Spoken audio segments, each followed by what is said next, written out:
god, he might win! It's not enough!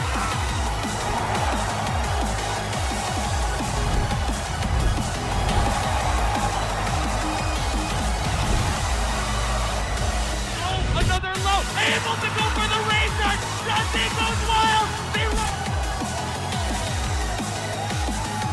And get a qualify for the second World Cup final.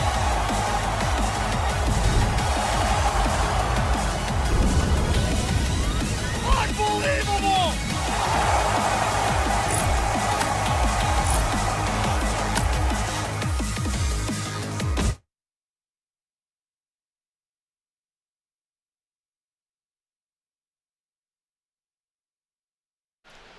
Welcome to day 2 versus Fighting 11. I'm joined by my guy, Rookang. It's been a long minute. He's actually just been reminding me of the last time we was on the mic. Yeah. And it was absolutely hilarious. But these matches are no laughing matter. Points are on the line. People are trying to get to that last big show, the TWT Finals. Rookang, talk to me a little bit about this. You in the running. You trying to get there. What's up? How are you feeling so far? What are your thoughts on the tournament so far? Bro, it's been incredible, man. You know, it's great to see so many players here. You know, you've got players from the US, from from Pakistan. You've got the whole of Europe here coming out in full force.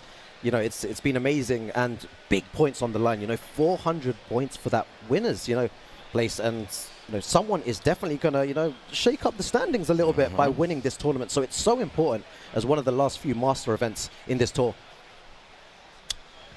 So let's take a look even further. You talked about it, man. We already made it past Evo, and I love how they have like the people who won those, but we're versus Fighting 11, of course. Rev Major, another one, which is, I'm telling you right now, is one of the hotbeds of Tekken, bro. Yeah. If you're going there to get some points, good luck, because it's not going to be easy, but it's definitely a good time, man. Shout outs to the Philippines. Hopefully I'm going to be joining you guys again this year. Shout outs also to Tiger Uppercut coming up in November, another one of your last opportunities to get points in a master level event. If you know how the points work out, you want to get your highest challenges up there, as well as, speaking of those challenges, here's your opportunity. Once again, you can see everybody who's won them. Summer Jam up in Jersey coming next. That's a tournament I have never been to. I need to put that on my calendar. Of course, Only the Best coming up. I'm trying to get back to that bad boy. And of course, oh man, Cape Town Showdown coming up. Clash of the Olympians. You got a couple of them actually still left. Uprising as well. And then of course, man, shout outs to the boy Mono getting his first Tekken World Tour event coming up at First Attack. If you guys have not been to one of those, you need to check them out. But there are still opportunities to get there, but the way the points are made up, your highest place in Challenger and your highest place as Master. So, and then of course, you still have those dojo events that can still happen. Of course, you got to fill out the applications and make sure you go to TekkenWorldTour.com to make sure they count, because we need to make sure they count. And all dojo applicants for 2023 will be done directly through the Tekken Esports Tournament Portal, which is where I told you to go if you really want to make it happen. And that's the only way to make it happen. Shout out to everybody who's organizing. Shout out to the fact that we're back offline again. Yeah, no, it's incredible, honestly, man. It's great that there's so many tournaments, coming up, man. So much opportunities to get those points.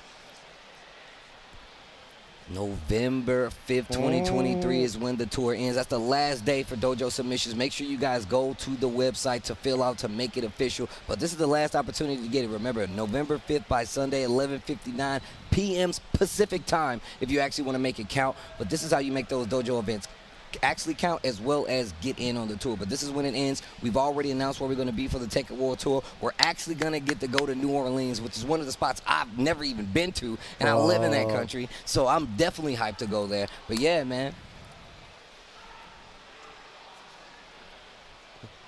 Oh, this is going to be a crazy one. This is going to be a banger. You know what? I feel like, now that it's top 96, it's going to be good match after good match after good match. Here, Tibetand, from Spain, probably one of the best players in Spain right now.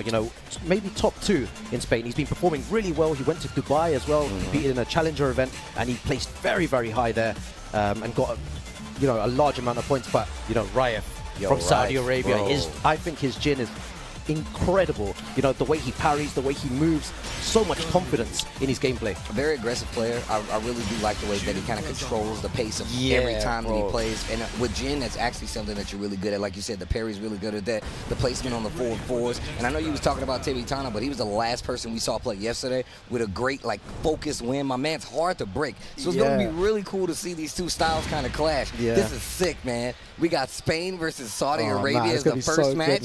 Let's get it. Let's go. Tibetano versus Raef here. Yo, the Ganryu, bro, we see negative Ganryus these days. Yeah, hardly any. And as well, you know, I think it's going to be very difficult to get in on Ganryu. You know, Ganryu with that down forward too. You know, he's, just all these moves to kind of keep out.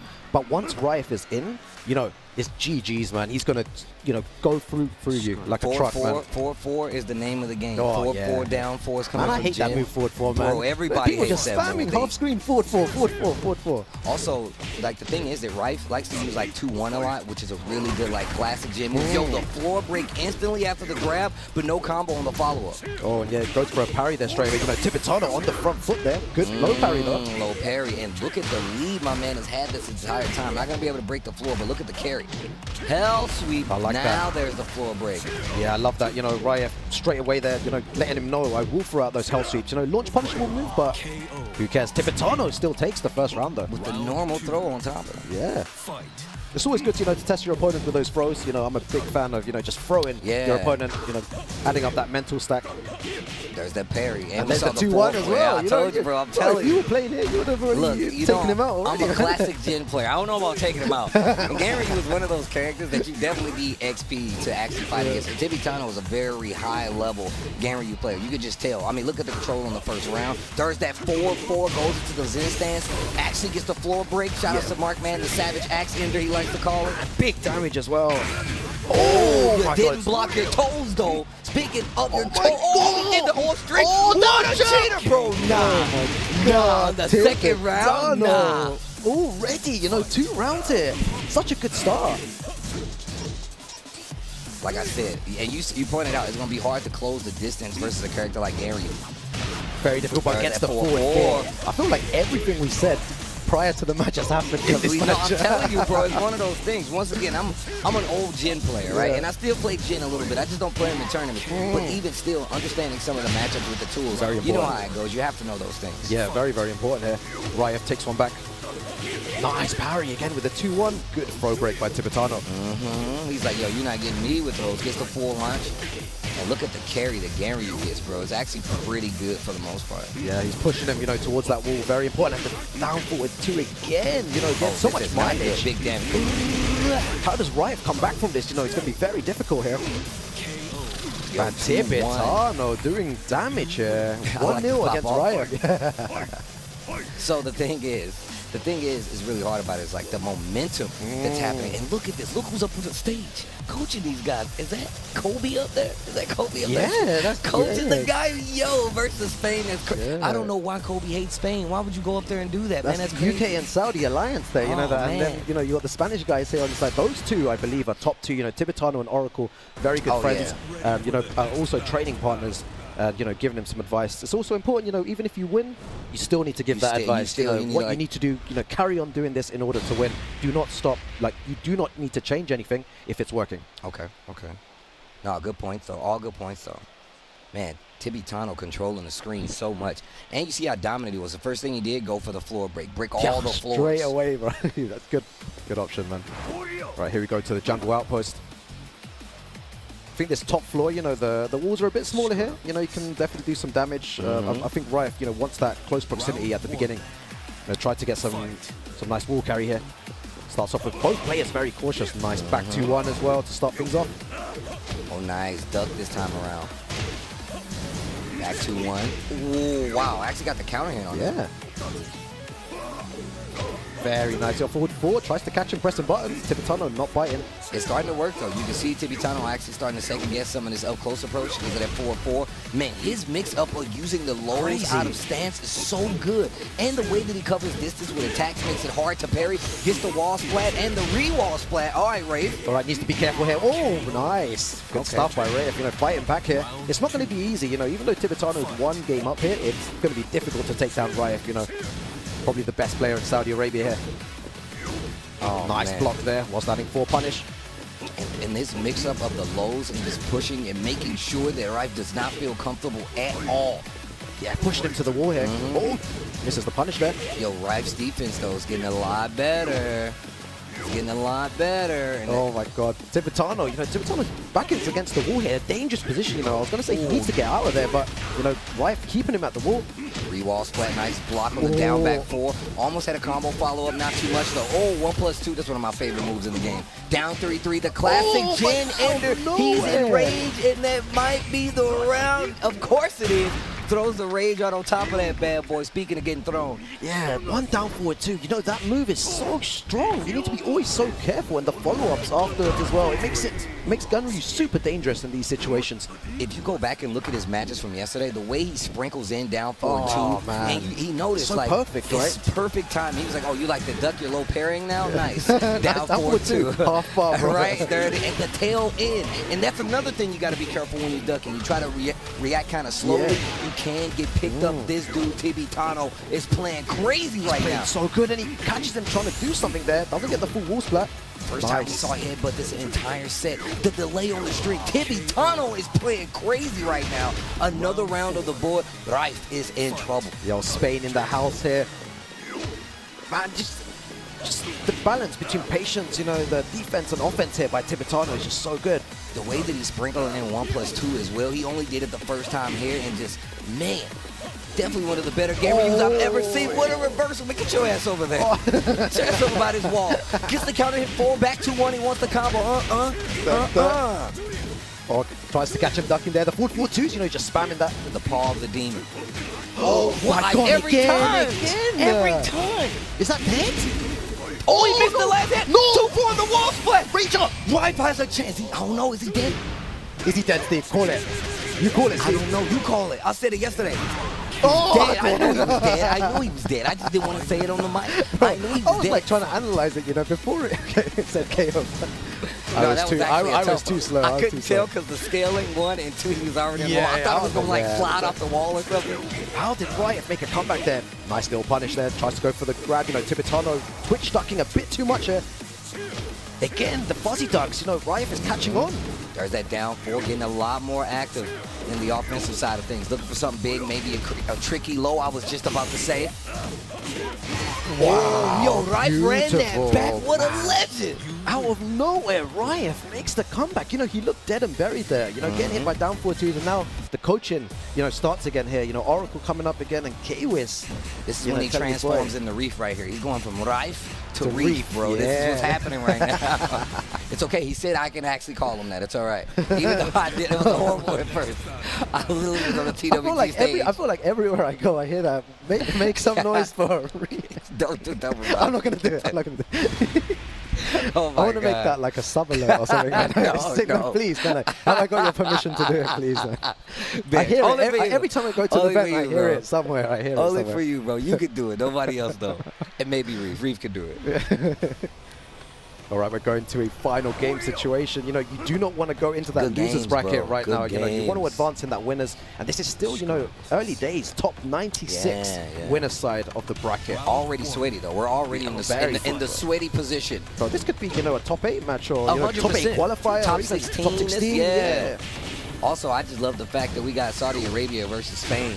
Yeah, in that's the UK so right now. good. That's Yeah, godlike. yeah. Down forward 2, man. All the time, he times it so perfectly. The last thing you remember, down forward 2. Down forward 2, yeah. Nightmares, bro. There's that slide once Yeah, again. that His looks to be mix-up. working. Oh my god, dangerous there. Crouch dash 3. Needs to be careful. What's Raef looking for? The down 4-1. Like I said, he's an aggressive player. He never really shies away from like these situations where you're like, yo, you could die here. He's like, and what? You could die here too. Yeah, right. And I really like this from Raef, man. He needs to start going for maybe more sweeps. Test Tibetano's, low blocks. Is he blocking low? Down 4-1-4 gets the wall is right there. The bumpers are right there. Oh my god, this is so close. And a block on the down 3-3. Oh, no, Trying to go for the low, but the wall there. I There love you that. go. And that, I feel like that's like one of the first hop kicks we've seen, Steve. Oh, you know, no, and it then, is. like he needs to maybe throw these out as well. But calling out the lows have been like a hard time for him. On top of that, like Ganryu has this thing where he goes for like these tricky lows. They put him in what I like to call a limbo state. Yeah. So it's hard to actually get a float and even a hit sometimes because he's always in these weird positions. Raef looking so good here though. Needs to play super patient. Side oh my switch. God, that's Oh no. And that took off a chunk of damage. Back to 1 and try to stop the approach. My man hit you with the windmill hands. my God, one mistake here is going to cost someone. And he's looking for that down forward. No way. I cannot believe that. Bro, that is, With oh, you're down hella forward too, dead. That's but- gonna hurt like hell. You're dead tall. You know about the Spanish strats now, yeah? You know, with down forward 2 into a rage art, you know, someone, you know, tries to punish that and Damn, he hit you with the can't fan. reach out, Then yeah. chill out, bro. Hit you with the fan. Yo, chill out. Tibetano 1 round away from moving on in this top 96 winner side.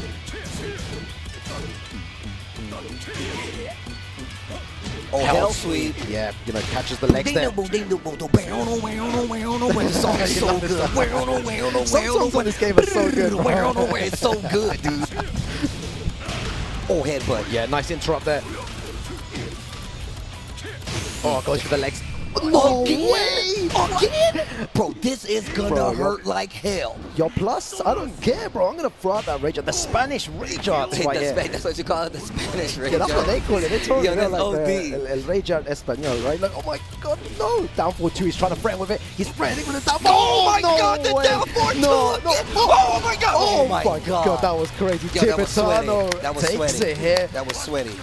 Oh, damn. Bro, the story was down forward 2. That was catching him all the time. Such a dangerous move. And the Sprinkled timing. in, Yeah. sprinkled in. Every time you forget about it, Jesus you start Christ. looking Oh for my the God. lows. He start hitting you with the pokes, and then the back two ones really open the door. He's Yeah. like, all right, now that I know you're gonna swing there, that down forward 2 is probably gonna be something that hits. Three critical down forward 2s coming from Ganryu in the last second. Some clutch situations there, and you're damn. Bro, and the rage arts as well, you know, the timings on the rage art were incredible from Tibetano, you know, playing super well there. You know, unfortunate for Raef, he goes down into that loser's bracket, but, you know, a long way to go now in order to win the tournament. But that Man. was, you know, the first. That was the first. game, That was bro. the There's first set, It's gonna bro. be a long day gonna be today. a long one, yeah, man. all these good matches. Oh my who we got next? God. Tasty Steve. Tell Oracle us. versus Anakin is the next match. Damn, this is only day 2, and it's getting sweaty already, man. Shout outs to everybody watching. Yo, Mark, man, I see you in the chat. I know you see what I'm wearing. Mark, man's the one who told me to get this shirt. Yeah? He's the one who's Looking like, yo, good, Steve, you man. gotta get the strongest grappler. So I had to get it. Yo, shout outs to the boy, Mark, man, and everybody watching at home. Man, I'm glad you guys are tuned in early because the matches are already sweaty. That's what I like to see. And this is going to be another incredible one. You know, Anakin from the USA versus Oracle, another top Spanish player, you know, in the house here in top 96. You know, it's going to be an incredible game. Anakin's been playing super strong lately as well. You know, he's strong. back on form. You know, Evo performing really well. And here, you know, traveling all the way down to Birmingham, you know, in the UK, looking to try and take this tournament. You know, a nice 400 points will be really good for him. That'll go a long way. Yeah, Anakin, I would just say like this year in all has been playing crazy. If you go back to Gamers 8, ridiculous gameplay, you know what I'm saying? And just the fact that he's trying to get points on the board, man, and you can tell that he's out here trying to claim some of those bad boys. But as you can see, there's a lot of players out here trying to claim those points. Everyone wants the They're points. Bro, here I for want it. the points, bro. Right, bro. you're right. Give me that nice 400 points, man. That's what I want, bro. It's a long road, though. You know, top 8 will be tomorrow. You know, we'll have those, you know, finalists then. But for now, you know, we're still in that top 96 territory. Let's see what happens next, man. Oracle 99 using Shaheen. I wonder how much Shaheen experience, you know, Anakin gets in the US. You know, Yo, it's not many, bro. Not It's many It's Shaheens, not right? many Shaheens that even exist in general. But in the U.S., I don't even know who you're looking. I don't even know I'm who you're trying to pick playing. now. I'm like, you know, I don't know who you're playing. I've been to the US a couple of times. I was like, did I see one Shaheen in the US? Even in Europe, there's not many Shaheens. You know, it's a very rare character. The thing is about Shaheen that I feel like a lot of people forget is like he's a good all-around Tekken character. He has every tool that you need to succeed. He has the down forward too. He has the hop kick. He has the slide. He has the great lows. He's got the full crouch. he's literally just an across-the-board player, like a character that you can have on your roster that is really one of those you get into your opponent's heads because you have a tool for every situation. Everything, yeah. The thing is about that where I feel like Anakin excels, the fact that all those tools are known, right? Like everything that I said are generic tools that you have to deal with. And my man Jack kind of has his own there. He's got the full crouch move. He's got his own down forward too. Doesn't have a hop kick, obviously, but he does have these tools that kind of keeps you at range. I want to see how this is going to play out, though. Yeah, it's going to be super interesting. Both players, like you said, you know, they have the right tools. No, I'm just saying your shoes are godlike, bro. You're looking fresh out here. Oh, okay, my shoes. I just wanted to let you know. I still copying it, man. On this side by accident. Don't say that. Don't say that. You don't point those things out. Anyways, back to the match. Yeah, but you know, both players, you know, they have the tools. Very nice by Anakin, but you know, there's no cheese in this match. You know, everyone just playing very stuff. You know, down forward twos. You know, down back ones by Jack.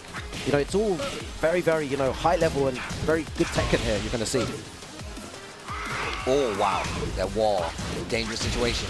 Small punish, planting seeds, Jungle outposts, they always need more trees here. This is the jungle outposts and planting seeds, they always need more trees. Yeah, I just feel like Anakin's timing is always, you know, impeccable, always so good. But there, Oracle getting a nice launcher there at the beginning. I was about to say, you was talking about timing. Oh, that was whack. Wow, and he still got the pickup after that. Oh, godlike. And he's on the wall. That's Anakin for you, right? You know. Oh, the wind up. Abusing the digital ankles. Oh, that was so nice there. Forward one. Down 4-1, goes into the string. Actually gets a little pushback from it. Runs into a standing 2 because of it. Anakin with a nice little lead on the round, but this is not out of the wheelhouse of Oracle. Not out of the wheelhouse of Oracle, but it's still in the wheelhouse of Anakin. Look at that, the blue stuff at the end there. You know, the pop of the corpse kicking there by Anakin. Oh, nice. Down forward 2, good stuff. Going to get a nice combo here all the way to the wall. And this is not where you want to be. You know, here, guess we are like forward 1. Side step 2. Plus 9, plus 8, plus 7, all the pluses, bro.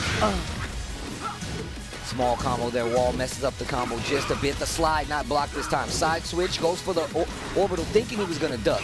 That's another tool I forgot to mention, the orbital that he has. Yeah, they're trading a lot, you know, because they have, like you were saying, Steve, at the beginning, similar tools, just constant trading, you know, after trade, but all going in Anakin's favor, and that was super strong, you know, showing by Anakin. You know, not on home turf here. You know, it's always difficult to travel and perform well, and Anakin is just a master of doing that. Anywhere he goes, you know, stone cold there. Look at him, just sitting there so calmly. That's the Anakin speed, bro. That is the Anakin speed. And once again, Tibetand now coming up to help Oracle. I like the teamwork. Teamwork makes the dream work, as they say. All right, game number 2. Dominant performance in that first game, but there was a lot of trades, like you said before. But it was because they were legit going for the almost the exact same situations, yeah, right? It's crazy. You know what? Maybe Oracle could have gone for a character switch. You know, he does play other characters as well. I feel like, maybe, you know, the Shaheen is just a bit too safe. You know, such a basic character. He's very vanilla. He has all the tools, but he's very vanilla, right? Like everyone knows what's coming. You know, everyone knows that's what to do. the thing about this character. And there's no cheese. There's no, like, you know, stuff, you know, that you can do, like, you know, if you use Safina or Kunimitsu or you know, any serious like 50-50 mix-ups. And look at how much more abusive he's getting. The down 4-1. One of the tools that, Jack has one, but it's nowhere near as good as she is. Yeah, really nice magic 4 there. Drops the combo, though, gets the slide and takes the round. Yeah, that's what he needs. Cheese, that's like one. That's the cheese. He gets the slide and like the mix up with the hop kick.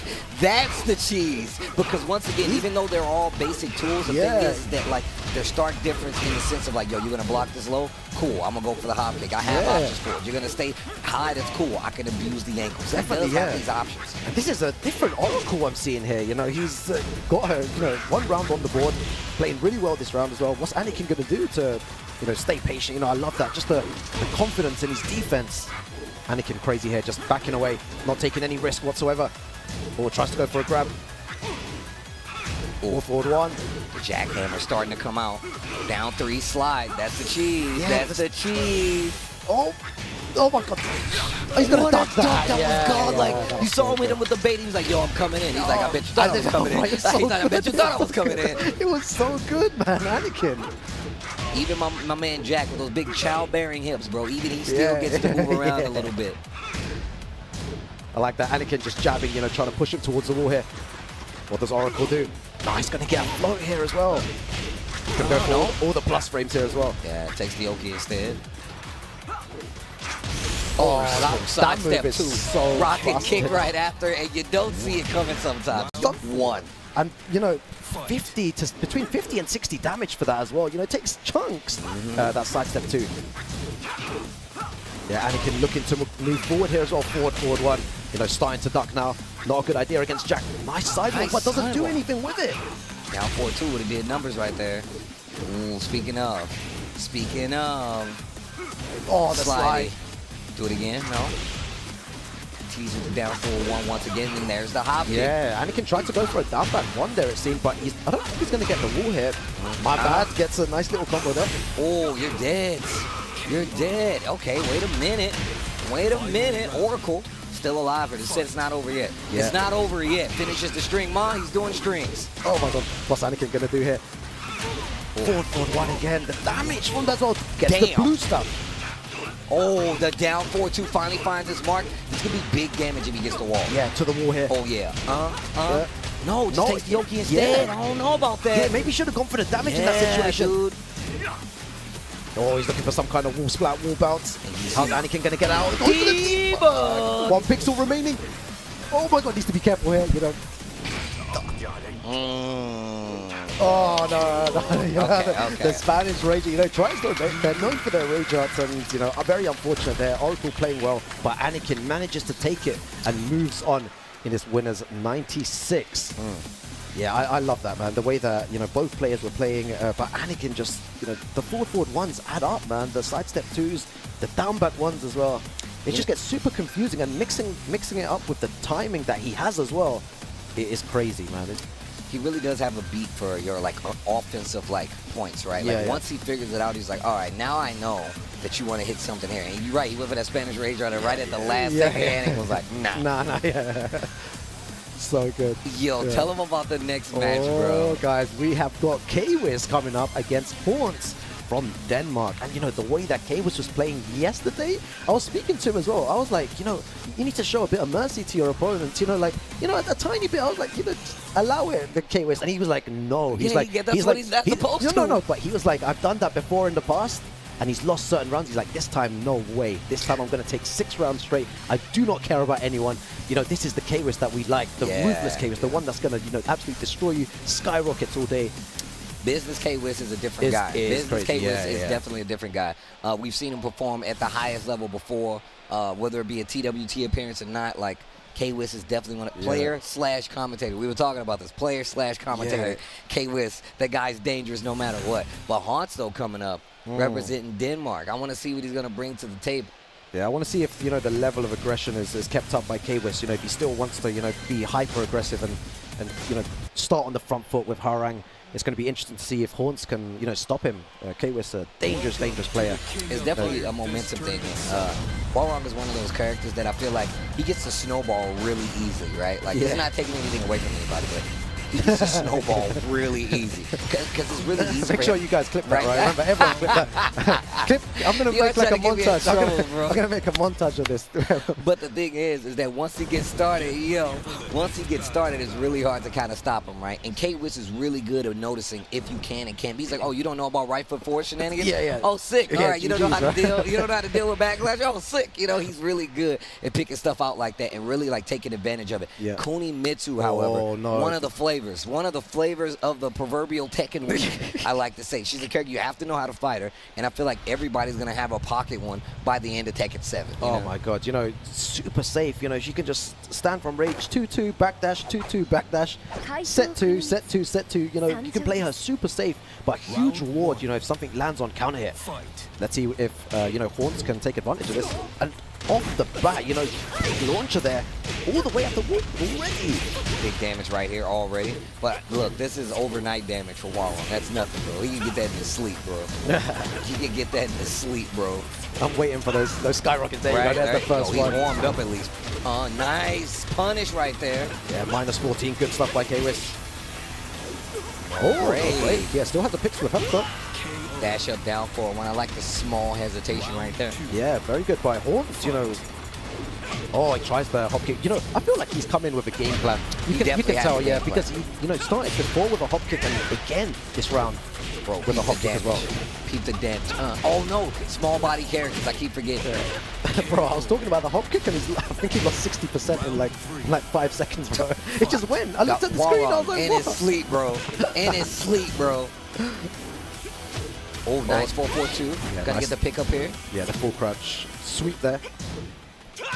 Oh, that was just frame. Yeah, again, That was always with just the blue frame. stuff. Yeah, nice float conversion there by Kwis. Nice, tried to go for the hop over. Still gets a position switch, and my man says, nah, bro, I'm gonna keep you on the wall. I'm gonna keep you with the back towards the wall. This time, not sidestepping as much.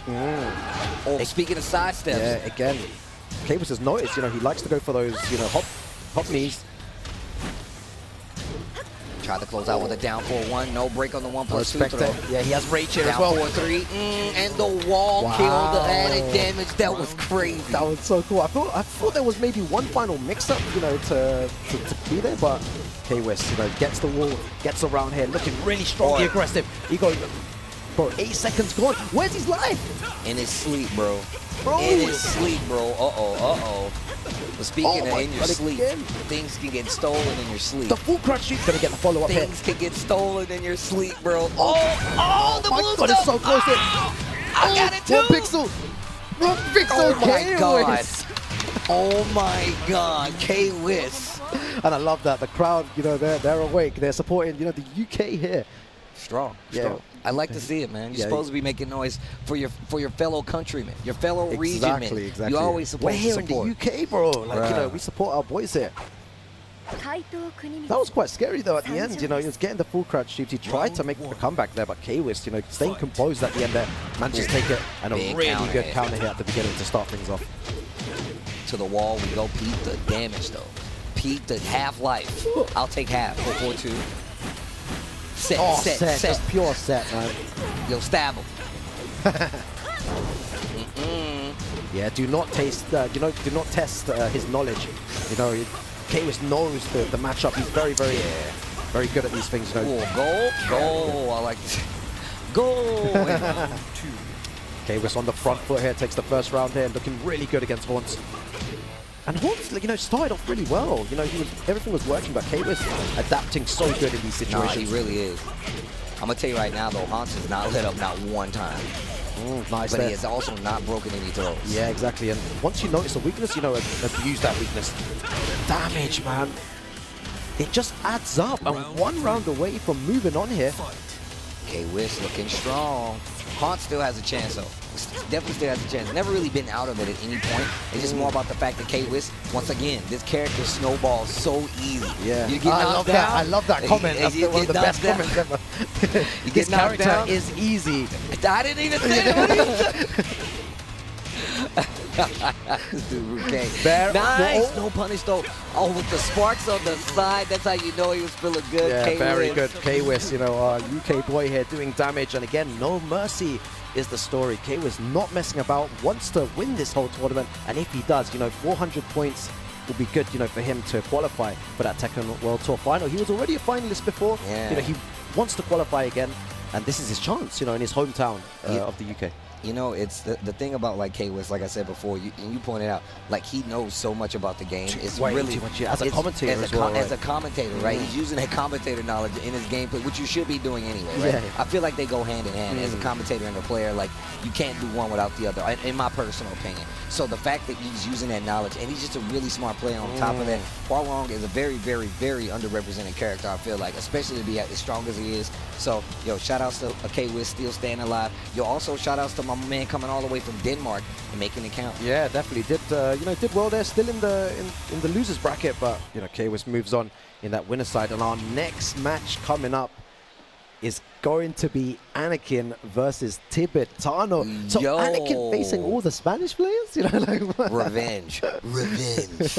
revenge for his You boy don't think I Oracle. saw what you did to my mans? I was in the crowd. Yeah, this is for a spot in top 24 winners side. So again, super important, you know, to be in that position, because if you know, pass this stage, then you have 2 opportunities to make it into top 8. You know, even if you lose the next one, you still have another chance to make it into top 8 losers. All right, well, we already know what's coming, guys. Our next match already getting set up. Man, Tibetand was playing crazy. We just saw him play against Raef. that's actually going to be this is going to be tough. We've seen how good Tibetand's defense is, and just how he's really good at like baiting out some of the options from whoever he's playing. I'm interested to see how that's going to work versus a player like Anakin. Yeah, is all this, the Spanish strat's going to work, the down forward twos, the whiffs into Rager. Anakin was probably scouting before, potential opponent. Anakin is a smart guy, he's going to look at that and be like, okay, this is the way you want to play. I'm going to play this way. Let's see if you can adapt to my game style. Anakin's played so many different styles of Tekken over his time. I'm sure he's got a game plan going into this next game. Oh yeah, of course. Ganryu, a classic character. He's definitely been playing long enough to have some knowledge of it, but obviously it takes on a different toll here. He's got a stance now. He's got new lows now. And on top of that, I just feel like this matchup overall is definitely something that Ganryu can definitely work around, especially on the up-close pressure. It's not going to be as strong. You got headbutt to deal with it. You got your own tricky lows that he has to worry about as well. So it's very much one of those even footing kind of things, and let's see who gets the momentum first. Man, it's going to be good to watch, man. High stakes match here. And down forward two. Right out of the gate. You're it's crazy. Oracle, bro. You know.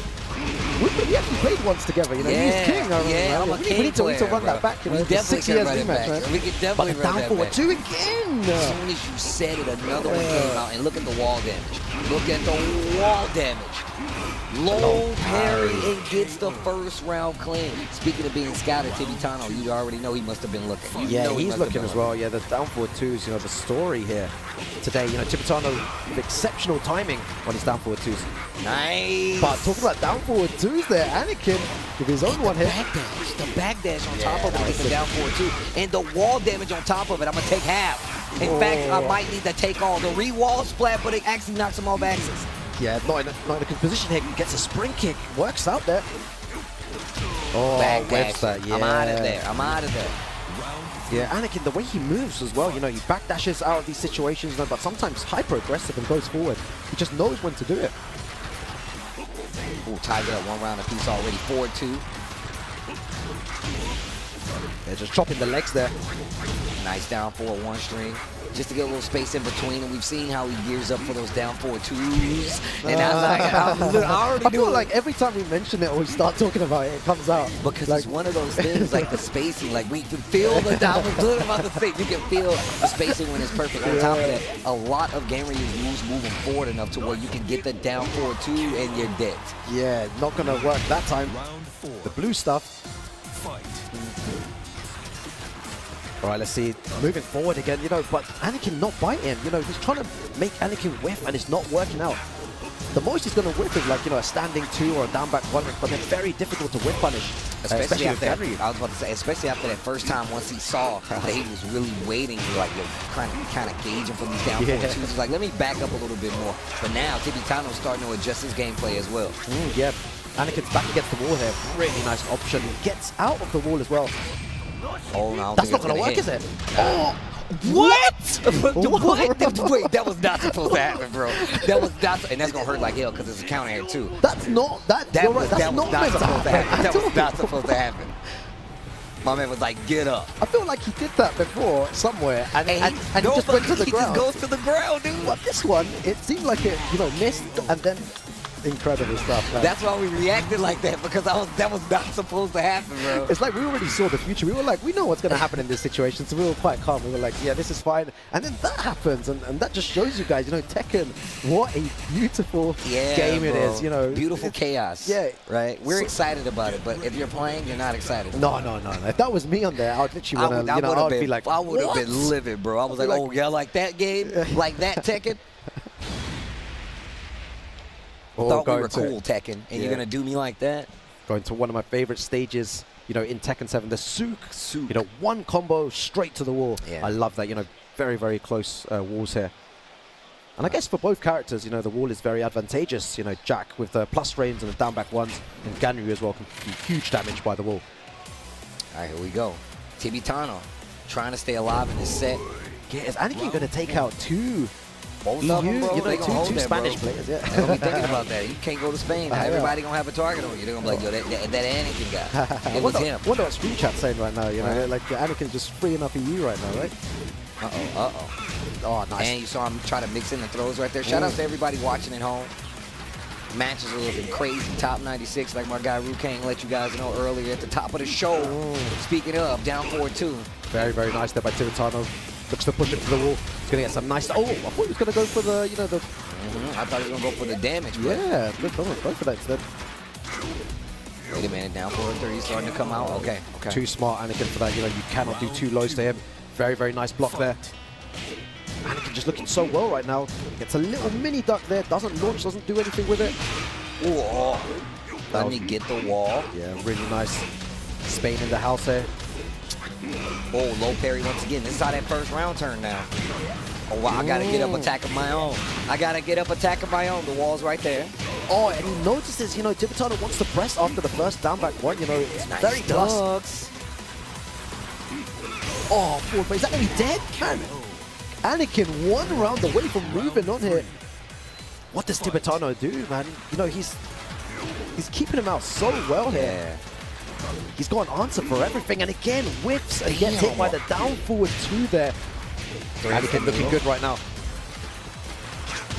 Oh, sidestep, my 2, God. scout it. Yo, what about to range, chuck him by the what scruff of range, his bro. neck. Like a baby kitten, bro. Yeah. Oh my God. Yo. And is this going to be dead? Might leave him with 1 lean pixel on here. him. And goes with down forward 1. Anakin moves on and absolutely dominant there. Yeah. Didn't break a sweat and moves into a very good position here in winners top 24. Both Oracle and Tibetand, you see there on the screen, Right. you know, losing to Anakin from the USA. Man. USA doing damage here, you know. I believe it's only 1 player from the USA. I Is that believe, if correct? I'm not What? mistaken. Yeah. No, 1 or 2? no, it's 2. Oh, Jermanji, yeah, 2. And my homie Solus. I don't know where he is, but he's a Free. Midwest. So what's crazy is, so he walked up to me, Yeah. and he's an old school player. Like, we had this very classic arcade back in the Midwest where I'm originally from called Nickel City. Literally it was an arcade, ran off of nickels. Yeah. That's how long ago this was, and that's how old we are. He actually pulled up. He's an old Marduk player, and he's really good. So shout out to the boy Solus coming all the way from the Midwest, knows what it is. I saw him yesterday, and I was like, what the hell are you doing here? Because he doesn't travel as much, and he's definitely like a family man now, so it's always good to see him. And like you said, one of the 3 American players we have here that is actually still alive in the tournament, if I'm not mistaken. Yeah, I think 200 plus players, you know, competing and, you know, 3 Americans, you know, trying to do damage here. And Anakin moving forward, playing really well. But our next match coming up is going to be crazy. Kwis versus Asim. A all UK affair. You know, that's my teacher right there, you know, Asim. That's my guy right there. You know, the story is when I met Asim, you know, for the first time, I thought I was the best in Tekken. And, you know, in my university, I was like, yeah, no one can beat me, you know. I went to this arcade, I saw Asim there, and he 50-0'd me. Damn! Yeah, I'd be like that. I know that feeling. And he just came from Pakistan. I think he just, you know, he was living in Pakistan for a while. Then he, you know, came to London, and he was absolutely dominant, dominated everyone. In the Tekken 6 era, he was untouchable. In Tekken Tag 2, he was untouchable. And the beginning of Tekken 7, he was playing super well. I know. And then, you know, started playing less, you know. We grow up, and he family man now as well. But he's still got those reactions, you know. He's still got, you know, the killer instinct from before. So this is going to be super interesting to see, you know, what happens here between Kwis and Asim. We saw him yesterday. We saw how good Asim was yesterday. Still playing sharp, like you said before. Definitely still has, but obviously life takes us in different routes. Yeah. But does not leave the Tekken behind. No, never. I'm talking about Chickenmaru. He keeps saying he retired. I'm not letting him retire, bro. I'm not letting him retire, bro. Not on my watch. I think that's the first thing he said. Like when I saw him, I was like, he tried I'm retired. That with me too. I'm like, I'm not. Yeah, don't even waste your breath. I'm not buying that. I'm not buying. Don't buy that at all, man. He's gonna make top 8 or something and be like, you know, I don't play the game. You know, we hear that all the time. But these 2 guys, you know, do play the game. Oh, going for the Katarina here. Let's see what he does, you know, against Kwis. Kwis, you know, been practicing and in good form. And Asim, you know, I think beating Draconis before this, because that was his first match, you know, top 96. Yo, blatant lows. You know, one thing I have loved seeing the uptake in like Katarina picks. Definitely one of the newer characters. I felt like that didn't kind of like slide on the radar, but in every version of the game, I was talking about this. She literally just got better. Every time they updated the game, she just got better and better. And Girlanda, you know, the damage he did. Shout out to Girlanda, Big bro. shout out to him, man, doing so much damage at the Tekken World Tour Finals. Oh, goes for the grab. No throw break from Asim. Kwis taking the first round there. Oh, fishing with the down 4-2 of his own. Look at this offense. Yo, Asim. Oh, Rookang. no, yeah. Asim, I forgot. Rookang, you know, there's the knowledge there as well. Like we're talking, you know, he's a commentator, but he knows his stuff, and Asim knows to duck that too. Uh-oh, K-Wiz in trouble. Asim on the offense, nice low to close out. But the thing is, the way that Asim moves and stuff, he still looks so confident, you know, in his reads.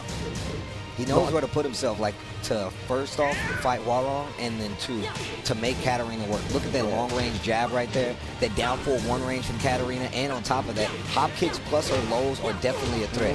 We haven't even seen, I was just about to say, we haven't seen much Harrier, and as soon as I said that, he did a Harrier transition. It always happens. Oh my God, And this putting is the what- pressure on Asim. And this is what I was talking about, the points. Like, he knows exactly where to be to make sure that you can't get started as Hwoarang. That low that he just used, I've never seen a Katarina use that low in a match. I've never seen it. The lows, you know, are working here. And the hop kick, you know, Davis tries to come in there. Asim, gotta get a nice wall combo here as well. 40% damage done. Back against the wall, dangerous situation. Yeah. Shake my hand. Shake my hand. That's what you shake my hand. I want to shake his hand. Yo! The mix up there, 2 lows into the mid option. The thing is that you start looking for Harrier, and that's when you down 4-1. The raw lows is coming. You wait for the mix, and then it's just a raw call out with a down 4-1, possibly a hop kick. So removing Harrier actually does make the game go a little, expand a little bit. And character select, no way. I don't think he's gonna. Do you think he's gonna do this? Go on, make a read, Steve. No way. Feng, you know, we know how strong Feng is. You know, he has all the tools, and you know, we're talking about Shaheen before. You know, he has all those basic tools to win, but Feng has all the tools plus more, plus everything else. And he got another kid in the back, bro. He has like a lot. But I will say, like, even if you did make this switch, right? Feng in that situation is not a bad call because stuff like back 1, down 4-1 really do kind of make Katarina play a different game. Yeah. And you got like down back 3 on top of it, back 4. They really do control that range. Definitely, yes. And this is just not talking about how good Feng is. Just saying that he has tools that are really good versus Katarina specifically. Harrier is not as strong, I feel like, because you got to worry about snake dash and stuff like that coming from Feng. Yeah. So controlling that space becomes a little harder. But I don't know about. I'm such a character loyalist that I'm like, I'm never. There you go. I'm never Hwoarang, switching. yeah. I'm never like, and it makes it very easy to kind of call me out in some instances. Yeah. But I'm never switching. You're never switching. Yeah, there's some players, you know, like for example, Sephi Black as well. You know, sticking I to that respect Miguel. that. I respect you know, it more never than going to switch. anything. I respect it more than anything. K-Wiz staying with the Hwoarang here, but he did think about it for a while. You know, you saw that. Like he's just pondering. You know, should I pick Feng? It's not a bad pick, and I completely. But this is what I was talking about. Asim literally was like, I'm gonna put myself in every position that I know you need to be at. So like, even when Hwoarang was trying to get started, he was like, nah, like I have a button, I got a jab, you have to hold it. You know, shake my hand.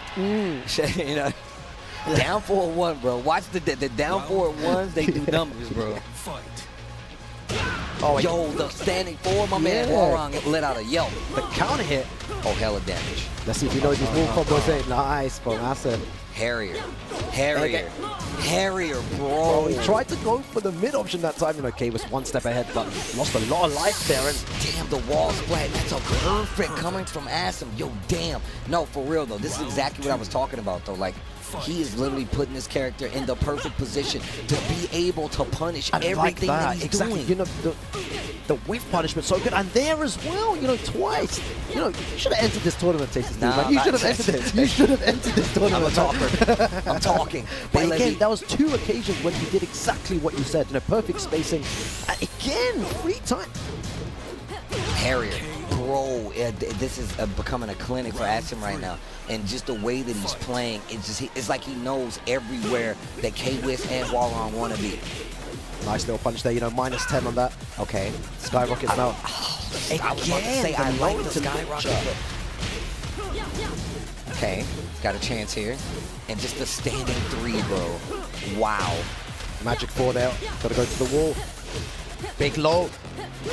And did he just crush that? Oh my god, and Asim takes it over Kwis there, and both of them just smiling. And then Asim's gonna try to talk to me on the stage. Can we take this off the stage? Don't talk to me while you just beat me up on the damn screen. It's like, yo, bro, did you see that? Did you see how I hit that Harrier? Right under your attacks? It was crazy, right? Wow. I feel like that, there may be not a lot of Katarina players in, the UK, in Europe, Yolanda being one of them, but it was just a masterclass in, spacing, and the knowledge was there as well. The knowledge was crazy. The games that we've seen today so far. This is only the beginning. Literally every match that we've had has been crazy, and I guarantee you there's going to be more Tekken 7 action here from Versus Fighting 11 right after this break. You guys don't want to miss this. Damn, that was a really good. That was mental. This dude Asim is evil, bro. You're going to really start talking to me after you beat me up on stream like that. You eat.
welcome back. Here we are versus Fighting 11 Tekken World Tour Master Event, the last Master Event for the European region. I am K-Wish and I'm joined by the legendary Mr. Right Now. How you doing today, Ryan? I'm good, man. I'm good. Great to be back again. Day 2, top 96. You know what I'm saying? These guys were grinding hard yesterday. Yeah. Everyone that's still in Williams is really happy to be there because today it's going to be on, man. I mean, you know what I'm saying? You want to play confidently. When you go into a game of Tekken, you want to play confidently. You want to have all your wits about you. And being in that winner's bracket helps that, you know, because you know you kind of like, you shouldn't really think on that extra lifeline, but it's there. Yeah. And it plays a role, you know what I'm saying? So yeah, really hyped for the matches today. Can't wait to get into it. And let's not forget, okay? I mean, I know there's Tekken action to be taking place. I'm going to do this again. We have Tekken action figures for you guys. The amazing game dimensions. We've got Kazuya and Heihachi, the first one, over 20 points of articulation. You see down there, we have the QR code just underneath this box here, and you can scan there and get the pre-orders ready. We have Kazuya and Heihachi right now. This is only the first wave. There is more to come. They come with these ready and round 1, etc., etc. You see what is in the box. This is how they come. This is how they look. So you know exactly what you are getting. And yeah, I'm excited to see them. They look good.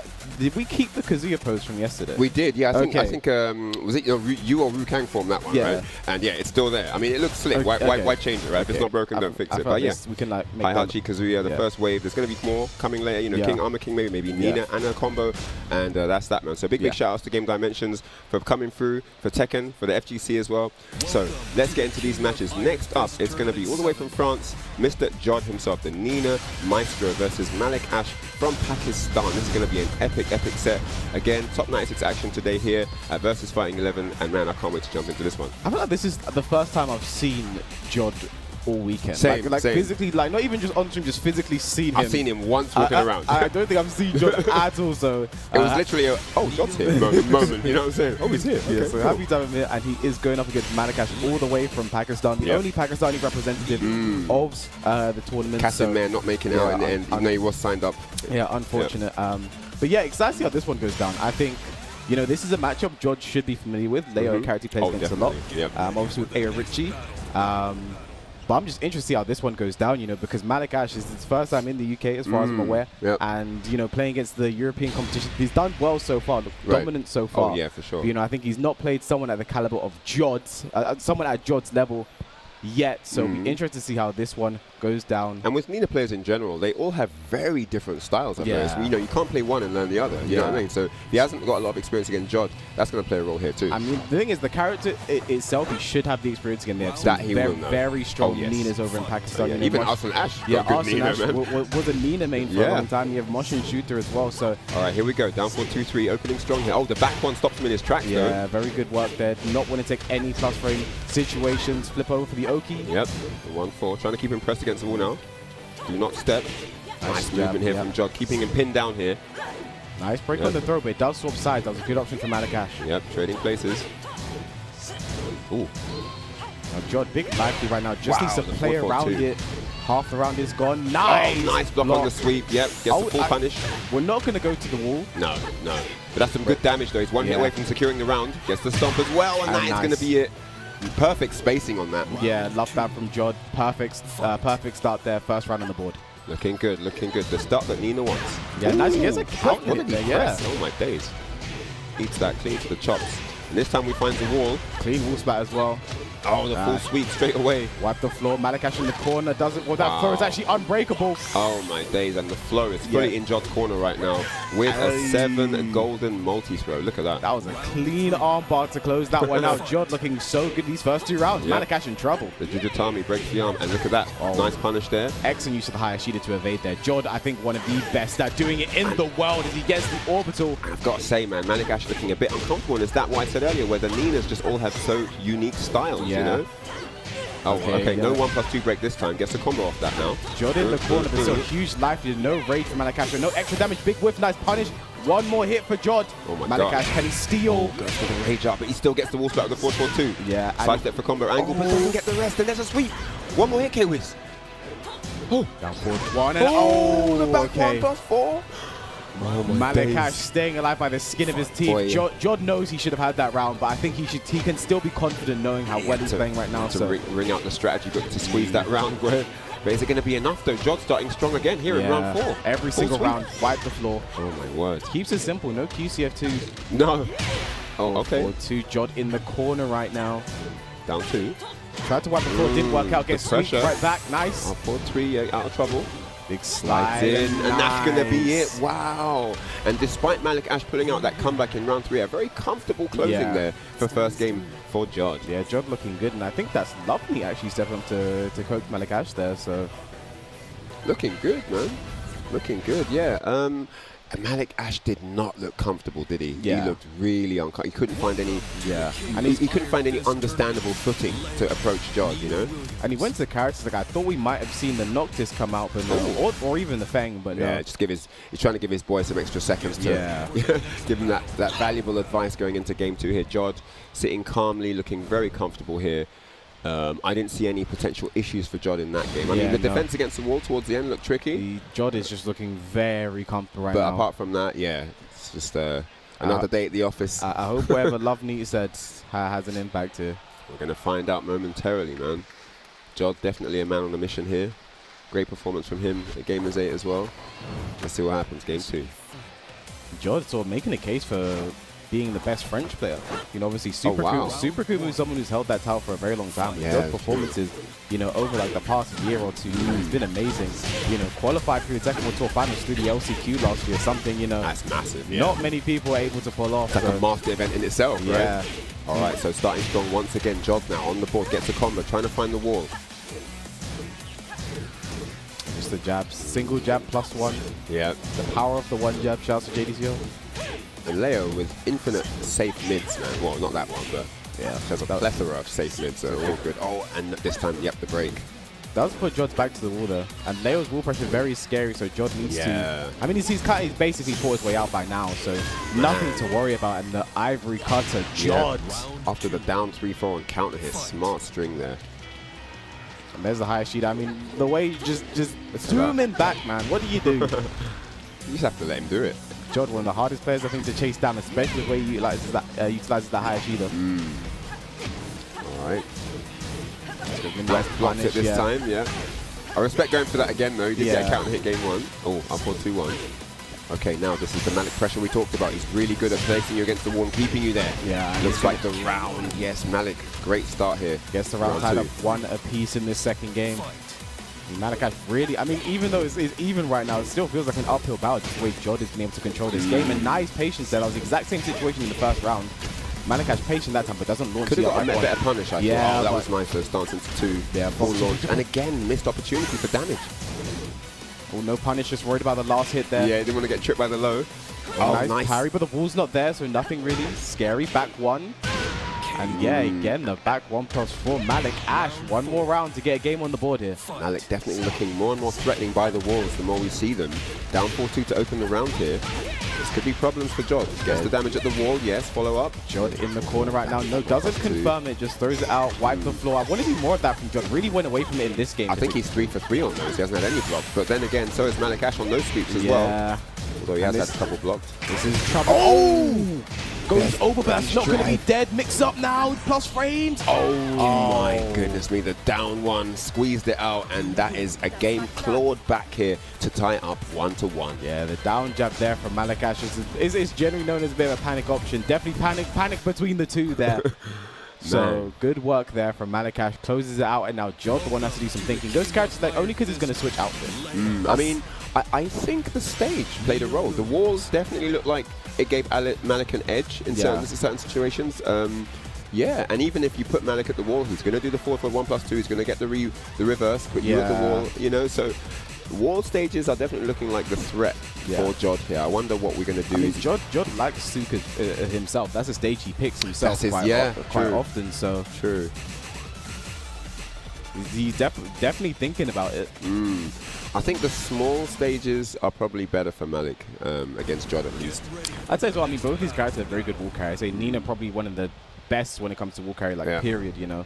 So I think having a bigger stage does benefit Nina a bit more than Leo because you hopefully get to utilize the walls more. Yeah, no, totally. I think generally speaking, 100% agree with you. These two players specifically, I had the feeling that in neutral, when there was space, Jodd had the upper hand. Yeah. When it went to the wall, it was a bit more even. So I think a bigger stage with walls could be something Jodd's looking for, which is why we've maybe gone here.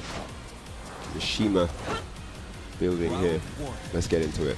in one, all tied up one apiece. And if you looked at that first game and told me we tied up at this point, you know, I'd be definitely surprised because Jodd took that first game comfortably and Malik Ash did not. And look at this. And this is what I mean by the neutral. It's all Jodd, you know? Without wards, it looks like it's just all Jodd, but Malik making a statement of himself right now, trying to bring it back a little bit and the chipping him away. Yeah, just trying to chop the tree. He is chipping away like a lumberjack right now. I believe that is a frame trap. Catches him if you try and move, right? You get clipped. Yeah, nicely done there by Jodd. Plus frames. Okay, nice block on the low. Good punish as well. Scouted it out. No multi-throw. Down for 2, just whip. Oh, wow. And Jodd there gets the pick up. Oh, notes the combo. Hit the hard part. Yeah. Nice magic for going to be not a clean wall splat, no. No, could have got more damage there. 4, 2, 3. Okay. Nice punish. This is that wall pressure that Malik is really good at. Yeah. But Jodd fighting out the corner here, and he takes the round. I like it. Same situation, side support. Instead of doing the ivory cut again, just did another low. You know, anticipating he might try and expect it. That's the sweep you wanted to see. Yeah, exactly. It's really working out for Jodd. This is remnants of the first game. He's hit them all. He's hit them all. Tries that 4 again and again. Clips him off to the side to 4. Malik trying to move. Just out of range for the pickup there. Plus frame down for Jodd. Down for 2. Nice backdash from Malik Ash. Looking for these mid wipe. Wow, again 5 for 5 on those K-Wiz. Big slide, side step or counter, and that is Jodd has cleaned the floor with this guy. Oh my days. 2-1, 3 straight rounds. Malik was just put in an assault course and just couldn't navigate his way around the obstacles. And that is going to be that 2-1 for Jodd. I think that second game, you know, Malik actually finally saw him start to come alive, but like, I think Jodd just kind of remembered what worked the first game. He wiped the floor a bit more. Yeah, and then he ended up taking it. Good work there from Jodd, takes it. That's crazy. What a player, man. Great stuff with Nina. Making Nina look really solid, actually, as well. I mean, I think Nina is a very good character. She always gets like down talked. I think she's just I think she's a difficult character to start playing. So not many people play her. So she's very underrepresented. So people don't really know what the character's capable of. But then you have someone like Jodd who is just consistent, playing the character, mains the character at a high level. Probably the best one we have, you know, in Europe. But speaking of the European invaders, we just had Pakistan stepping up the stage. Now we have Korea stepping up to the stage. We have Kkokkoma sitting up right there. And he's going to go to Niam. I'll just call him Aram. Just call him Bear Main. I call him Aram. It's Niam, but I just call him Aram because he's known as Aram, like Twitch chat. Yeah, so I like the fact that his name is Bear Main. I like it, but as a commentator, it's a bit of a mouth jumper. It is Aram stepping up. He's going to be going against Kkokkoma. All right, so yeah, Kkokkoma, Niam Raeb, aka Aram, aka Bear Main. Pick your favorite name, but that's next up on stream here. Both players representing winners bracket. But yeah, man, Kkokkoma, we talked about him yesterday. He's one of the players that's gunning for those points, trying to get his spot secured in the coveted, in one of the coveted seats of the Tekken World Tour finals. I think at this point, Kkokkoma is he's pretty much guaranteed, I think, to make Tekken World Tour finals. Barring some kind of divine intervention. If someone completely unknown wins, if someone with like no points wins the tournament or something, I think he should be okay. But actually speaking to me, saying he wants to be in that top 3, that top 4. He wants to be in the high, like he wants to be completely safe. And then also because in previous years of Tekken World Tour in 2019, having a higher number of points by the end was important for your group, for the high seed, for the groups, right? When it actually came to the finals itself. So that is very important. So Kkokkoma definitely, you know, someone working very hard, is grinding very hard, you know, already won a challenger event, Slash and Dash Dubai. So it'll be interesting to see how this one plays out. It'll be interesting to see which character he goes for. I think the smartest choice is Zafina. Because Zafina versus Bears is probably one of the worst matchups in the game, period. For Bears. Yeah. But yeah, just goes for the Feng. I was just thinking for comfortability, because I've seen him just, Feng seems to be his ride or die these days. You know what I'm saying? So I just feel like he might be a bit more comfortable with the Feng. Are we going to see Jack? He's looking around. He's looking around. He does have a solid Jack. Yeah, because that's not a bad pick, you know? Yeah. That's not a bad pick at all. But I believe in this kind of situation, you're playing against someone at this high level, you play with the character you're most comfortable with, and there it is, goes for the Bear. It's going to be Kuma versus Feng on the Infinite Stage first game. So I wonder who this benefits. There's actually probably the best Bear player we have in Europe right now, Nino from Germany. Oh, Nino, yeah. He actually picks the Infinite Stage consistently. And at Brussels Challenge, Every time he lost and picked Infinite, I think he was undefeated on Infinite stages. That's crazy. Playing the Bears. So I don't know what it is. I would need to talk to him about like why he prefers it and how he's so good. Interesting. Yeah, I'd like to know that too. Okay, you'd think, you know, with the short legs, maybe like a smaller stage. Yeah, the backdashing. Yeah. All right, here we go, round 1. Now again, the small legs, I don't think this is a matchup it really factors into. Because a character like Feng, that down back read, long reaching low. Yeah. You ain't going to be doing house sweeps that often. Yeah. Nice 1-3. punish, 1-3, and counted there for Aram. Let's go for Oki, doesn't work out. Oh, whiff there, everything. Yeah, great punish.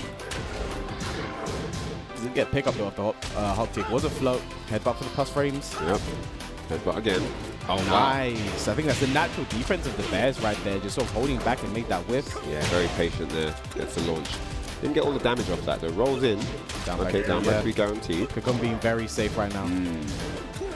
Downward 1 counter hit, 2 to the 1. Doesn't get anything. 1-2-2. Nice punish. Back 4. 1-3. I don't know what he pressed there, but yep.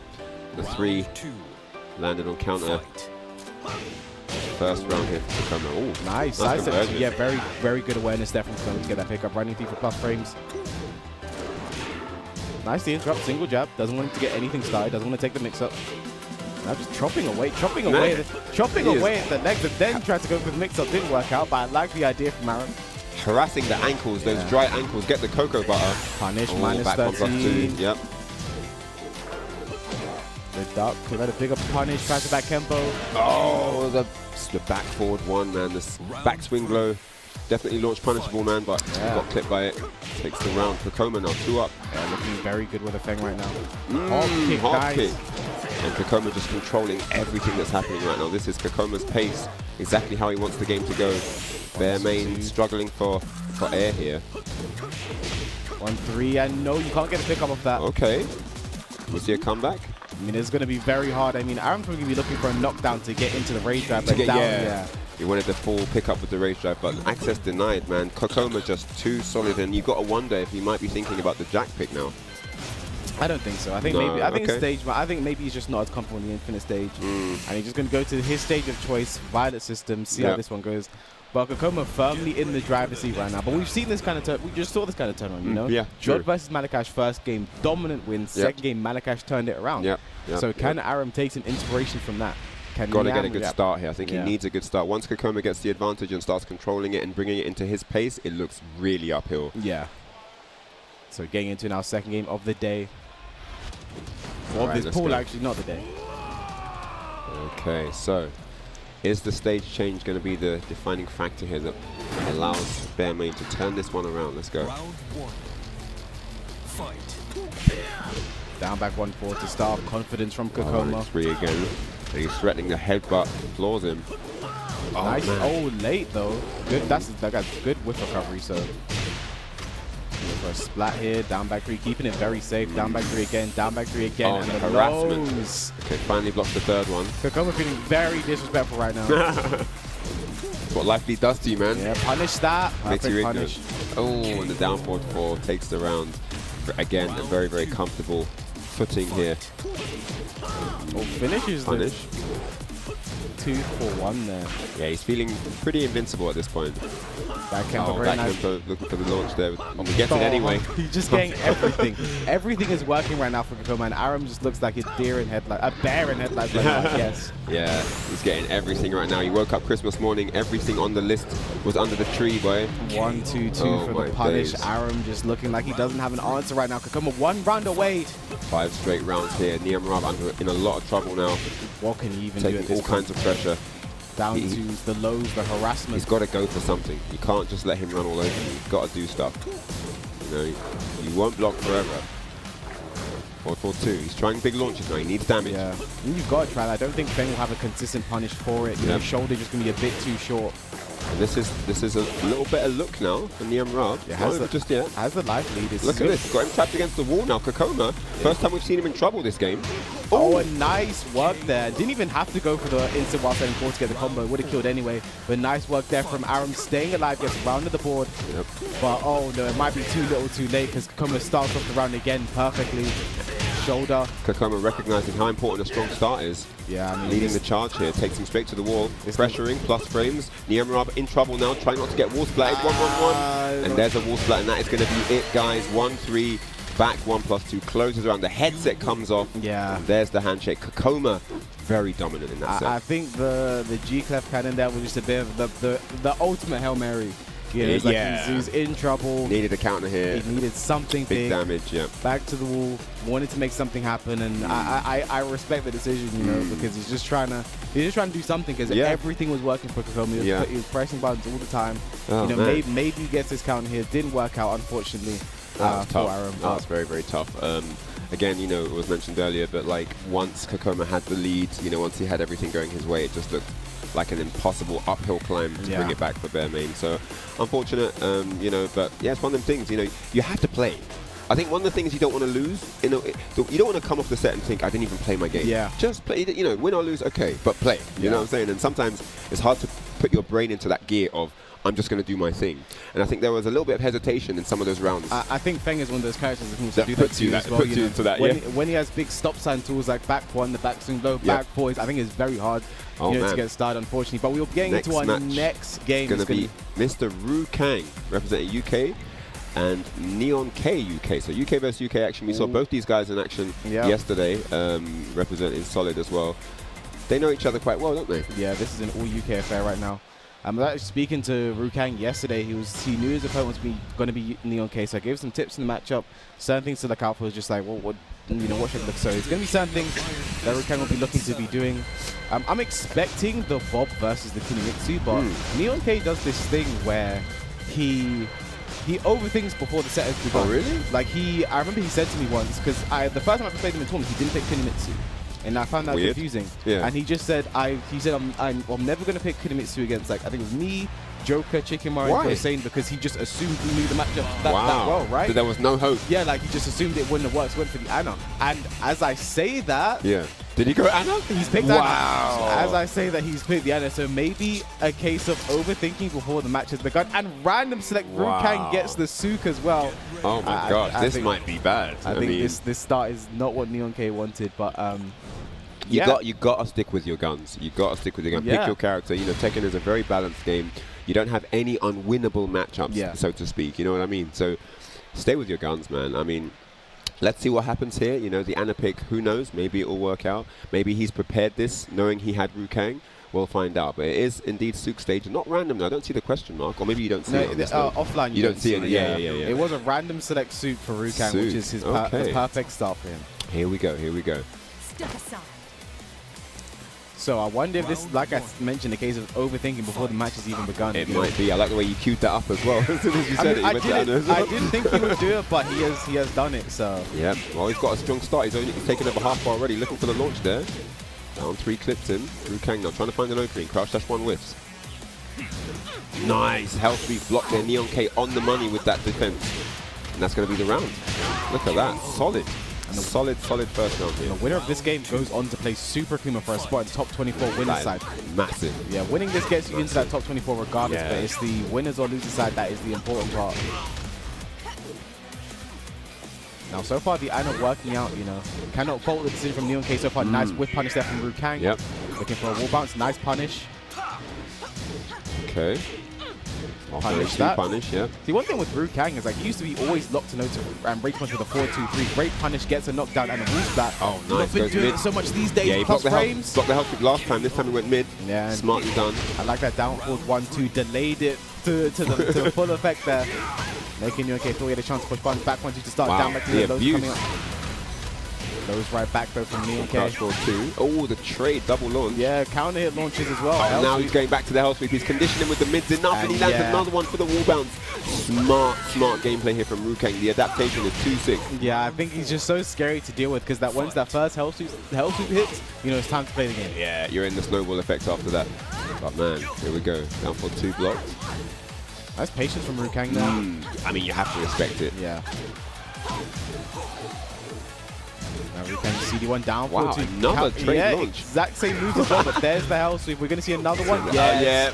We'll see a third. Oh, we did see a third. It didn't quite hit though. Good sprint kick and the up forward three, but the sidewall's going to come into play. Raise jab is coming.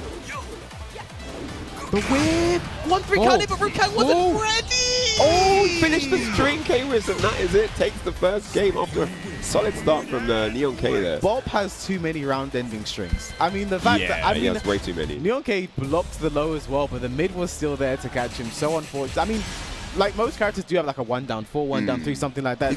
They normally don't have like a mid ender afterwards, right? So, you know, Neon K did the right thing there, but the muscle memory wasn't on point, and sticking with the Ana. I don't know if I agree with this decision.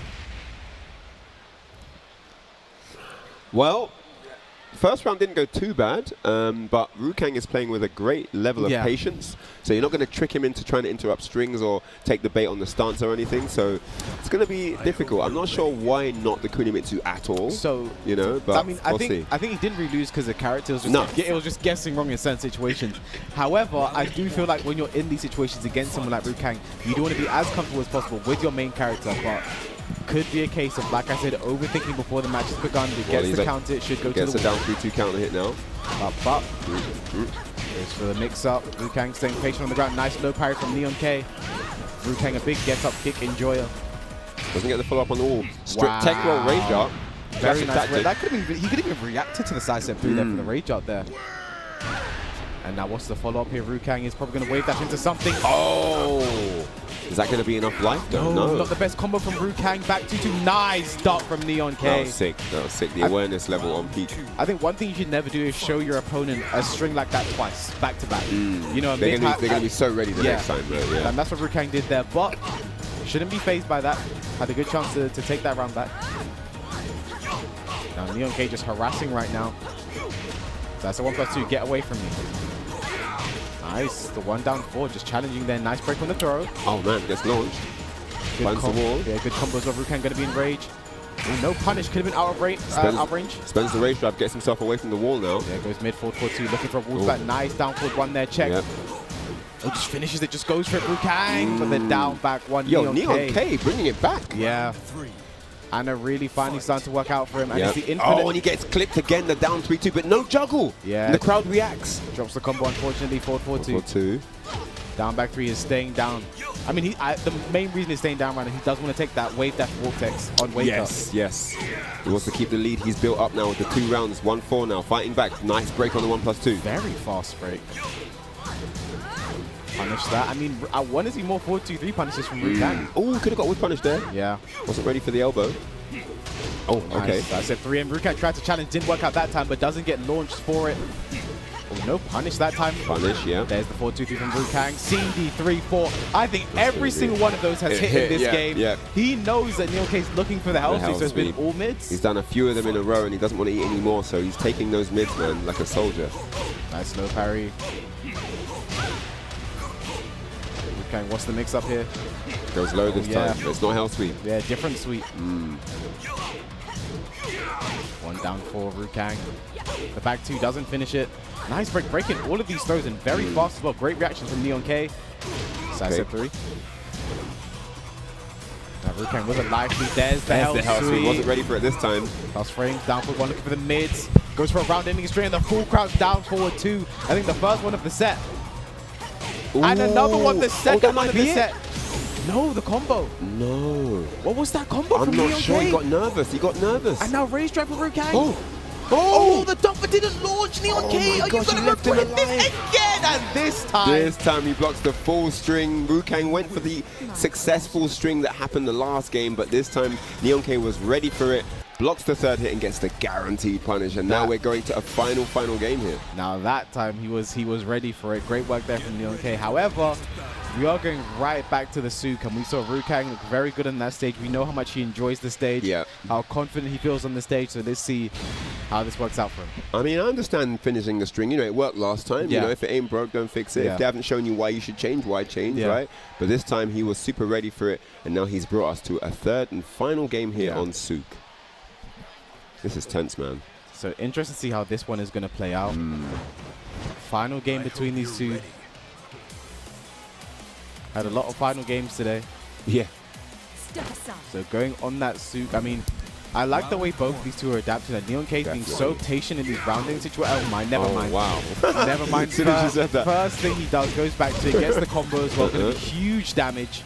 he's going back to what he knows best, which is aggression, pitbull, rush you down, right? Yeah. Oh, looking for the belly blast. Yeah, the Giga Jacker doesn't get it. Punish that. Ooh. I mean, wall bounce from downtown. it counts, I guess. Oh as a my punish. days. I don't And know. just like that. That was nuts. If they didn't block, it's a punish, I guess. I guess so. First round on the board here. Okay, Downward 1-2, and nice. Using the Chaos That was Judgment. sick.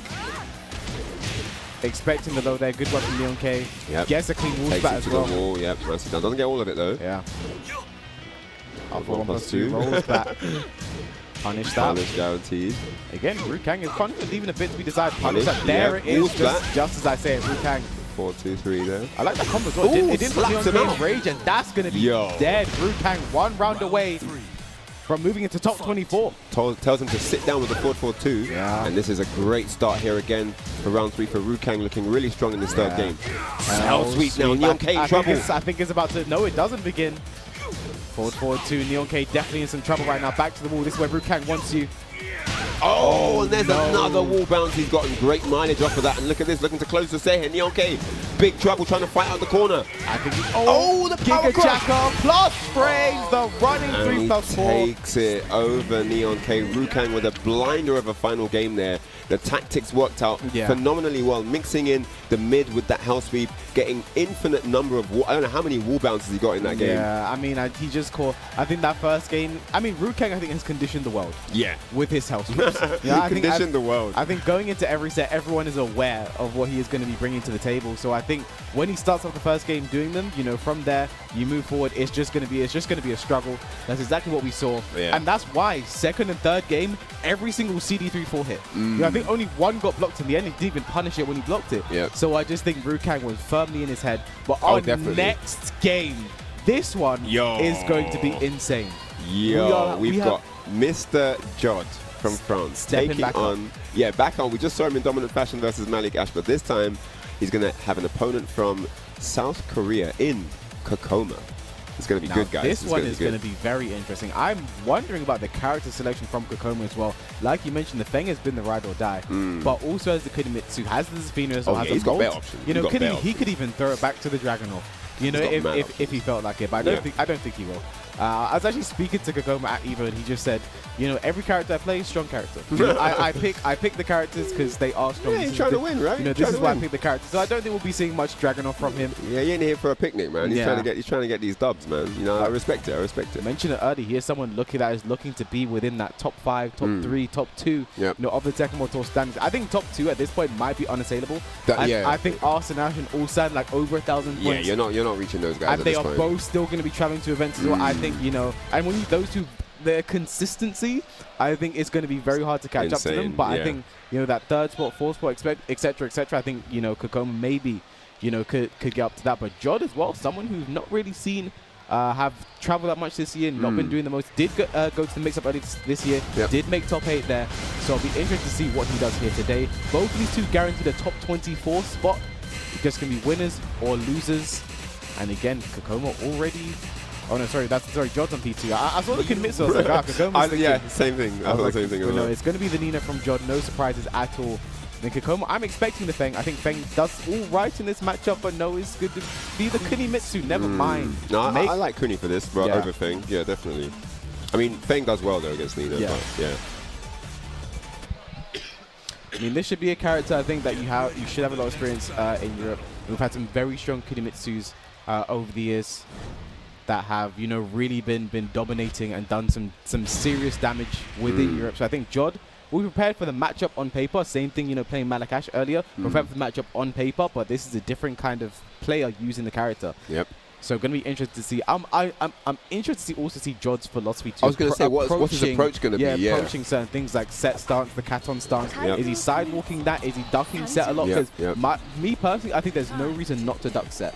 Set 2, if you get hit by that, that's not really going to do anything. You're not getting any launches here. Set 1 is high, and then set 3, punishable minus 16. You block that and you launch that. So I think there's nothing wrong with ducking set. All right, here we go. We're in now. Starting... Ooh, set 3 instantly. Full crouch sweep is off. 4-4-2 follows up. Yeah, it doesn't challenge it. Set 3 is 0 on hit, so most people normally do challenge it. But I think Kkokkoma already taking liberties right there. So that's for plus frames. Taking liberties, bro. Ooh. 2-2. Nice. I think there was a whip punish there from Kkokkoma. Nice. Nice movement here. Steps around the string. Excellent cycle, Kkokkoma. Just great control here for Kkokkoma. Look at the spacing. Set 2 blocks. Yeah, huge lappy. And in this kind of situation, I'm about to say, when Jodd at this kind of lappy set, he is only really going to be looking for launches and counter hit launches to bring it back. Yeah. You know. And I think Kkokkoma just wasn't going to give it to him. Oh, Katon stance. 4. The down back 3. Yeah. I mean, all of those down back 3s are minus 16. You just don't know when it's going to end. Yeah, that's the problem.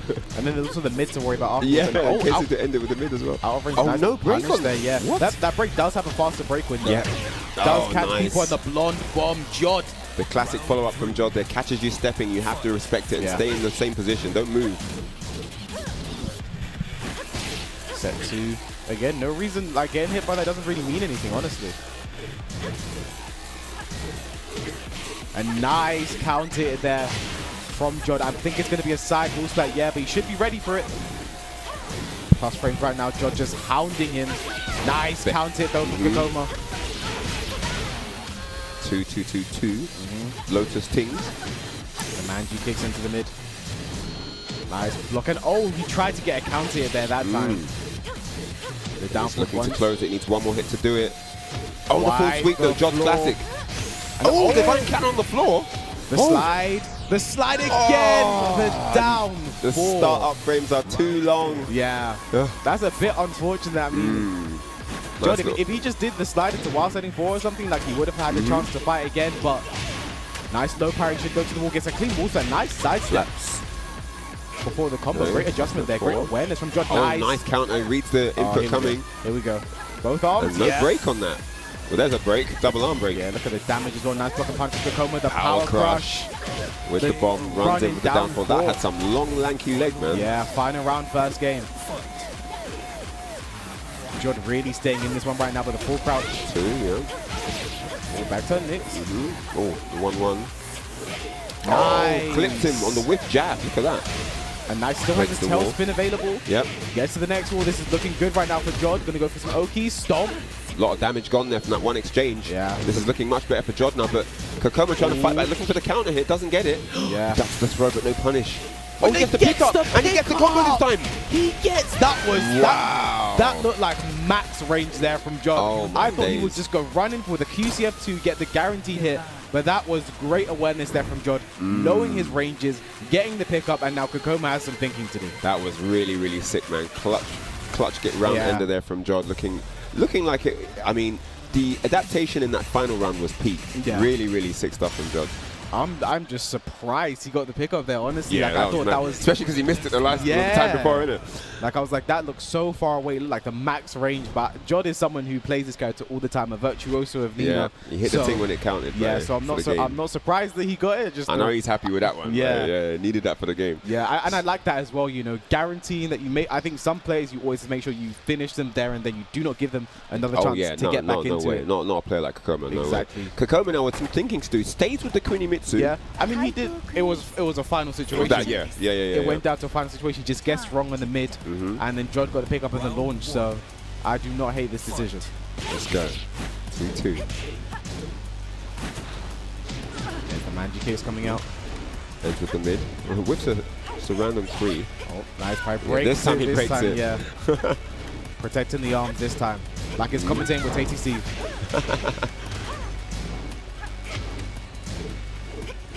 The 2-2s coming out. Jodd with a tiny life lead. It's fragile. Set 3. No challenge again. Yeah. 0. Gosain Force would have traded. Oh no, duck from Kkokkoma. The back 2 doesn't believe in the counter hit. Nice break on the throw. Yep. Jodd's back into the wall now. This is scary. This could be potentially bad, but it's not going to matter now. Oh, what? The rage art, and that's what? Jodd with the read. That was so sick. Secures himself the first round with that rage art. Yeah. I mean, sick timing. Look at the life. Once I saw the multi-hit start to go, I thought Jodd might have died, but I mean, I think just the final magical pixel there saving Jodd, saving his bacon. All right, so Jodd off to a good start here in game 2. Oh, could have launched him. Yeah. A nice CD1. So QCF1 gets the counter hit to the wall. No, QCF2, flip over. Oh, yeah, he knows that. Yeah. That is a sort of camera situation there. You want to be holding back, but the camera flips you over. So And you're holding back, you're holding forward. You're actually walking into it, yeah. All right, here we go. Kkokkoma aware of it though on his wake up. Jodd again with a good life lead, but he's working on it though. Kkokkoma chipping him down. Empty set. Nice break on the throw. Yeah. Oh! With the sidestep 4. Definitely a big mistake there from Kkokkoma. This should be the round for Jodd. Jodd now on set point. Yeah. Gets a top 24 I'm on not the sure he winner's wanted side. to do that, but Jodd was ready. Got a full punish off it and the round. Let's goes mid. Nice punish there. The Manji kicks coming out. Hop knee. Up for 3 blocks, yep. Yeah, late on the punish. Tried to do up back 1 that time. Did work out. Again, Jodd, I think not trying to really work on this life. He just wants to take it. Hang on. Oh, no. Oh, my God. I was going to say what a round from Kkokkoma, but that rage out just, that rage drive just changed the situation a bit. And he gets the wall splat. They get up 3 whilst anyone doesn't finish it. The standing to Kkokkoma is not done yet. Great round from Kkokkoma. They're bringing it back strong. That round 3. Set 3 now. Jodd fighting back. Nice. Low parry from Jodd. So aware. Looking at the Katon stance, analyzing every option. Ready for the low. Final hit does not sidewalk. Nice to block the from right. Kkokkoma now. Wants to keep him by the wall. He's got pressure, but he's backing up. He's letting him have space. Yeah. Oh! Gets the dive kick. Didn't commit. Oh, this is looking very good right now for Kkokkoma, but Jodd can steal big whiff. Side step for the wise whiff punish there from Kkokkoma. We're going to another final round. And he killed him before he could have access to rage drive, which is very smart. Nice low parry again. He's starting to read these lows coming out from Kkokkoma. Takes it to the wall. This goes for the damage. The lows are coming out. He's really hounding Kkokkoma. It's the lows. It's all low right now. It's always the lows. Nice block that time. The 2-2 Kkokkoma. Huge life deficit. No rage as well, so harder to make the comeback. Oh, nice counter confirmed there. It's just so close, this game. But he does set 3 and it's blocked, and there's a full punish from Jodd. If the wall is there, this is dead. Oh, he got him! He got him! Wow. And the slow headset removal in disbelief for Kkokkoma. He can't believe there was a wall there and it clipped for the damage, and Jodd is going to take it 2-0 over Kkokkoma. Wow. What a block and a punish that. I mentioned it before the game even begun. There's no reason not to duck set, in my opinion. Exactly You've what said he it before, did. yeah. Blocked it, gets the launch, and closes out the game 2-0. because of it. Great work there. Yep, really sick Jodd. stuff. Really, really sick stuff there.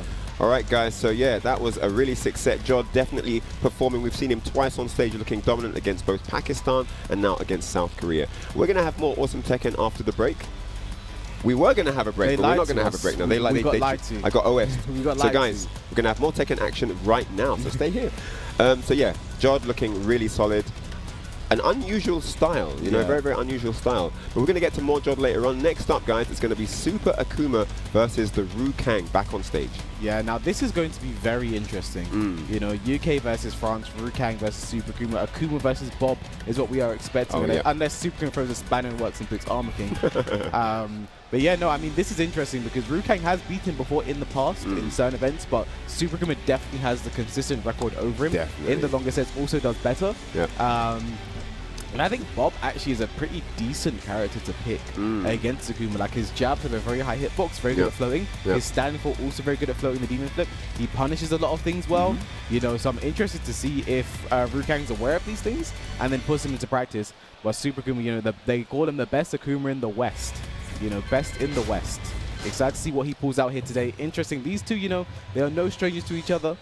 And again, both these two guaranteed top 24 right now. It just depends on winners or losers. Yeah, definitely a challenge of momentum control here. You know, we've seen what Rookang can do once he gets going with the mind games, with the hell sweeps, you know, the repeat big downward snowball spiral that he puts you in. But Super Akuma would like to build a game where he plays with spacing, builds meter, and then executes 50-50s from there with the down 3-5 or etc. So yeah, it's going to be an interesting duel here, especially the opening gambit. I think that first game is a big tell on the set here. And I like what these two are doing. This is why I love it. They're checking to see if any pads are there. You love to see it. There are no pads that need to desync. Love to see it, though. It's always so good to check. You know, I got a question for you. So, guys in the chat are going to listen to this one, and I want to know what you guys think in the chat as well. Would you rather win Tekken World Tour? You're a competitive guy. Would you rather win Tekken World Tour, but you never ever make top 8 again? Or would you never win Tekken World Tour, but you always come second? You're consistently second place, but you never ever win. Or you win Tekken World Tour once, but You never make top 8 after that. The thing is, I've lived the life of Mr. Second Place. I can't remember what. I think it was like 2021 to 22. Every single second place. I think it was 2020 to 21. It was. It was second place. So I've lived that life before. What do you say then? But I mean, finishing. If you're always finishing second place, you're in the money. I think you're every single year. Game is 8 happens. I think I'm okay with that. I think I could live with that. Okay. If they're calling Mr. Second Place, that's fine. As long as I'm not losing to the same person. Oh, that would be annoying. Yeah, that would be annoying. As long as it's not the same person. Just one guy's your demon. He's got your number every tournament. I'm not dealing with that. But yeah, Genghis is now. It's going to be the random select. Rookang is the luckiest random select. First off, last game he gets random select Soup. Now against Akuma, he gets random select Infinite Stage. Wow. You must have that timing down on the random select button selection, and everything's working for him. Look at this. Oh, nice dive kick. But again, 4-4-2, another good move, because that is going to be catching Akuma jumping a lot as well. Moving, jumping. Yeah, really solid move. I think Bob really has good tools in this matchup. Like I mentioned, out of the end. Nice block, the dash in and block to bait out the DP. Smartly done there from Rookang. Good work there. Starting off with all the momentum. But again, Super Kuma is very confident and comfortable on the Infinite Stage because people pick against him so often, he just had to get used to it. Hell Sweep, the first of many. Down 2, Ado does not spend the meter. Down 3, Ado. Down 3, Ado again, and this time spends the meter. That's what we talked about, building the bar. Down 3, Fireball. Activation station. Drops the combo there. Can get all the damage. Oh, no whiff punish. Yeah, out of range, I think. And now the focus is coming out. Super Kuma getting a bit confident. I'm starting to bait out with the focus attacks. Wow, nice. Catches him stepping. And that's the rage drive. Again, catching Super Kuma jumping so much right now. What's the mix-up? Goes mid. 2-1, no for the down 3. Ado again. Super Kuma using his meter so well. Tied up. 1 round apiece. Down forward 1, down 4. The jump. Wow, while setting 2-2 that time. Wow, finished it all. Nice punish from Super Kuma. Nice what jab there, just throws it out, gets the float again. Like I mentioned, Bob has the tools in this matchup, I believe. Down forward 1-1, nice duck and punish there. Not letting him get away with anything. Straight under the down forward 1-1. Big damage here. Down back 3, knows he wants to stay down. I mean, a lot of people want to stay down against Rookang. They don't have to deal with it. But the dive kick is there specifically to go over the jabs. It works out, and this should be dead. It's definitely dead. Yeah. All right, so nice comeback there from Super Akuma. Breathes a sigh of relief there on stage. And he's got the rounds now 2-1. Super Akuma. Rolls back. Down 4. Down 4 again, out of range this time. Nice whip punish from Rookang. 4-4-2 absorbs the focus but can't get anything from it. Down 4-2, punish that. Down for 1+2 from Rookang. Life lead again. No punish, worried about the last hit. 1 down 4. Rookang has a life lead right now. No meter for Super Akuma. What a low parry, and this should be the round with the correct combo. Another round for Rookang. Rookang collecting these rounds like Sonic the Hedgehog, babe. Looking very good right now, sharp and strong. Let's see if we can get a third. Ooh, big whiff. Not the worst thing in the world, though. No meter again for Super Akuma, but it'll be built very soon. There it is spent immediately, but drops the focus. Oh, nice counter hit there. Rookang likes to use that CD1+2 charge into something, but you're heavily minus there, so he gets counting for his troubles. 4-4-2. Yeah, what's it going to be? Opts not to go for a mix-up. While running 3, lets him go. Down forward 1. Oh, what kind Wow, what combo was that? I think Rookang must have tried to do upward 4, and he gets Rage drive and he got hit! Okay, this could be the start of something. Back 3 amid. Oh, he goes over the downward whip. What a whip punish from Rookang, and he's up. He's out his seat. The pop-off, man, jumps out the chair. Oh my days, what a climax there, and Super Akuma's not going to be happy with that. What's going on? Oh no, I think he's saying I didn't mean to rematch. I think he's saying he didn't want to rematch. Yeah, he wants to change the stage. I thought he was just like, no, it's the stage, we're going back into it. Yeah, no, he wants to change the stage, and he wants a second to also think as well, because that was a bit hectic at the end. But yeah, we're just going to close the game here and get a stage reset for Super Akuma. But it is going to be 1-0 to Rookang now after that clutch. That was great work there from Rookang, honestly. All it started with was the rage drive as well. You know, the rage drive connected. did. Went from there, took the mix-up, and then whiffed the down 4, and an excellent whiff punch And look there at from Rookang. The Look upper at 1+2. Rookang is deep in Sort KOs. Yeah. He is only concentrating on the match. He's not thinking about anything else apart from what do I need to do to secure the second game. It was clutch. It was too close for comfort in game 1. Yeah. He's like, I could have lost that. He knows what could have gone down. So he is focused. Look, the headset is on. Yeah. He's getting ready, man. This is it, people. We're going to get a stage change, I believe. We're not going to get any we're characters probably going to be change. getting the walls in play right now. Yeah, definitely. He wants the meter and the pressure with the walls. So here we go. They're having a little conversation now. He's asking what stage he wants, I think, because so Rookang... he has to pick, right? and it's the Howard Estate, right? So Howard Estate. no surprises in stage choice right now. Man, what a clutch finish there. The whiff sweep. Rookang was ready with the up forward 1+2. Yeah. Guaranteed punish. Takes the first round. But we're now with walls. Howard Estate, guys. I mean, if it's that close with no walls, who knows what's going to happen here? Oh, boy.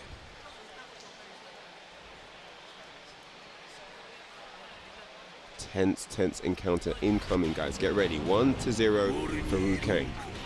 Super Akuma on the comeback. Let the show begin. Round 1. Fight. Nice, that's classic Rookang right there. Baits him in. Standing 2 into the down forward 2, that is classic Rookang. Baits him in. With no punish while standing forward, doesn't finish it, scared of the second hit. Yep. Regular throw, that's a counter hit. That was sick. That's a counter hit throw there. One too many, it says one too many focus attacks, Super Akuma. A nice float from Rookang. Not going to get the wall though. Secret string. You don't see that very often. Yep. Oh, that was almost underneath the jab. Yeah, almost went fully under, but meter. He's got a bar now. No! He's got out of the wall though, so no punish. Oh my gosh. It's going to be raised drive. Yes, 50-50. What's the mix? You let him go. Yeah, I think he was getting ATP, right? And there's Oh, man. There's the meter spent. I understand, though. I understand. Yeah. I understand. Because that was a difficult situation for Super Kuma. He might have opted for the EXDB. 1 down 4. But again, he spent the meter to do that, so resets the situation. Nice punish. Okay, Demon Flip Palm. Down 4. Crouch speed, yeah, down 4. Running 3+ frames. Nice. Not going to spend the meter because he's going to get a wall splat anyway. Yeah, reacts to the jab hitting into the Tetsu DP. Nice. Oh, nip up though. Kick. And there's the hell sweep. Is it going to be a second? And he is. Is there going to be a third? Oh no! He doesn't need it. Super Akuma baited. And the crowd's awake right now. 1-1. Then looking for the down 2 again. Needs to focus, but gets nothing. Oh, he spends the bar, but he doesn't land the combo. And Super Akuma reeling in his chair now. He's not happy with that outcome. Float, just shy of the wall. Goes for the looking mid. for the wall. He's got a great pressure situation here. And and the level 2 focus attack. Now this should go to the wall. Is he going to break it, or does he want to keep the pressure? Wants to go for the pressure. Yes. Has a prime meter as well, so this is very scary for Rookang. He's going to want to keep that for the next one. one. He can break it actually. Oh no, he can't. No. No launch from Rookang. That was a massive opportunity. That could have been the round. Oh my goodness me, Rookang with a chance. Excuse me, Super Akuma with a chance to even it up now. Just needs one more round to do it. 1-1, there it is, gets the count hit. I think he's going to get the breakable wall here. Is he going to break it? Yes, he is. He does this time. Down for whiff, but no whiff punish this time. Yep. Big. Counter hit. Going to be a side wall. Can't pick up off of it. Rookang lining him up now. Oh, but Super Akuma was ready. And just like that, he ties it up and we're going to a final game. Exact same situation as before. The CD 1+2 charges the focus, gets it. Rookang going to go to stage. Now, it's a tough choice for Rookang. Does he go for his tried and true Sook, or does he go right back to the infinite stage? I like Sook, man. I think the hell sweeps are working. The corner game is solid. The pressure is hitting, you know. We haven't seen... I mean, with that said, though, those last 2 focus attacks were really important. Because that is going to get into Rookang's head. I mean, not once, but twice in a row, he had the read with the level 2 focus.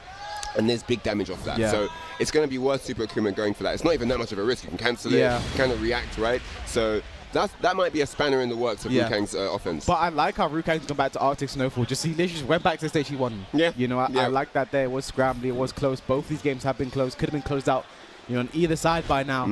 Final game between these two for a spot in top 24 on the winner's side. And this game, the match that happened on the stage was literally down to the wire. Like, could have gone either way. Let's see what happens here, though. Third and final game. Who is going to top 24 winners? No break from the throw. Oh, and no combo either. Tried to do the hard combo there. Oh, man. The nerves are coming in, perhaps. Looking for that mid again. Punish, yes. I thought that might have been out of range or something. Down 3, no meter though, so not be that scary. Nice, 4-4-2. And there's the hell sweep starting confidently here. Rookang. Plus frames, down 4.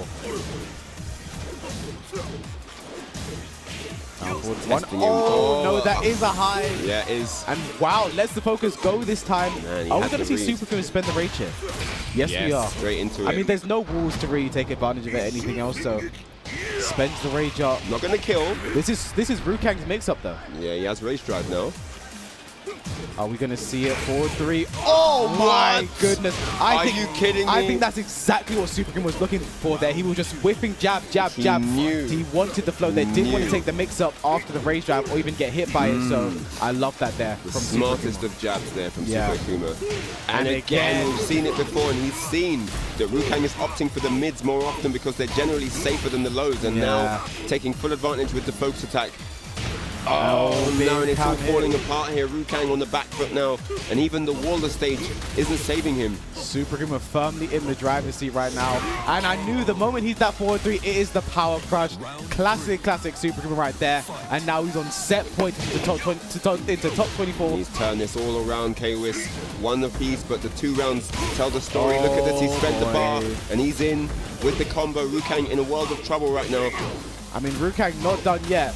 We've seen him make these kind of comebacks before, but Super Kuma is firmly in the driver's seat. He needs to be careful of these mids though, because the focus, nice punish from the Giga Jacker. Down 4, one more hit, closes it out, another down 4. He does it. Super Kuma takes it. Solid adaptation, solid strat, and you can see that, yeah, he's a deserved winner of that game. I like the strat, Kwis. I like the focus attacks to make the mid option unsafe. Yeah. That was the big tell, because the mid option, usually if you don't know which to do, you go mid. Yeah. It's safe, I'm out again, I can go for another situation. But making the mid dangerous is something that really got into Rookang's head, because now the health sweep is a massive risk, and the mid is a massive risk as well. Yeah, I mean earlier, because we did see the forward 4-2s and he was absorbing the focus, but because of the time he was doing the focus, he couldn't get anything off it. Like if he went for it, Rookang could still duck it. But later on in the set, like Rookang, I think Super Kuma had the time when his focus down, got him for it. Congratulations, Super Kuma is in top 24. The crouch dash 1+2s not being able to you know, come through. The health sweeps not being able to come through. But guys, we've got more Tekken action coming to you after the break, so stay tuned and we'll catch you in a bit. Don't go anywhere.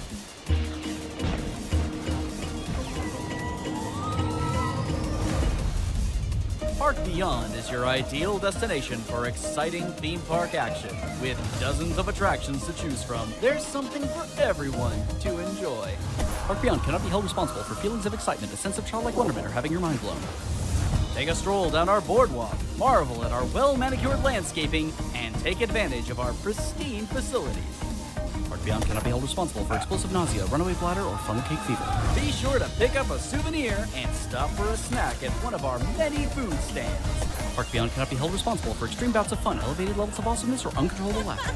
And last but certainly not least, defy gravity in our thrilling high-speed roller coasters. Park Beyond cannot be held responsible for arms and legs when not kept inside of the vehicle at all times, unexpected air travel, and accidental impossification.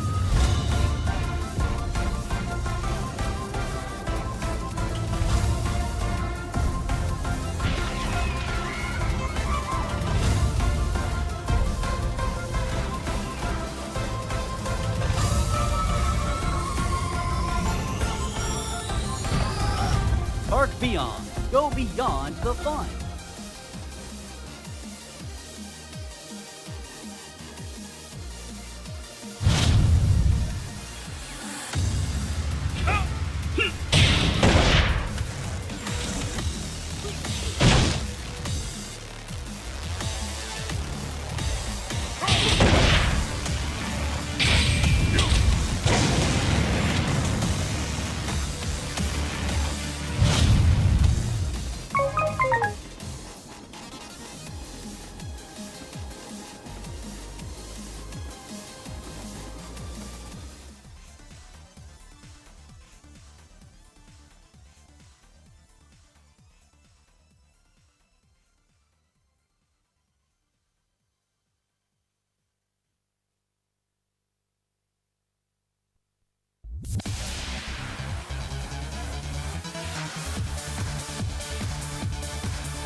You got intro, yeah?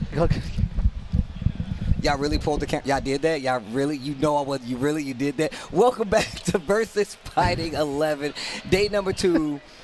Oh, man, he did warm me. He did warm me. Guys, welcome back. We got more Tekken 7 action for you guys. Points are on the line. Rookang, one more time, bringing it back. You know how it goes, man. We've had a good time so far.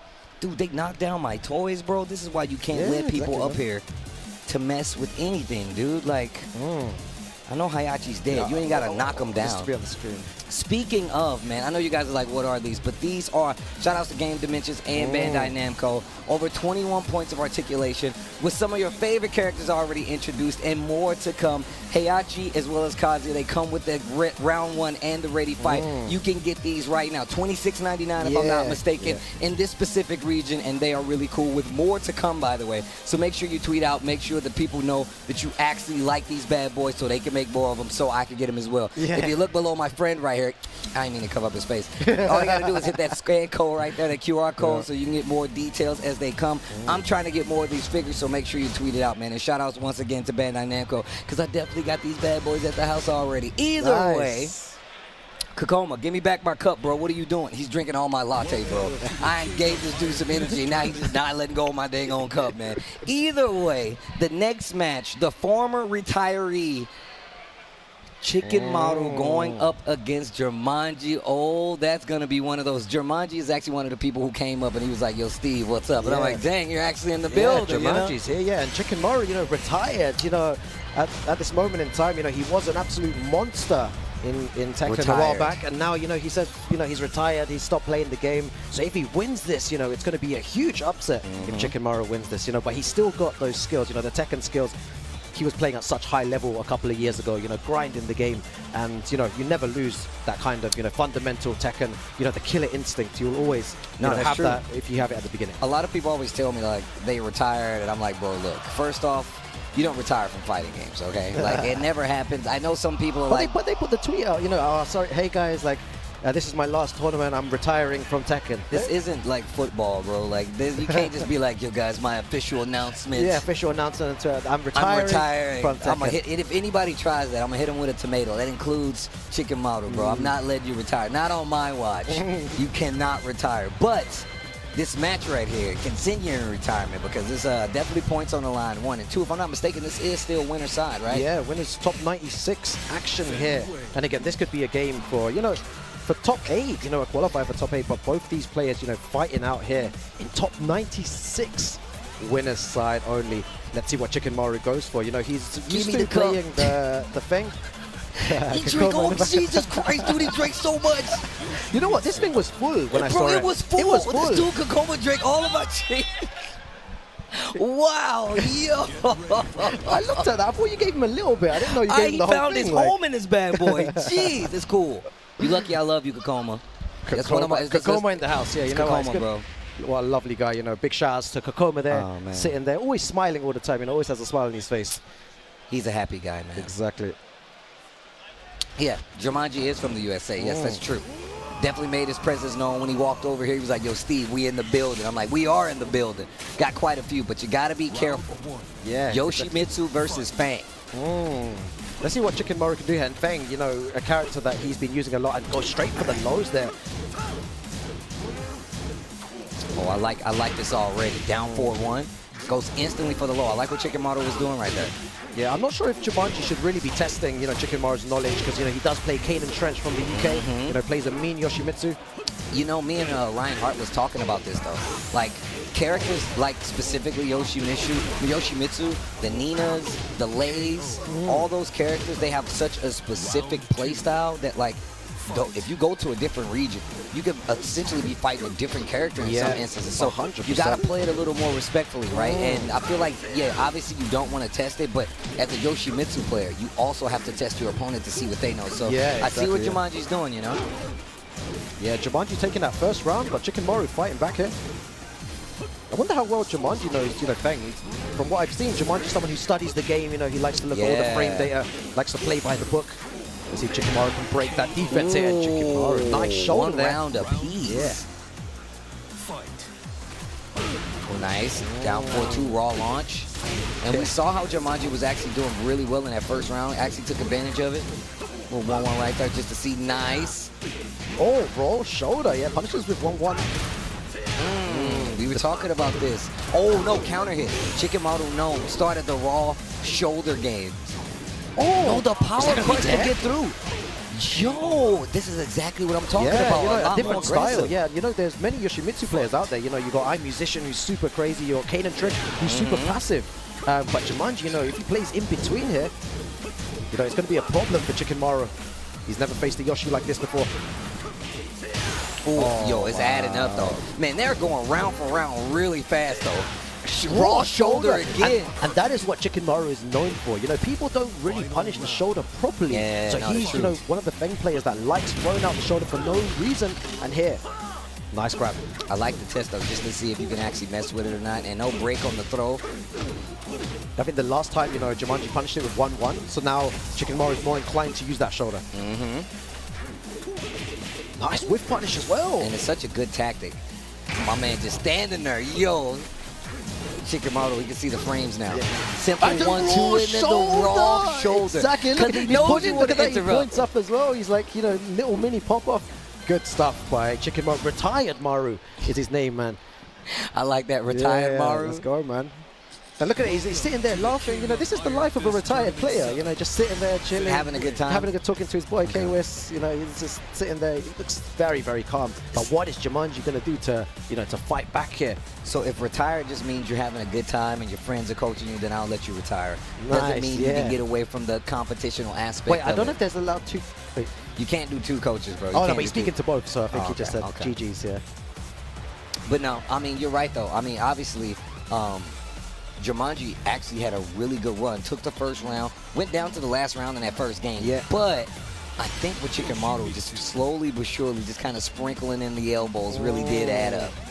Yeah, it was really good stuff. And the use of the shoulder as well. I don't think I've seen a Feng player use the shoulder like that. You know, super punishable move, but throwing it out like it's, you know, like it's -10 or something. And if someone doesn't punish your moves properly, Why would you not? why would you not do it? Like, you need to carry on doing it. If someone thinks something is, you know, jab punishable when it's launched, carry on doing it all the time. More resources for you.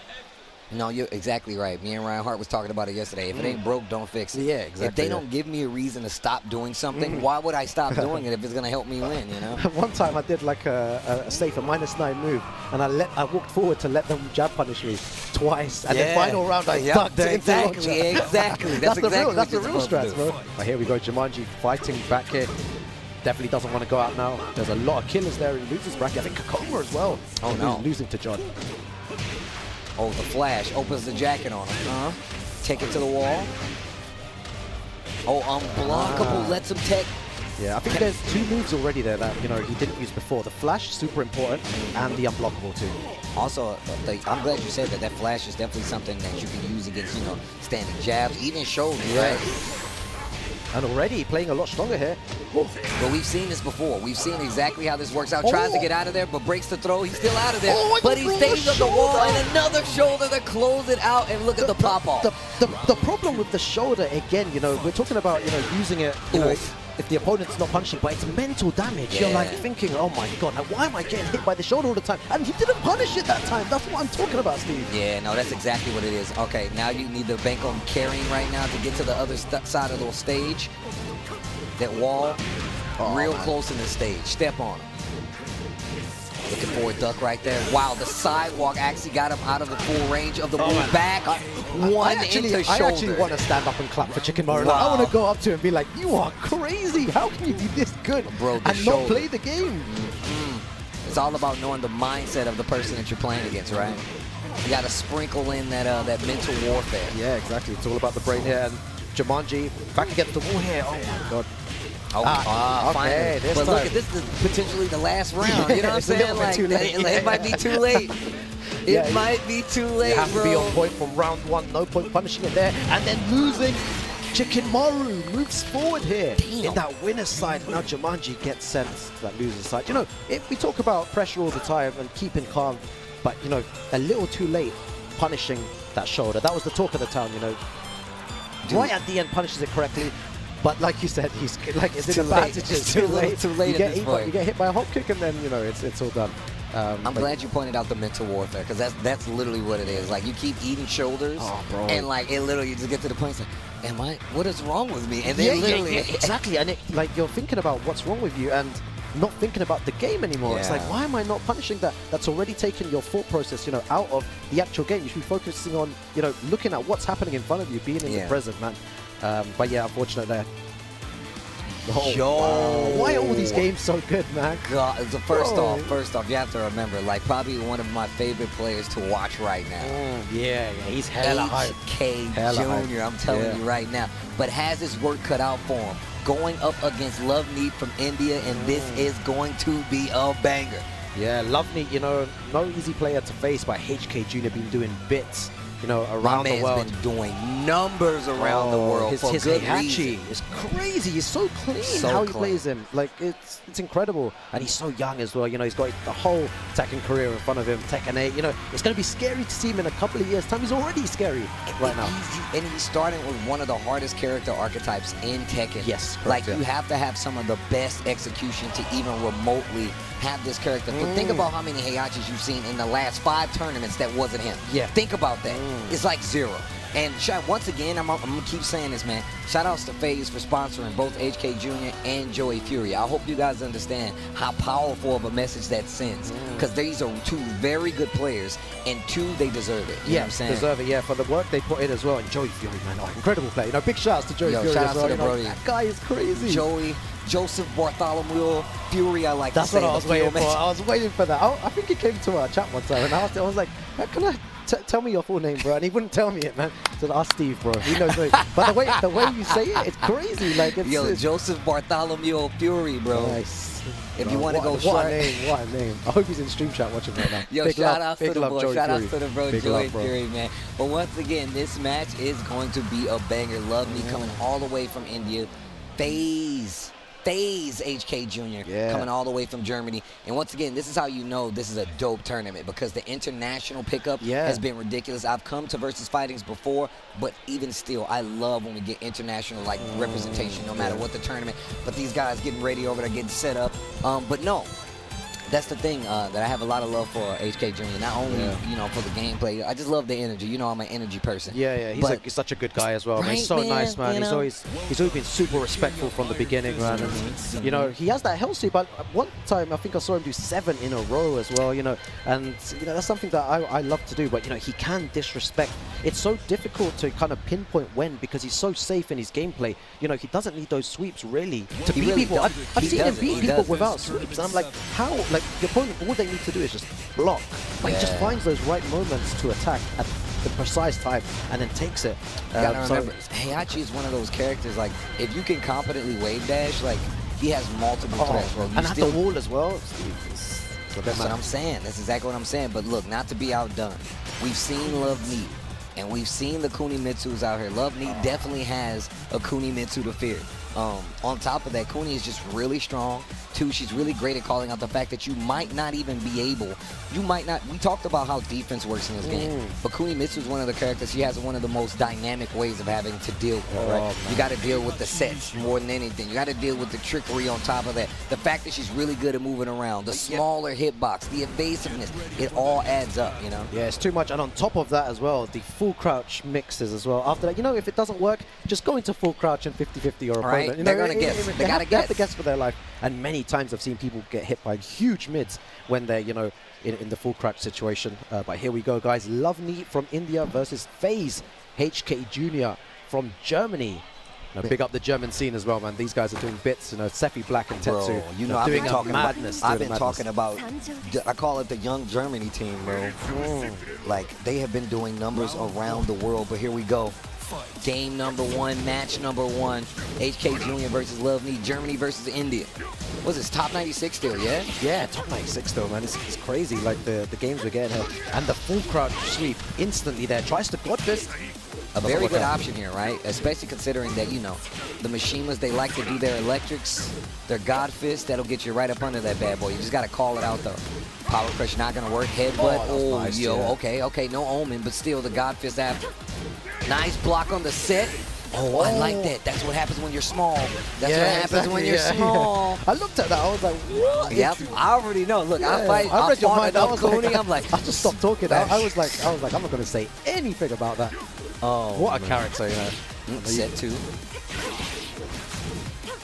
Little 2-2 right there. And I love how Loveneet is really just kind of sprinkling in the threats, right? 4-3 counter hit. We're going to the wall. Oh, no. Yeah, I love the way that HK Jr. is throwing hell tubes out very early in the game. You know, not used to seeing him do that too often, but, you know, attacking those legs, which is really good. Just putting that threat in Loveneet's mind. And I'm not sure what Kuni can do about 4-4, block 4-4-2. Yeah, maybe kunai, maybe the... That's what I was thinking, potentially, but that's not a lot of damage, right? You know, you just get a nice little, 10 damage or something. I like the options coming from Loveneet. And like, nice little down 4-1 from HK Jr. Just to be sure. Those keep out electrics as well. You know, you don't want to run in, otherwise you're losing 60% of your bar, probably more. You gotta let them know. You gotta let them know the power's still on. You gotta let them know the power's still on. Man, so many counter hits by HK Jr. And gets the wall this time. The breath of the demon. Oh my God, gets away, man. I love that option. You know, doesn't want to be back against the wall. Damage. Oh my God. Here we go. This is the beginning. Look, just ducking right in front of the face. Spins the blue. There's a full crowd. What's the mix-up? What's the mix-up? What's the... No mix-up for you, HK Jr. Oh, the Getty stomp. That old man stomp. Like, didn't I tell you? Oh, he's not doing anything, you know, so we're going to take that information. Oh, the blue stuff. So good. Back against the wall. What's he going to do to get up? Yeah, nice little punish on the down forward. 1-2 there. But back still against the wall and uses the set to get out of there. Set 2 to the other wall you go. Man, look at that damage, man. Edge. Oh my God, gonna down between electric. He's practicing his electrics plus frames. Oh, 4-2, not 4. Oh my God, this is so scary. This is warning. 4-4-2, it's over. And you talked about the full crouch game. It literally is what got Loveneet back into the set. 100%. That's literally what got him back into the set. Yeah, let's see if he carries on doing it. It'll be very interesting. Nice punish again. Always getting that. And he tried it again. You saw the full crouch sweep there. Shot in fist combo. 4-4-2, get up. Plus frames. Back against the wall here. Oh, counter hit. That is going to hurt. You could probably get the other wall. No way. Yeah. Yes way. Yes Bro, way. Yes way. What is this? Oh, wait a minute. We back in the game. Gets to get a kick. Not a lot of damage, but you need this momentum. Oh my God, this is scary. He still has rage drive. He has access to it, guys. Oh my God. Just be careful. 25 seconds remaining, Steve. Oh my gosh. What's the guess? Oh, you ducked on the wall and then he spent the blue stuff. Just to let you know I didn't forget. Wow, man. The crowd going wild here as well. Supporting their boy. But that was so Young close, Germany man. in the building. Let me talk to my guy. Tetsu coming up there. That big bottle of water as well. Loveneet, you know, traveling from India, doesn't really want to go into that loser's bracket. No one wants to go into that loser's bracket. But HK Jr. playing super well there and clutches it right at the end. Man, shout outs to India though, man. I know we just talked about how they had their first, Tekken Master event, which is crazy, by the way. I wish I could have been there myself, but I love seeing that. I love seeing like every region be able to at least get some of the Tekken World Tour love, whether it be now or later. Make sure they get it. But Loveneet coming all the way here from India, bro. From India, bro. That's crazy. Bro, that's madness, man. That's a hell of a long journey, that's bro. That's a journey, man. To be thinking about Tekken the whole time on the plane, like, I'm about to body some fools once I get over here. They don't even know. He's been playing for quite a while now. This love is neat, and it's all the way from India. The tidiest love from India. Damn, from India with love? Hold on. Is that what it means? Hold on. Now listen. Maybe it does, man. We need to ask him after. Right? I got to find out now. It's a good question to ask Loveneet. Blue stuff. His execution on point right now. I think that's mental damage. To see like somebody hit you with like the blue God stuff. fist blue stuff, bro. You're like, definitely. oh, damn, this guy's good. And I'm still getting this combo. Let me. Hard spike. Yo, wable. Oh, that is going to hurt. Just gonna do safe mids in this. Oh my! That might hurt. Oh, that's gonna hurt like hell, actually. Yeah, that's gonna take a lot of damage here. And Loveneet throwing out that Rager at the right time. At the perfect time. How much? Oh, yeah. So close. On 1 pixel remaining for Loveneet. HK slightly. Kunai. Oh my god, you called it, bro. You're alright. This is what I'm saying. Please compete in one at least. You know, bro, the next like Evo or something, just compete and Dude, you would have won there as well, man. 4-4-2. Bro, you know, look, we have to be able to make these calls. We talk about the game at a high level capacity. I told you how I feel about this. Incredible call though. That was, you know, you said it before it happened. The kunai. Down 4-1.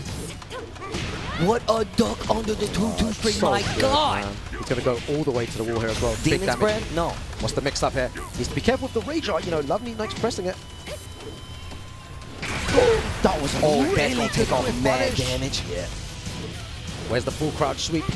He needs to gamble. He needs to gamble soon. 23 seconds. I called that one. You see that? The full crouch sweep. That would have been my round as well. That would have been your round. That's what I'm thinking. I was like, I would have won. Combine our brains together, yeah, just like enter a tournament. Drift compatible, bro. Yeah, Drift exactly. compatible. HK Jr. 1 round away from moving on here. Oh, down 4-2. It's going to get a nice Yo, my man still got a combo for it, though. 4-4-2? Yeah. Yep. Again, not been taking too much risk, you know, HK Jr., but at the end there, you know, you knew when to take it, and they got him a bit of life there. Okay, Loveneet, trying to make something happen. Not close enough to get the hit. The actual combo, I should say. 1-1. Godfist, he's pressuring. And now he notices that Loveneet is playing at this range where electrics are even stronger. Dude, I'm telling you, once I saw him get close, I was like, you don't, no. Like, I know for a fact. The minute you get into that range, I'm like, bro, the power. They're going to check the electricity instantly. A masterclass, man. Incredible. HK Jr. moves on. Loveneet into that loser's bracket. He goes with all the sharks, you know, with all the good players there as well. You know, there's good players both in winners and losers. It's going to be difficult to even make top 8 at this rate. I mean, Loveneet is, look, I know Loveneet just went down to that loser's bracket, but I feel sorry for whoever else goes down to that loser's bracket. Like, it's some killers in the loser's bracket, but that's what you can expect from a tournament like this. Like I said, there's a lot of international competition here. Points are on the line. Another great set to start us off here for the day, man.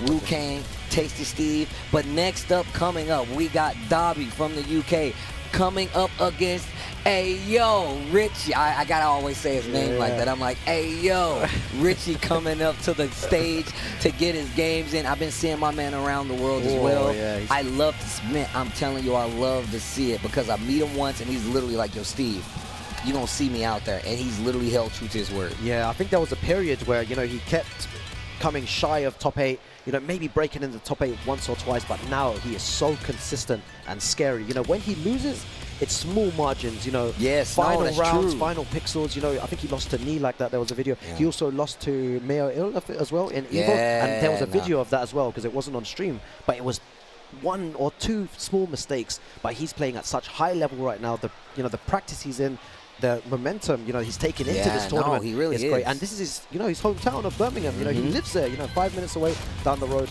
And a fan favorite, you know, in Ayorichi. So first off, we also have to talk about the fact that Ayorichi gets powered up when he gets like the house support. We talked about this before. We've seen this before. Yeah.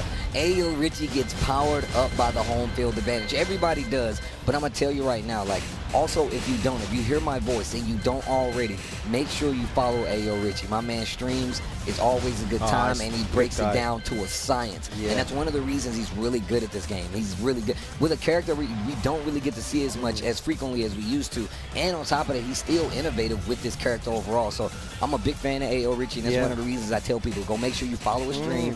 Watch if you're a Leo player. He's a good dude, man. He's a good dude. Best Leo in the world here. But Dabby, you know, is a player that, you know, they both used to be on the same team. And his Raven is annoying. Everyone says his Raven is crazy. You'll see it here. And, you know, Richie sometimes, you know, is more inclined to, you know, to defend and, you know, to try and keep people out and not block low too much.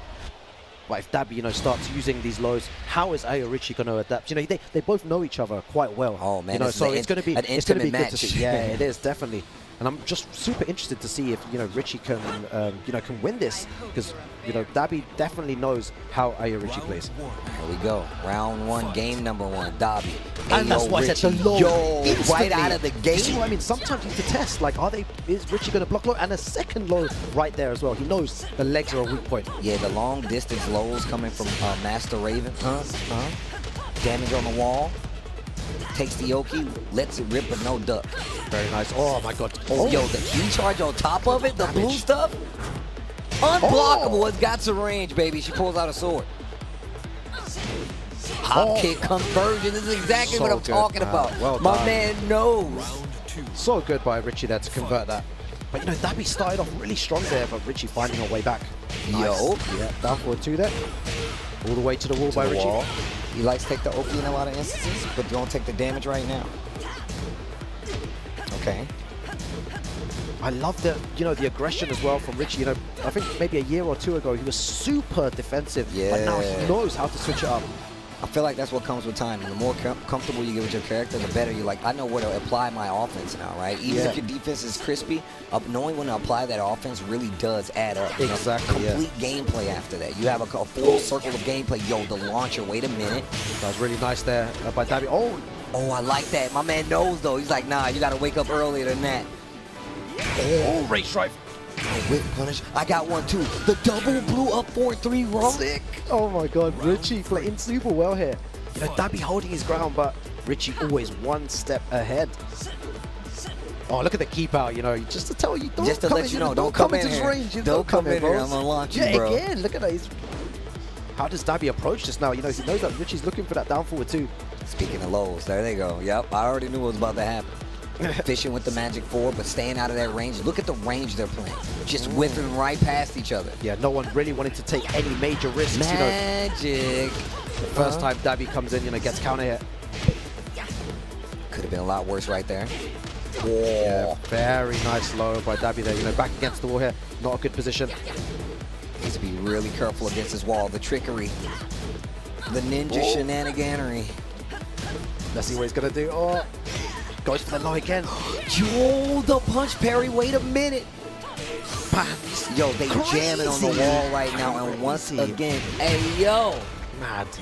Hey, yo. Yeah, Ayorichi just doing damage at the right times. You know, it always seems like Dabby's, you know, finding a way in, and then just Richie takes the momentum away from him. He gets the hit. He gets that hit, but like Richie is playing back at such a range that you can't really capitalize more off of it, right?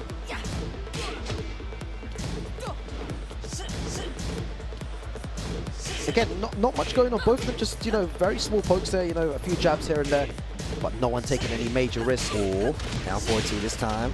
We're going to the wall. Damage is looking good. Oh, damn, that hurt. And look at the Oki right there. I bet if he rolled back, that would have hit. Like, if he rolled back, that would have hit. Oh, nice. Oh, tries to do an empty jump there. You know, doesn't work out. Richie 1 round to 1 game.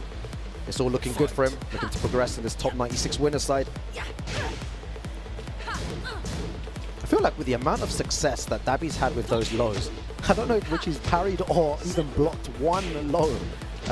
It seems to be working, you know, but I reckon Dabby might be thinking, you know, sooner or later he's going to duck, so I need to be very careful. You know, in these situations, you need to look for the lows. And Ayorichi, like, my mindset on it is like, oh, and there's the low parry. That's what I was talking about. Like, I'm going to tell you right now, as long as it's not a clean hit, I'll eat those, right? I'm not going to lose the round for it. I'll eat those, right? You're not in range enough to get what you want off. I know you want the counter hit. Oh, bounce! I know you want the counter hit. I know you want that big combo, but you're not going to get it if it's not a clean hit. So. Exactly, yeah. Richie 1 round away from moving forward here in the winner's side.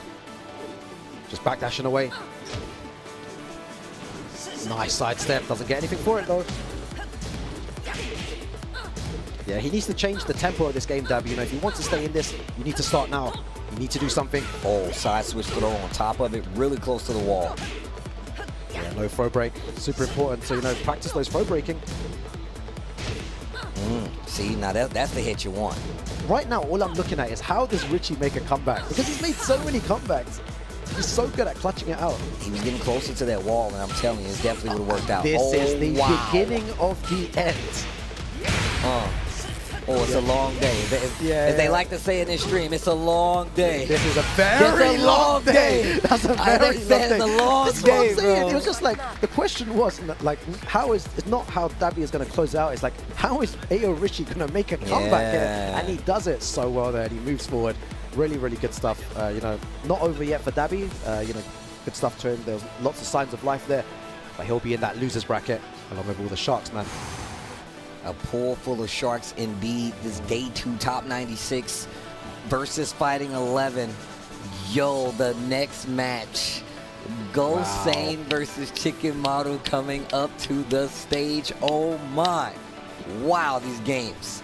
Yeah, man, we've had some great matches so far, man. Too good. The Everything has been so good. Super close on all of them. It's been a it's been a great event so far. I'm enjoying my time commentating with you, Always. Mr. Tasty Steve. Versus Fight. It's good to have you down in the UK, man. You like the UK, don't you? You know I like the UK. You've right? seen how many times I've been over. We had some good food. We had some good food. We've as had well. some good times, good food, good hangouts. We've had some very good times over here. That's why I like to come over and chill. A bunch of the homies over, Spag, K-Wiz, everybody. It's I always mean, so much there's a fun, lot bro. of people over here that I rock with. The boy Nate, Aggie. I got a lot of friends over here. So any chance I get to come back over here, I'm always going to take it. Nice. Yeah, it's a great place. Guys, next time they do events here in London. Guys, always try and find a way down. It's such a great vibe here, great energy, and there's always very, very hype games at Versus Fighting. As we get set for this next one, Gosain versus Chickenmaru. I had to crack my back right there. Oh man, that was great. No, but it's getting real though. It's getting real. The closer we get, the sweatier it gets. You know? And both these players will definitely know each other's style. From the same area of London as well, both from East London. So they've practiced a lot together before in the past. Joker, another player that practiced with these guys, so they're gonna know, how to play. And it's so nice to see Chickenmaru and Gosain both, smiling, friends. But when it gets to the game, then it gets serious. This is sworn enemies, this is for a top 24 winners side place. You really want to get, once you're in that position, it's good. It's good. Everything's looking good for you, man.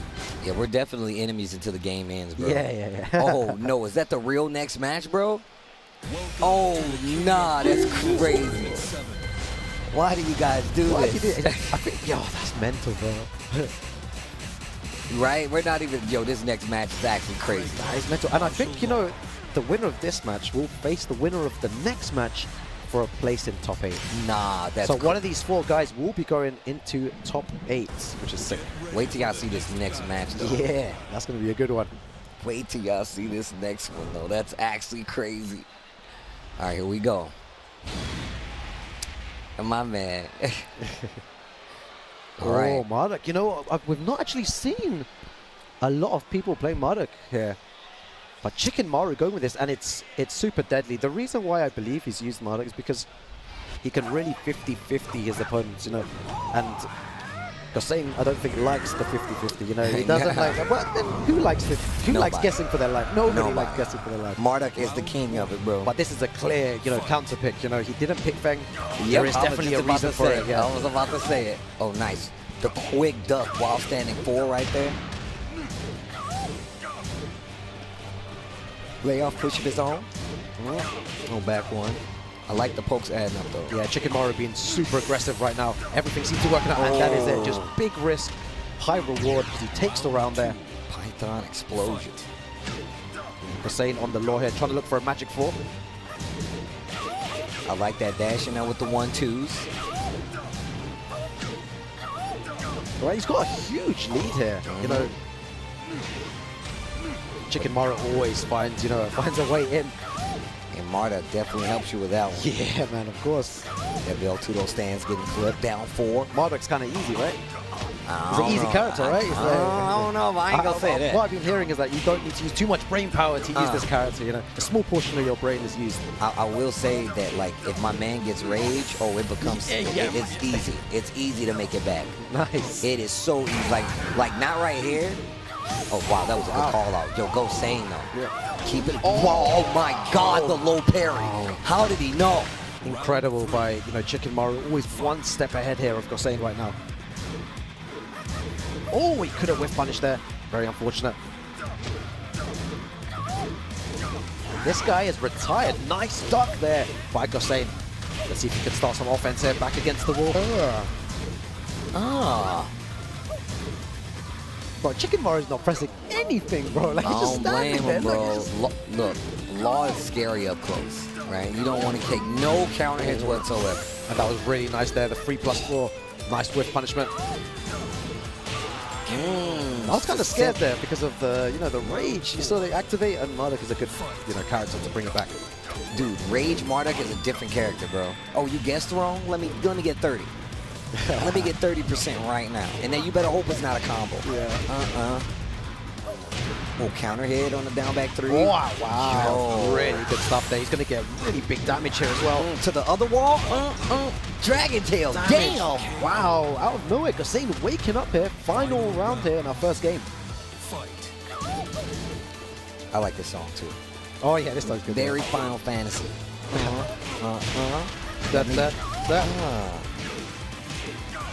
Yo, okay, wait a minute. Step on it. Bro, look at the damage, man. Gets a nice slide there. Double he's slide. going to go for I bet you won't do it again. Oh, I bet you won't do it again. Oh, okay. Oh, my God, so close there. Oh, again, is he dead? I know you ain't doing it again, though. Oh, my no God, way. explosion. See, right here? Do you know what? He gambled it all. He thought that Gosain was going to stay on the ground in that situation and play it safe. But Gosain manages to take it here. So good, man. That was a really, really good call out, but super close games. That's when Marduk becomes like, you know what? I'm going to use 1% of my brain. Yeah. Nice. Get this tackle. I'm back in the game. Yeah. Mom, back in the game. Yeah, it's interesting you say that. There's not been many tackles, you know, from Chickenmaru. You know, maybe he knows something we don't, but the tackle, you know, a very good tool to use. I mean, if you notice, there's a lot of ducking coming from Gosain at certain ranges. Yeah. Right? So just to be prepared for that tackle just in case. Not that one, though. That's a different tackle. Nice challenge with the down forward too there. Escapes the wall pressure. Oh, yo. Oh, Man, my God. Movement. So Yo, good. the crouch dash. Looks like, you know, all the momentum is on Gosain's side right now. Not doing anything wrong here. Play that record. Yeah, Gosain super good, 2 rounds away from moving on here. What are you going to do? And Chickenmaru started off so well at the begining. You know, everything was working out and he's getting those ducks. You know, he's playing well, but it's just not enough right now. Needs to definitely change the game up a bit. Oh, wow. Still on that wall, though. Break on the 1+2. Yeah, good for a break. It's the beginning parts of that Oh my God, what's he looking for here? Small pokes there from Gosain, not taking any big risks. The 1, 2, 3. Yeah, big damage there. Oh my God, the pressure from Law. Oh, good full break. Break. Oh, wow. Chickenmaru fighting for his life with his back to the wall and made it out alive. And that's like one of the worst positions to be in the game. Yeah, like, a person's long on top of that, man. He's got a lot of quick moves. The reversal. Get off of me, bro. Guess right twice, 2 out of 2 for him. Oh, no. Guess again. Yeah. Oh, not this time. Jam the ribs. Oh. Just as a guess for your life when that tackle comes out. And Chickenmaru's, you know, picked up on something here. Again, more tackles. You said we weren't seeing a lot of them. I said, get off of me. Oh, wow. Forward to Gosain. Yeah, Gosain 1 round away from taking this. Putting himself in a very good position in that winner side. How does Chickenmaru fight back here?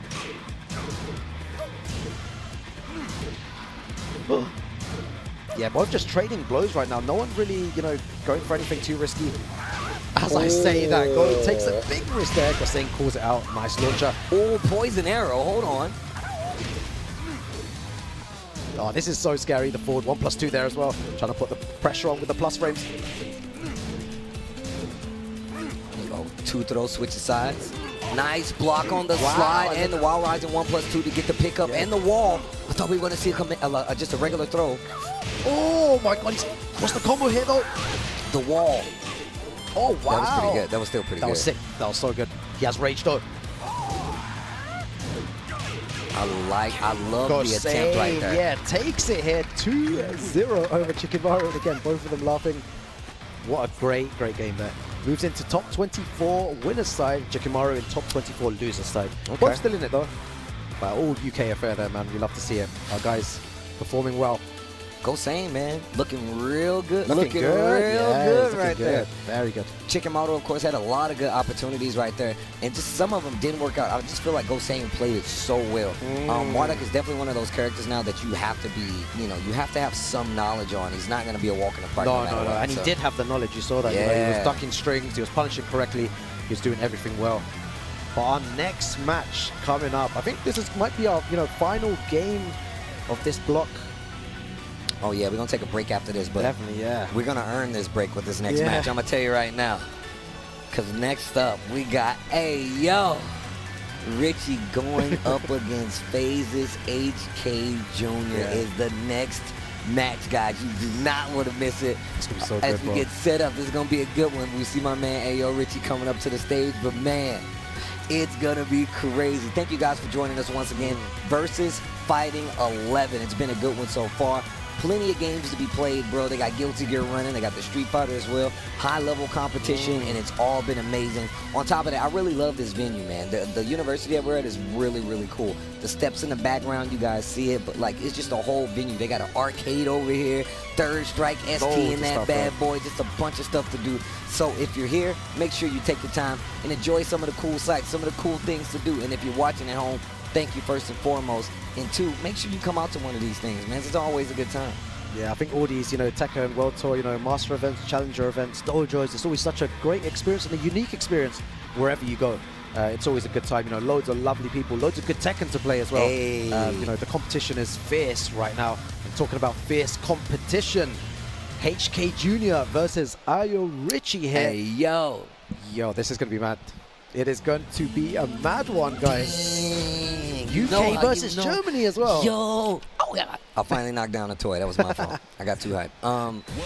No, that says a lot, though.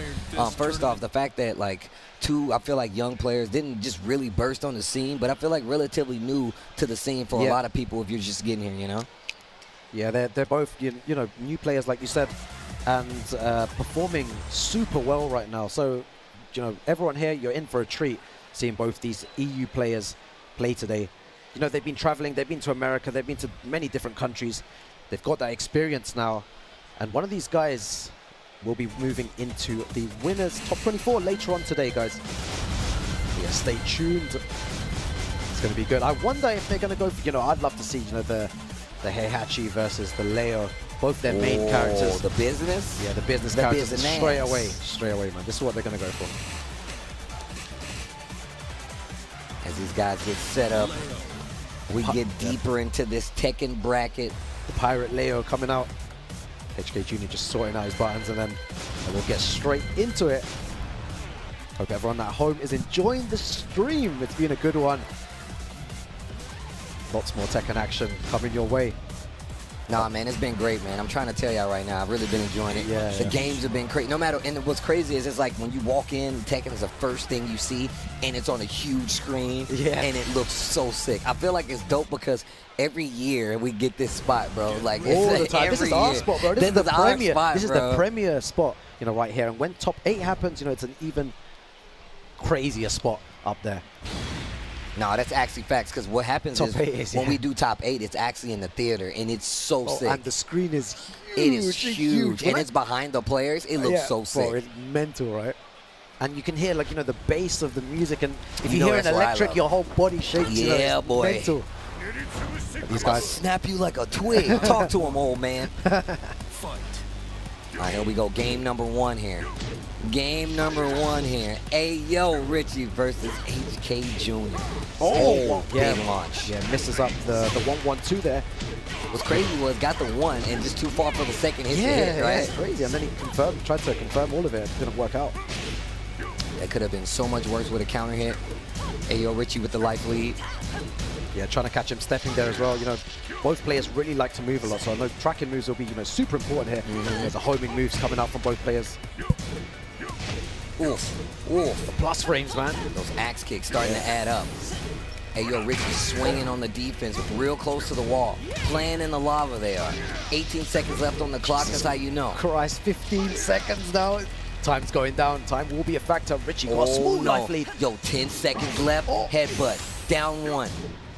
Needs to be careful. Life lead slightly in favor of HK Jr. 3 seconds left on the clock. Rage on the side. What's happening? Just raw rage on. You better not be hitting a button. I didn't hit a button. The Demon's Breath to answer back with 1 second left on the clock. Yo, damn. And this is what's to come, guys. You saw that 1 second left. Both players high level. And he tries to whip the down forward 2 into hop kick. Doesn't work out there.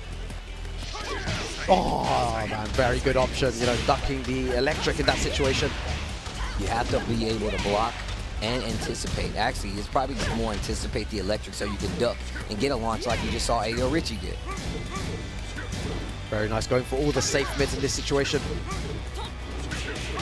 Nice, gets the knockdown. Takes the pressure. That axe kick, bro, it's just so annoying. Like, you cannot do anything after that. Just stand there, -6. Oh, Yo, just a standoff by the wall. Yeah. Yo, Goes just to attacking triple. the ankles. Exactly. The movement. The You were legs. talking about the movement, trying to get away. He was like, you know what? Just the down fours will do it. Yeah, exactly. And really good stuff by HK. 2 rounds up here. Okay, 4-3 hits, 4-4-2 on the wall. Oh, quick stocks there. You know, doesn't get anything after it, but you know, something for Richie to be aware of. You know, HK Jr. is ducking strings and looking to punish. Oh, nice little whip punish with the tsunami kicks. All right, back against the wall here. Richie's going to start his pressure off.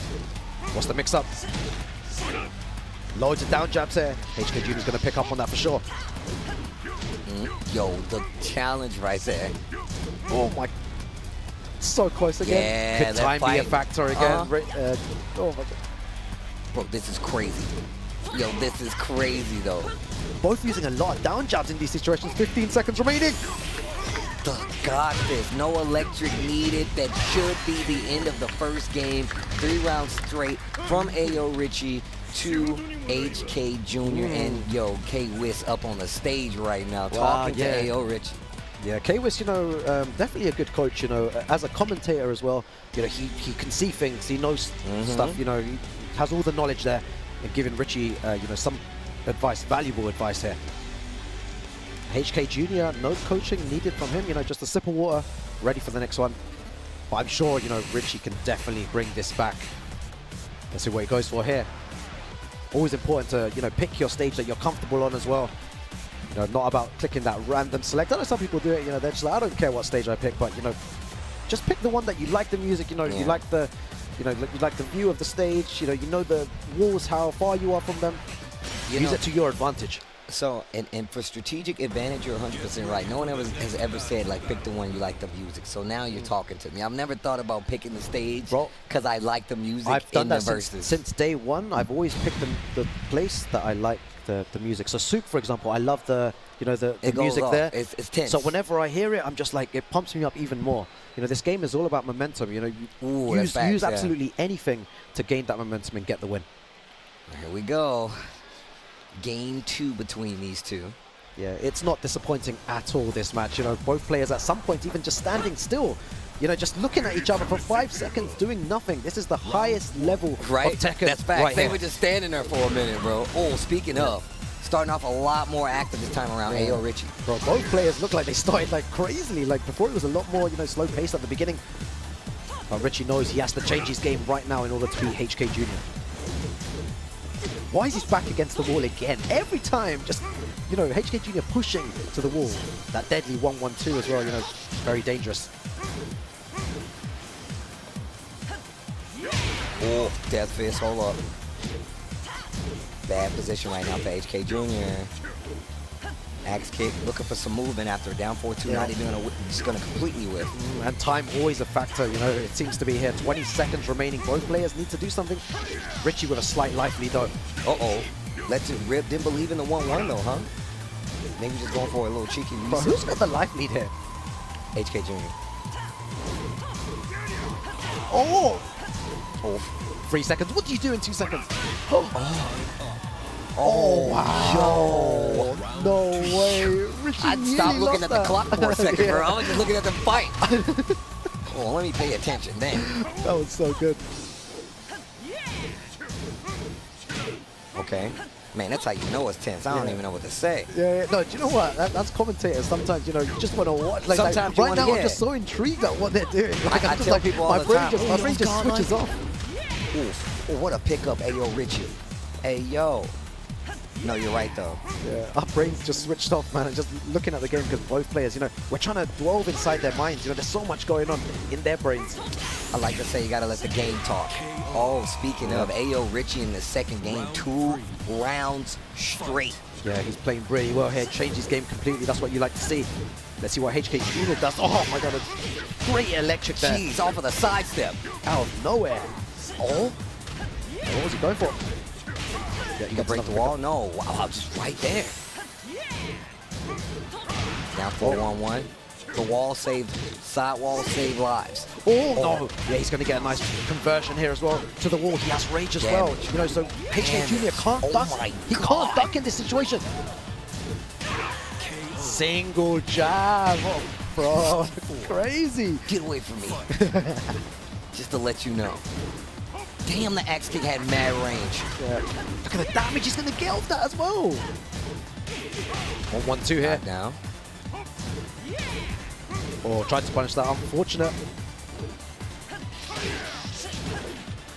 Yeah, man. Richie's got such a huge life lead here that he doesn't really need to take too much risk in these situations. As I say, that goes for a big hop, and he's probably going to take this. Richie and the crowd are going crazy. There is a big crowd here. Nice little people watching, bro. They all standing up on top of that. That's how you know. You can feel the Tekken is radiating from the screen. Yeah. It's like, I have to stop. I need to go watch this. I need to see what's happening. And then everyone calls, you know, you call your friends and stuff. It's like, oh, Richie's playing. And the crowd is getting bigger and bigger. Damn. But it's so close here right now. 1-1 between these two players. It's sweaty in here, dude. It's very sweaty. I don't know if it's all the people standing up watching or just the tense match. I think it's the match. Yeah. Damn. The Tekken's so good. So good. Such high level Tekken. I think, you know, when, you know, in the past, whenever I've stopped talking on commentary, it's always been because there's some high level Tekken. You're trying to, like, you know, read their minds, trying to see what's happening. It's incredible how it happens, you know. Your brain just shuts off and it's like, oh, this Tekken is so good, bro. It's like, what are they thinking? What's going to happen next, man? You actually have to let the game talk sometimes. Yeah, just let it flow in it. Go by itself, man. The game talks just fine without us there, too. You know what I'm saying? Game 3, round 1. One game apiece between these two. Oh, messes that up. You know, very uncharacteristic by HK Jr.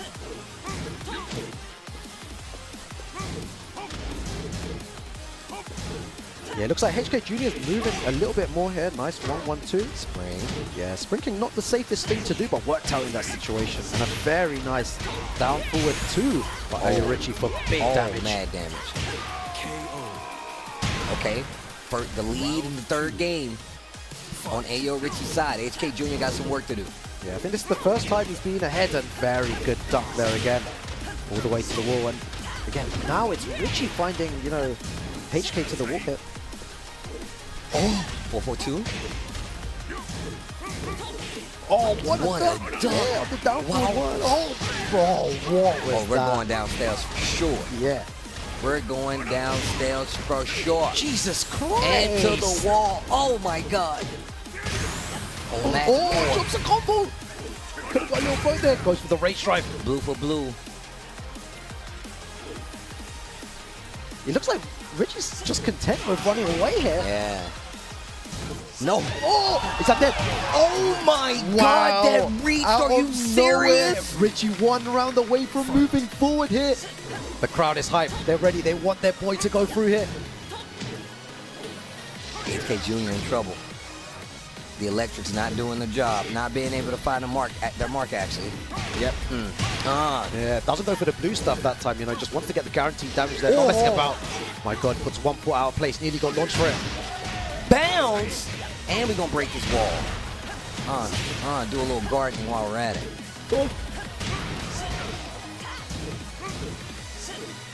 Oh my God, he whipped. Bro, this is so scary. 20 seconds remaining. Richie on the front foot here. My God, 1 gold fist is going to change the game completely.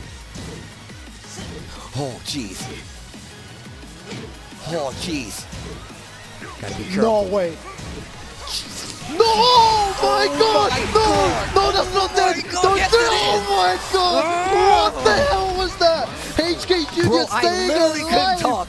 Oh I literally couldn't talk. I'm gonna look at this. I'm gonna look at this. Find a way Yo, back to that. Yo. Bro, my heart is racing. Yo, and that was only 1 round, I can't imagine how they're feeling right now. Oh, they're playing some Tekken. Oh, yeah. Jesus Christ, man. I can feel it. It is so close here. Oh, I can feel it. Yeah. Shining Fist combo. No, what a sidewalk. Oh, my God, he got out of it. Yeah, it's so good the wave dash. Yeah, HK Jr. on the back foot here again. You know, Richie dominating right now, but you know, HK Jr. can make amazing comebacks here. Oh my God, bro! What? Tasty Steve, tell me. I literally can't talk, what is happening. What's gonna happen next? The Shining Fist combo. 10 seconds remaining. 10 seconds left on the clock. Oh my God! No way! Oh my God! Oh my God! Richie takes it. What a block there! Hey yo! Hey yo! Jesus! Yo, damn, that set was crazy though. That set was wild. Yo! One of the best, you know, Tekken That was sets. You know, that was both definitely players. one of those.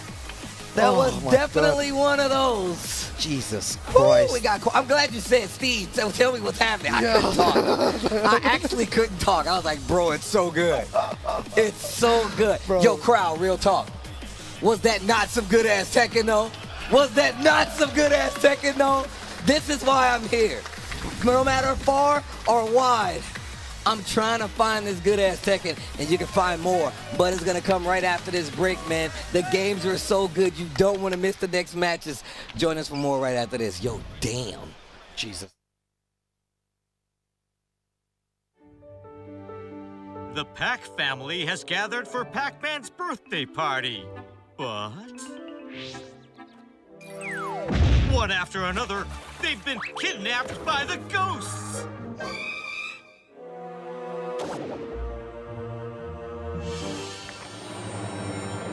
Rescue the Pac family. Head to Ghost Island. Pac-Man World Repack. Set off on a grand adventure in this full remake of Pac-Man World.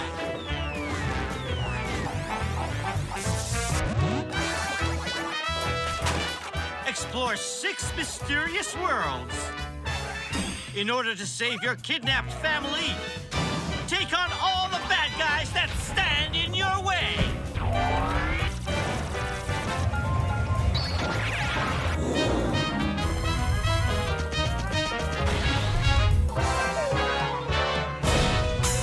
Feed your appetite for adventure.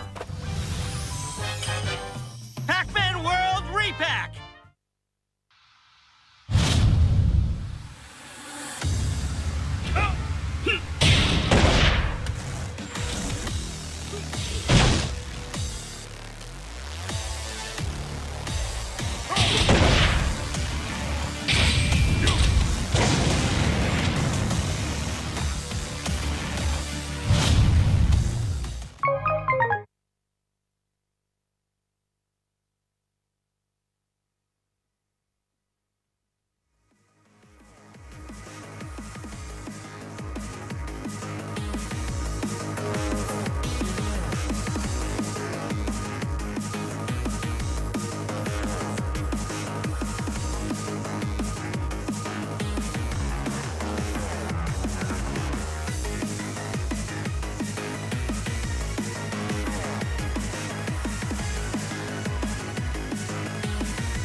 Hello everyone, welcome back. Versus Fighting 11 Tekken World Tour Master Event live and direct from Millennium Point, Birmingham, UK. My name is Ryan Hart. I'm here with the tastiest of Steves, and we're going to get into these matches, man. It's been hype and furious all the way through so far yesterday and today as we get closer to that top 8. And man, before we get into these awesome good-ass games, as you like to say, we're gonna talk to you about these toys. Break it down, bro.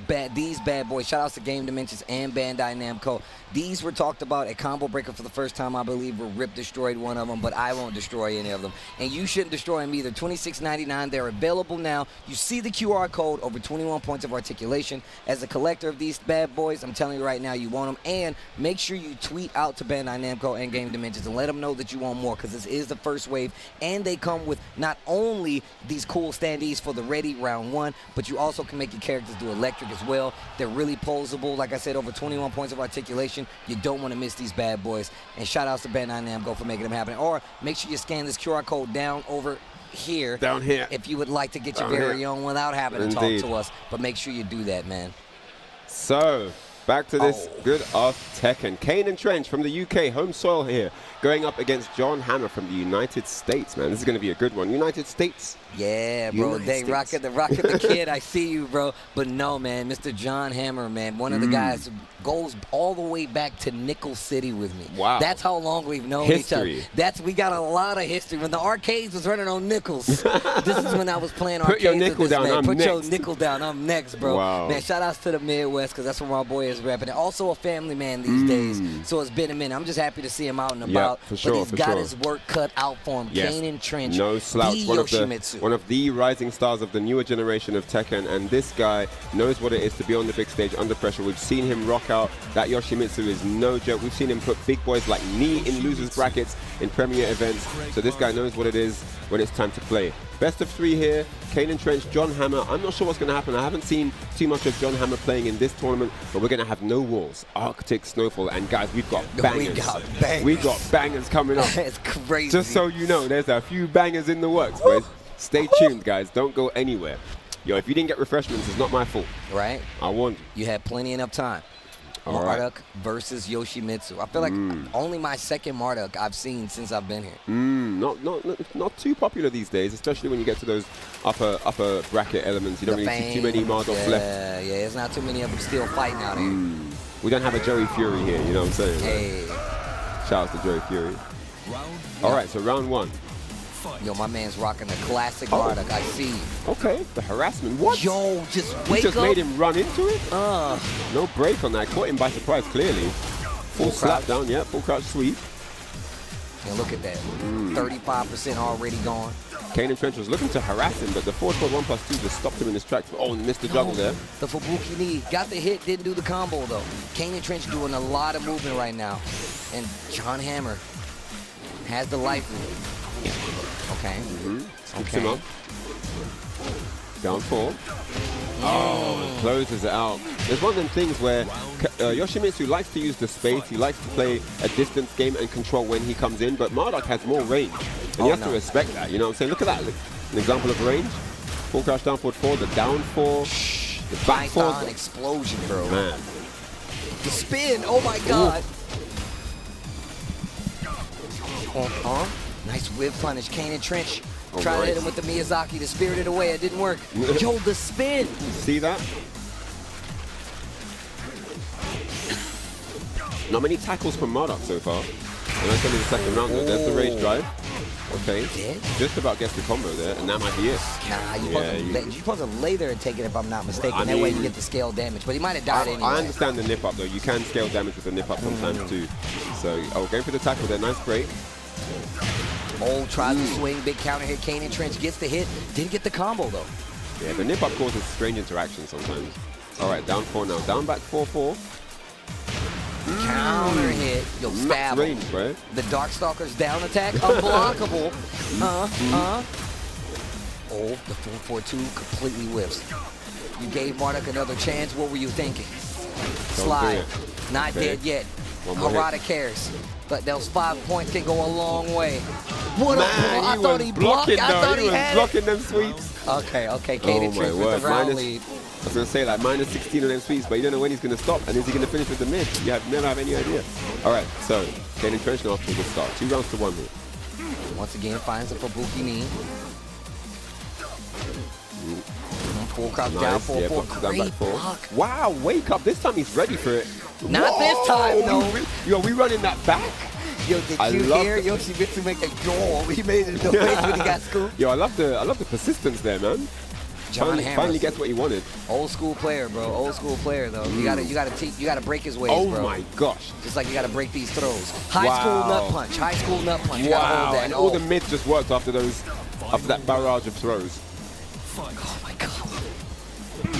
Oh, counter hit. Yep, that's what he was looking for. Oh, trade.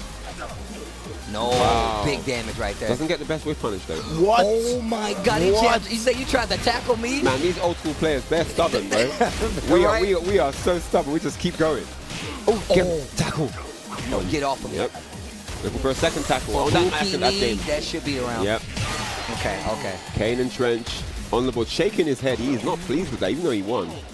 He had a look of disgust. How dare you throw me a million times around? How dare? Do you know who I am? And you were talking about the John Hammer being like stubborn. Literally that same situation we saw before. He didn't get the Fubuki knee, but afterwards this time gets the combo, closes out. I like how Kanandtrench handled that. Yep. John Hammer on the ropes right now, down a game. Managed to get through that storm. Game 2 now. No stage change or character change. Straight back in. Oh, nice launch there under the high. Scoots him off the ground. Don't blame him. I would not want to deal with Yoshimitsu on the wall. Definitely not. My man's finishing strings. Wow, he was going for it again. Air, bro. And of course, yeah, it does turn into an air throw if they're in the air. So look at the light. Like 30%. No! Oh my days, the break. He's really testing him at every opportunity here. Returns the favor, and there's a break from John Hammer. My man says, I don't want any Skittles, bro. Tackle broken. Race drive. Spins the blue. Oh, doesn't get all of it. My man John Hammer is... Oh my god, the down forward when he got the launch. The lift. Still a squirmy match though, right? Lots of squirming there. I thought only helicopters airlifted to hospital. Downboard ones do that too.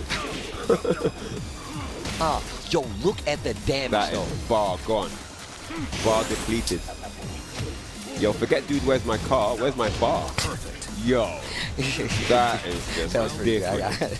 Dude, where's my bar? We need a film called Dude, Where's My Bar? Right. Gotta put Marduk. He's gonna be like the main character. Kutcher face is gonna be him. Yo, this is starting to add up right now for John Hammer. Downfall, chipping him away. He's really turned around the momentum after that first game. He's got into Kanandtrench's head a little bit here as well. Clearly some frustration. All right, misses the sweep, but doesn't get the punish, and there's a tackle, no break. This could be game. Guess for your life. Oh my gosh, that's gonna be it. And just like that, John Hammer with the 3-0 answer. What a statement here. And we're going to a final game.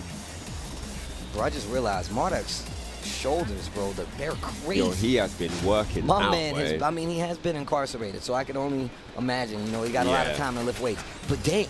Yeah, he's got that triple Gold's Gym membership. Yeah, He is in the grind, bro. He bought a car just to throw. He drove the car there, carried it, and then threw it. Normally cars carry people. This guy carries cars. All right, so final game here. Who's going to stay in winners right now? Let's find out. Oh, down 4. Man, the knee lift to the jaw. Oh, now it's a tackle, and Kanandtrench looking like he's in a bit of trouble for the first time of the set. John Hammer not budging at the beginning either, bro. Caught him. The spinneroonies are costing him damage, but he's not getting them. He's not getting the damage back from these spinneroonies, man. True stubborn old man John Hammer. Now his name makes so much more sense, bro. That's the old stubborn man right there. It's working out, man. Look, it's a round up here in the final game. And now he's starting to pull out the power crushes as well. Yeah. Nice. Gets the Fubuki knee this time. Kanandtrench got a chance. What a block. Yeah, John Hammer's onto him, man. He said, I've seen that before. Yo, repeat offender. You can go to jail for that, dude. Race drive, he's blocked it. John Hammer looking really good right now. Great position for him. Blocks the down 4, and he gets a launch. Punish. Oh my God. Kanandtrench needs this to manage. He needs this to get him into a better situation here. One more hit will take it, and John Hammer is the winner. Oh my days, set point. What was that? I'm not sure what happened. I don't think he wanted that particular scenario, but nonetheless, John Hammer, set point here. Getting a lot more active in the movement section as well. Pulls out the poison, nice evasion there. Okay, Fubuki cats, the kneecaps. Oh, yep, guaranteed. Yep.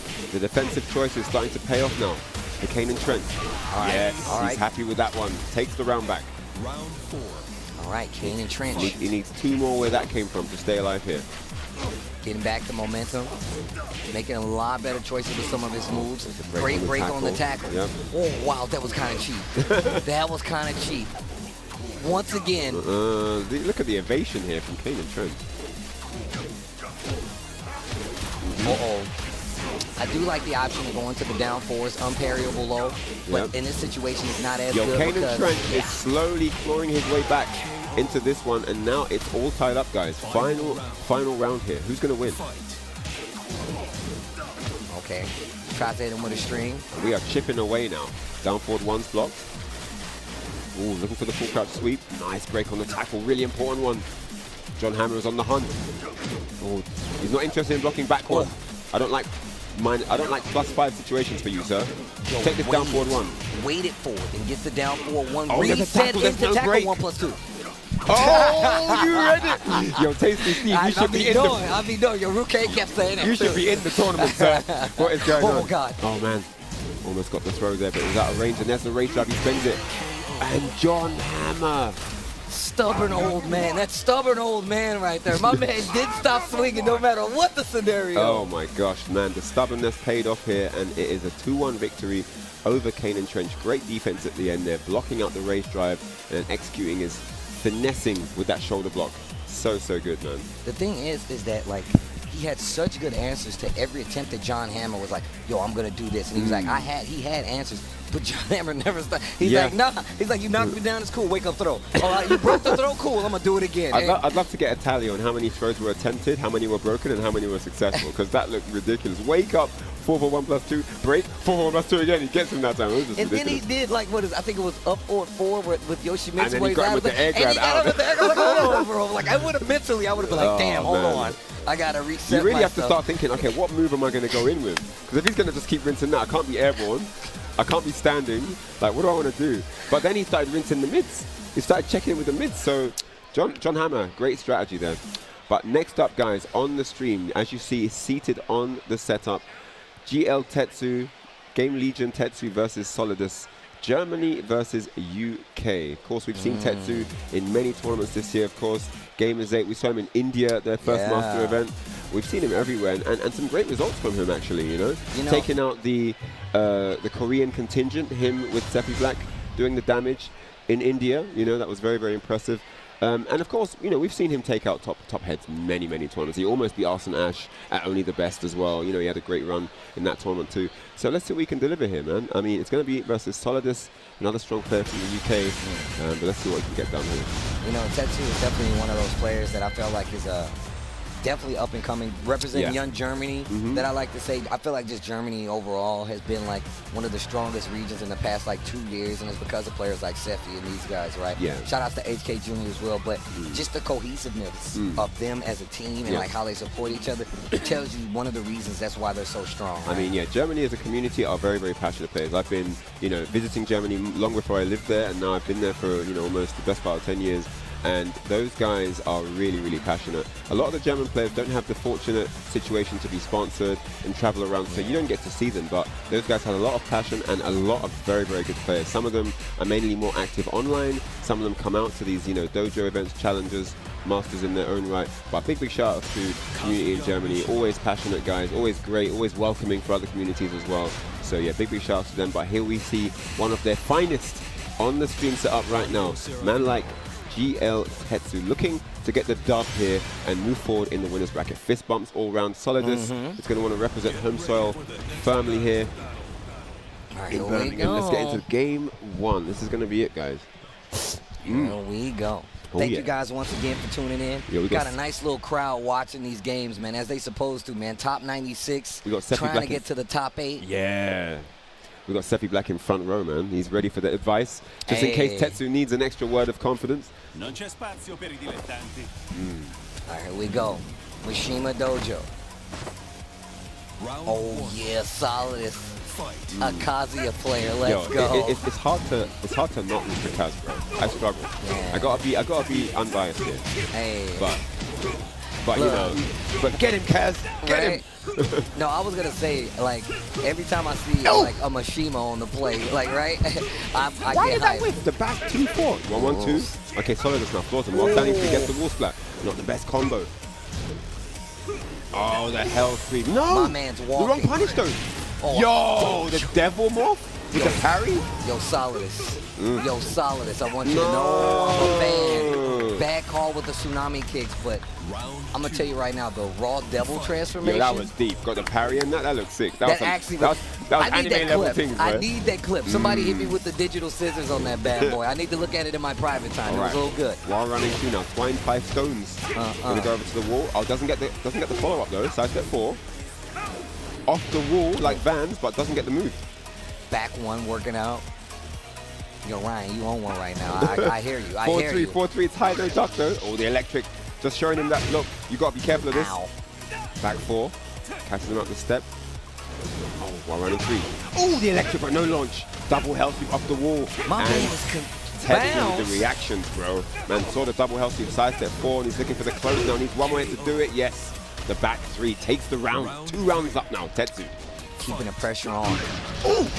Damn. He said, what buttons you're pressing? I heard electricity. It's cool. I heard electricity. I like cool. voltage.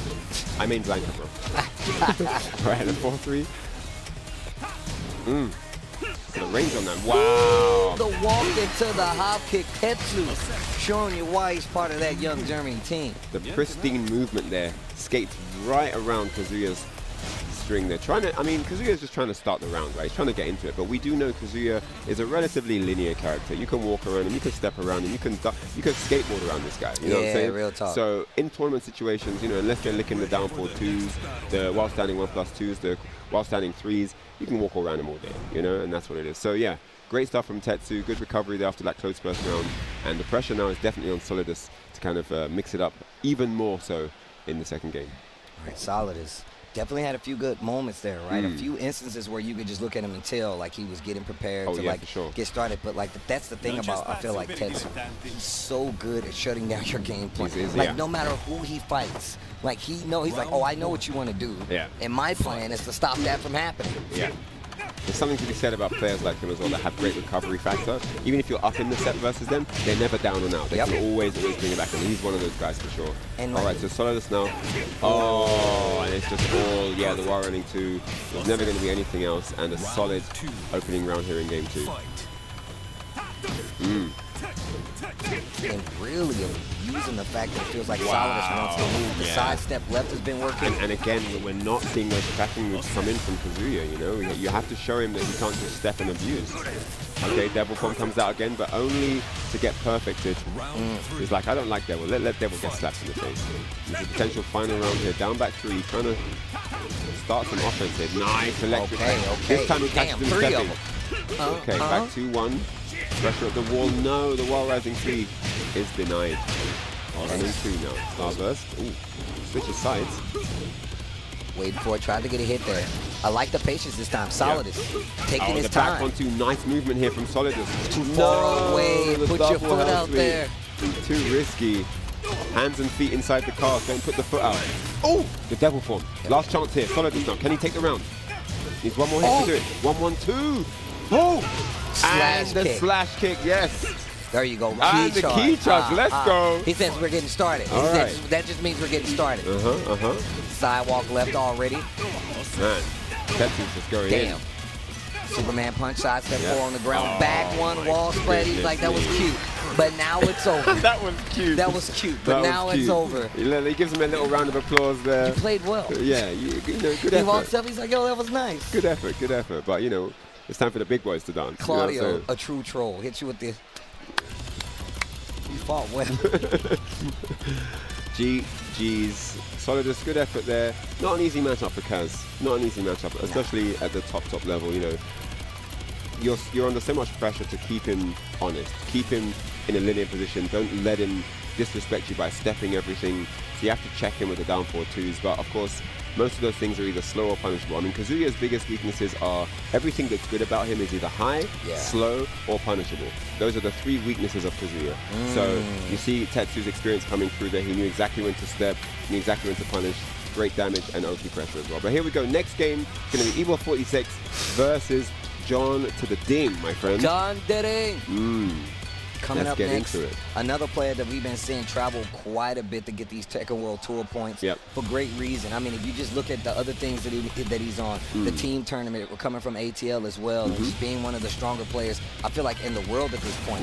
We talked about this yesterday, how he recently added the Julia to his gameplay. I feel like it's probably one of the most well-rounded things he could have done. He's got the Chloe, he's got the Eddie, and the Julia is there just in case things get a little too out of hand. So one thing with John Ding that's rarely touched upon is the Julia pick is actually what caused his level up. It's not that Julia as a character is too strong, it's that playing Julia gave him access to a part of the game system that he didn't need with Eddie, that he didn't need with Lucky Chloe. So now he's a more well-rounded player. Like now, if he picked any other character, he'd just be way better. Because that Julia access put him into a different portal mentally. It put him into a different scenario setup. So when he's in matches, he has to face different scenarios as a Julia. For real. No, that's true. He had to learn a different area of Tekken. Tekken is a wide game, even for professionals. Dude, people don't talk about that enough. Like a lot of games, you always talk about the ceiling, but they don't tell you about how wide these games are. And that's a lot of time that builds around the cast and the move set. And some of these older characters, especially in Tekken 7, and me and Rookang kind of touched on this, and we did as well, how they manage the throws and how these newer characters, they don't have those throws. They really kind of make these characters a little more narrow and streamlined. These older characters, Julia specifically, because she's a DLC character, has a lot of tools to deal with a lot of the stuff in the game, so it makes a lot of sense. And that's the thing, you know, because people always say, you know, well, he started picking Julia and then he started winning, so it's Julia. It's not just that. It's the fact that picking Julia put him in an area where he had to learn different areas of Tekken. So him as a player leveled up, and that is why we're seeing all his characters thrive even more than before. All right, well, here we go. And the Lucky Chloe coming out for Evil 46. Now, this is good for John Ding. We just talked about that's one of the characters that's in his roster. He knows the character inside out. I mean, this is going to be tough, but let's see what can happen. Sometimes playing your own character can work against you because you're expecting something that doesn't come. So let's see what happens here. You ready? Round 1. Maybe he knows John Ding's story really well as well. You know, people usually watch the VODs of people that pick their character, right? All right. Thing is about all those accomplishments, all those games that John Ding has under his belt. You can watch it there's too. a hop kick though. Great start here for Evil 46. Yo, Trucky Chloe though. Listen for beat. Listen for the beat. Magic 4, baby. And you're still going to the wall. Oh, man. And you're still going to the wall. Yo. Oh, no, caught you ducking. The blue stuff at the end. Caught you ducking, boy. Caught you checking the shoes. What are you doing the crack check? Oh, man. One more hit, and he takes it. Trucky Chloe unsuccessful this round. Long distance Clara. I'm going to tell you right now, John Ding playing a little risky game. Because right there, Chloe definitely could have killed you. And look at the life. Listen for the beat. Look at the life, Peek though. The beat. Look Back at up. the bar. Back Wait up. a second. Beat. I know you see me coming back. Right? I know you see me coming back.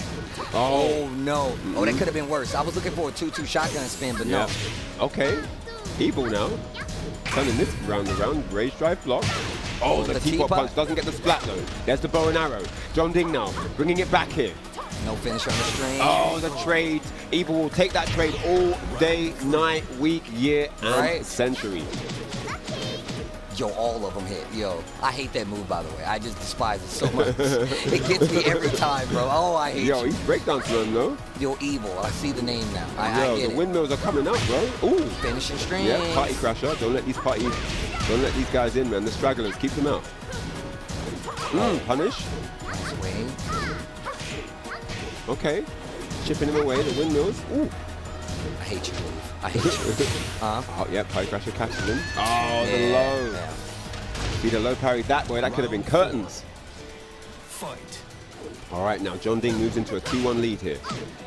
Pressuring with elbows. Oh, doesn't get the punish. 1, 2, 3. Okay. Yo, beat. Yo, this is just mad. Like, it doesn't have walls now. Beat. Yo, I don't need walls. These walls, who needs those? Who needs those, bro?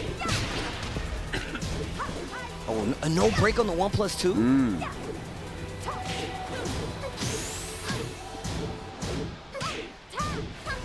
Uh-oh. Lucky. Bow and arrow. Uh-oh. Oh. Okay. All right. Okay. John Ding. 1-1-1 takes it. He risked it there, man. He risked it all. Gets the win. You know what I would like to see in T8? Small Stage bridge. change? Would you like to see on T8?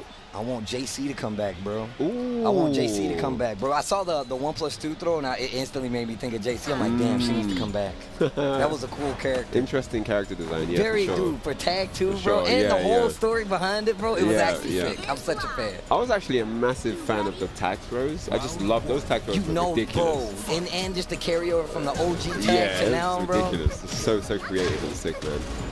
All right, speaking of creative, though, we've got these guys going ham. 1-0 to John Ding right now. Scoops him off the floor. Baskin Robbins. Okay. No finish on the string. Tried to go for a power Wow. push, and look at that. That was a counter hit string. That was a counter hit string because you tried to swing. Wait a and second. Did nah. he press the button? No, he did not. No! Oh my God. Oh my God. You better stop playing with Don't it, bro. ever do that, Right? please. You better stop playing with it, bro. Woo. I hate you, Lucky Chloe. I hate you. She, All right, here we she go. is indeed lucky. That part of the name is accurate. I like what Evil's doing right now. He's playing back a little bit. Nice down jab check. He's hanging back now, right? He's not going too crazy. He's not trying to get counter hits out here. Oh, the teapot. You don't want that damage from Julia. Is that time already? The teapot, huh? Put the kettle on, bro. Yeah, but I need my shortbread biscuits. Give me that Walker's joint. Yo. You know what I'm saying? Oh. Ooh. Oh, You're that's dead. if he doesn't mess this up, You're that's the dead, round. bro. Yep. Yo, beat, Skips bro. on him. Oh, mate. Long distance Clara. You know about long distance Clara? Long distance After this, I'm gonna tell you. Ooh, the hop kick vertical. clips him out of the movement. Yo, beat. He said, "Where you going? Take this damage." Look at the life. Look at the red illuminated depletion from the gauge. Okay. Oh, caught you peeking. Down for 1 elbow. Yo, the no. confirm on the counter here. Bro, look at the damage. Wow. Come on, dog. So Come on, dog. 1-1 ties it up now. Evil 46. Great turnaround here. Long distance Clara, when I was a kid, was a children's program about a girl that drove long distance in a lorry. Yo, It was called Long Distance Clara. She did these long last journeys, right? Yeah, and so this is kind of like a long distance Clara. Trucky Chloe, right? Trucky that could be a counterpart. Wow, yo. So here Long we go. distance Laura, aka Trucky Chloe. Yo. Long distance. Yo, Google it now. Long distance Clara. That show was sick. All right, so here we go. This is the final game, guys, in this set. John Ding under a bit of pressure now. We don't see him in that scenario too often, but here he is going up against his own character. And Evil 46 is looking to take this one, man. Great turnaround there for game 2. And I don't know, he's looking quite solid. Like you noticed, Tasty, the patience, you know, the more docile gameplay, you know, playing possum most of the time and then going for counter hits when they mattered. Really worked out there. And it really turned into this because in the first and second games, you saw John Ding finishing streaks. So he was like, you know what, I'll let you do that, and then I'm going to hit you with this vertical hop kick. Yep. I'm going to hit you with this back three, down 3, excuse me, you know what I'm saying? Stuff like that. Nice stuff. The party crasher doesn't get the biggest payoff after that though. You want to get the damage when you duck stuff like that. Oh, okay. Hang on a second. You got a combo for it. He's not. Lucky. What a block. Okay, Bow and arrow to the and wall. Big follows up. damage. Nice combo. Rage drive hits him. This means nothing. The life lead is still in favor of Miss Lucky Chloe. Along with Clara. Ooh, what a decision. Crush. First time we've seen it. What a First time decision he's there. went to it. That and was it so worked. sick. It's actually high, but man, what a trade-off there and payoff. Here we go. Yo, he is Evil, getting he's in his active. head now. His legs are getting destroyed at the moment. 1, 2, 3, top block on him. Let's go. Right? Yo. She's hitting you with the numbers, bro. Yo, she's ready for that cypher, I'll tell you that. Oh, Counter down hit. 4-1 though. Yep, gets the counter hit. Over to Big the wall. damage. Extended damage gone now. Look at this. What's on the menu? Oh, that that's was low. so good. Rage drive spend. Plus frames. Give me those windmills. Dead. So now one more. Nope. Oh, the nip up. Oh. Oh my goodness I me. got scared. I'm gonna tell you right now. Situational awareness on point for John Ding there, executing the rage drive. Perfect timing. No break. Yep. I'm surprised we haven't seen more throws in all honesty. This is a really close set now. Oh, Both the players. wall. No, break Never the wall. mind. Yeah. We're going to the next one. We may have to break 2 walls. No, too low. Mad Axis, The no break Axis, on that. They're mad. Spring, no. I mean, she is chopping away, so Axis makes sense too. No. Final round hell. John Ding turns it around now. 2-1 up. Set point. Evil now. Trying to tie it up and make it Oh no. 2 rounds apiece. Oh, There's no. a launch. That's damage. That's Lucky Chloe damage. Look, oh my God, the awareness. And the California roll. Perfect spacing on that. Oh, look at this though. John Ding in trouble now. It might be a final round, guys. We might be going. We are. We're going to a final round. The crowd. Damn. Ovation here. Let's get into this. Whoa. I hate that move. Oh my goodness me. It's a strong start for Evil 46. Bro, This could my be man. bad news for John Ding. Is he going to get sent to losers early? I'm surprised we haven't seen more of these throws. Days. Evil 46 now, slight life lead. what the Looking for the low. movement. John Ding trying to evade around here. That could have been dangerous if you got that hit and the life lead slightly in favor of Evil 46. Oh, Magic, doesn't too get- far Magic away. 4. The axes are broken. Break on the axis. That was big. Looking for the Magic 4.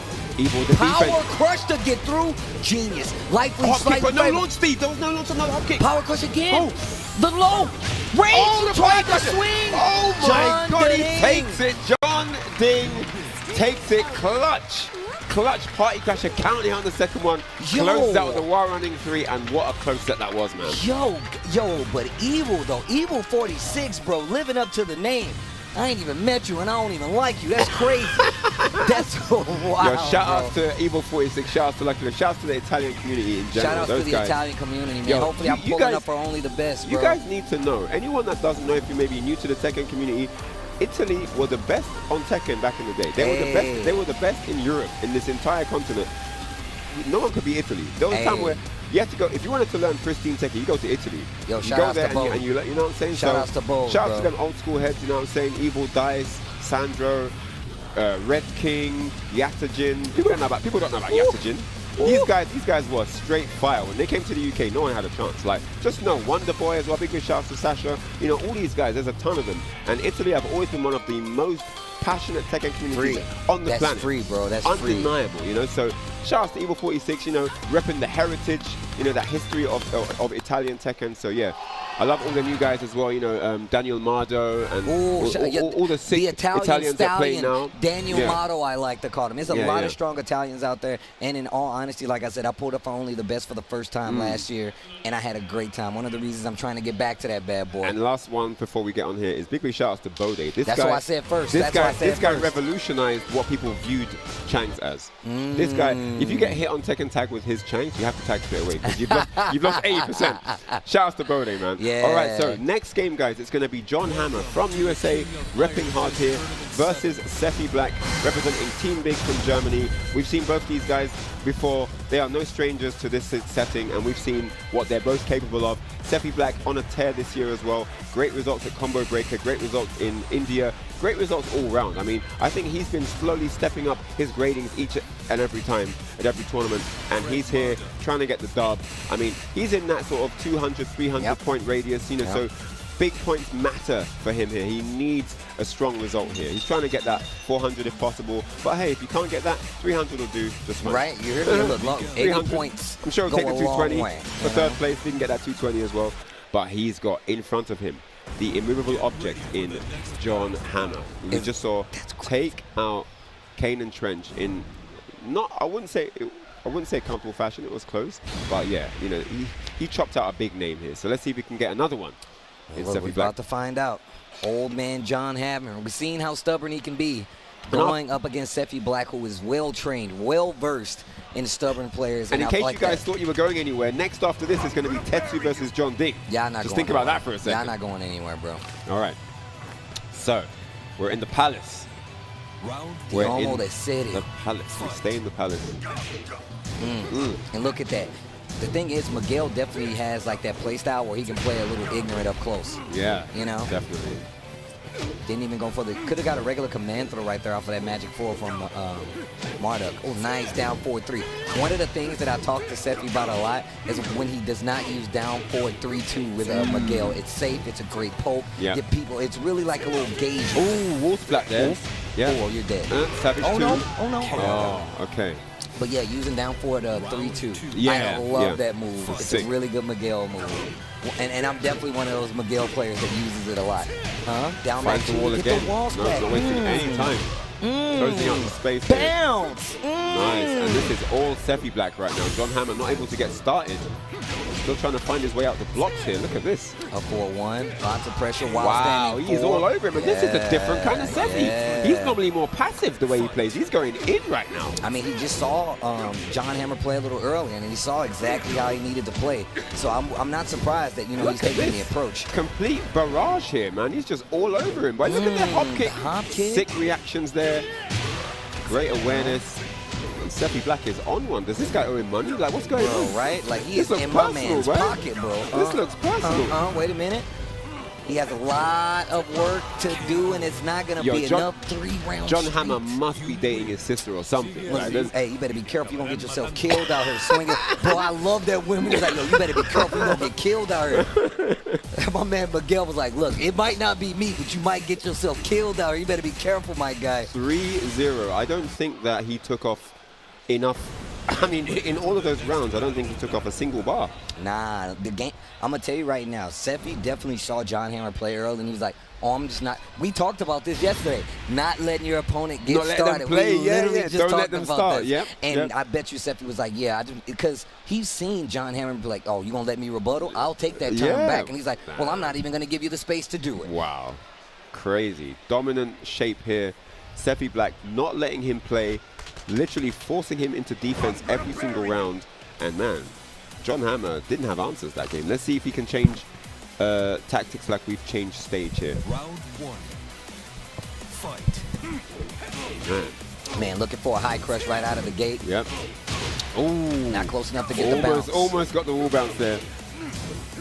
Also, Marduk's down 2-4 is one of my favorite moves of Tekken. That move. Alligator right combo. Oh, he heard you. Yeah, the alligator combo, bro. Get hit by one of those, it's a wrap. Okay, get your ass up. In the back.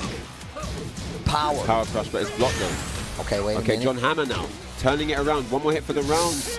Oh, a 4-1. Goes into the Savage Stance transition and just a single jab. Yeah. Now, that's one of the things that really does turn this game around because Miguel does have some slow startup moves. So using that jab to keep him honest is a good idea. Yeah, I like the dash up down forward 1 in case the first going to get up.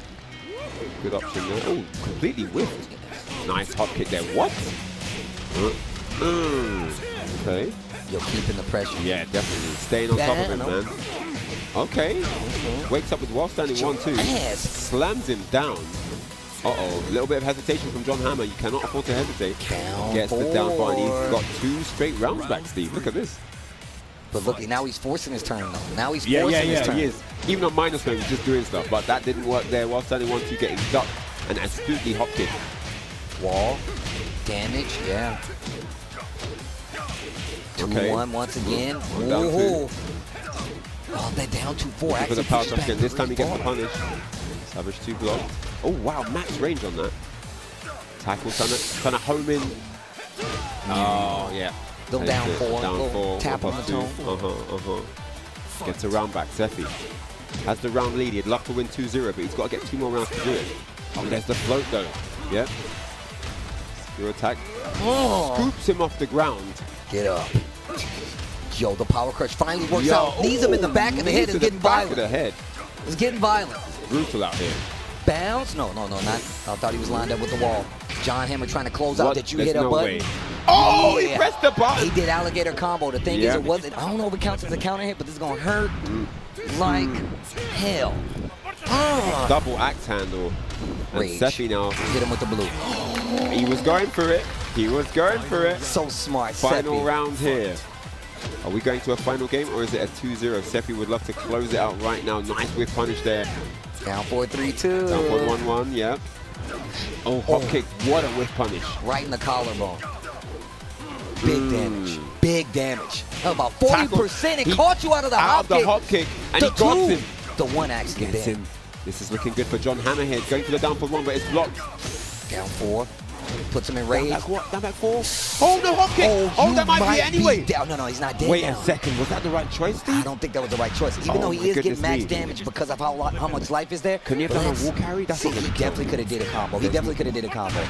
Yeah, he's still alive, Steve. He's still alive. I'm raging. I'll stand up. You're getting a blue. Oh, he woke up with the jab. What a madman. He woke up with the jab.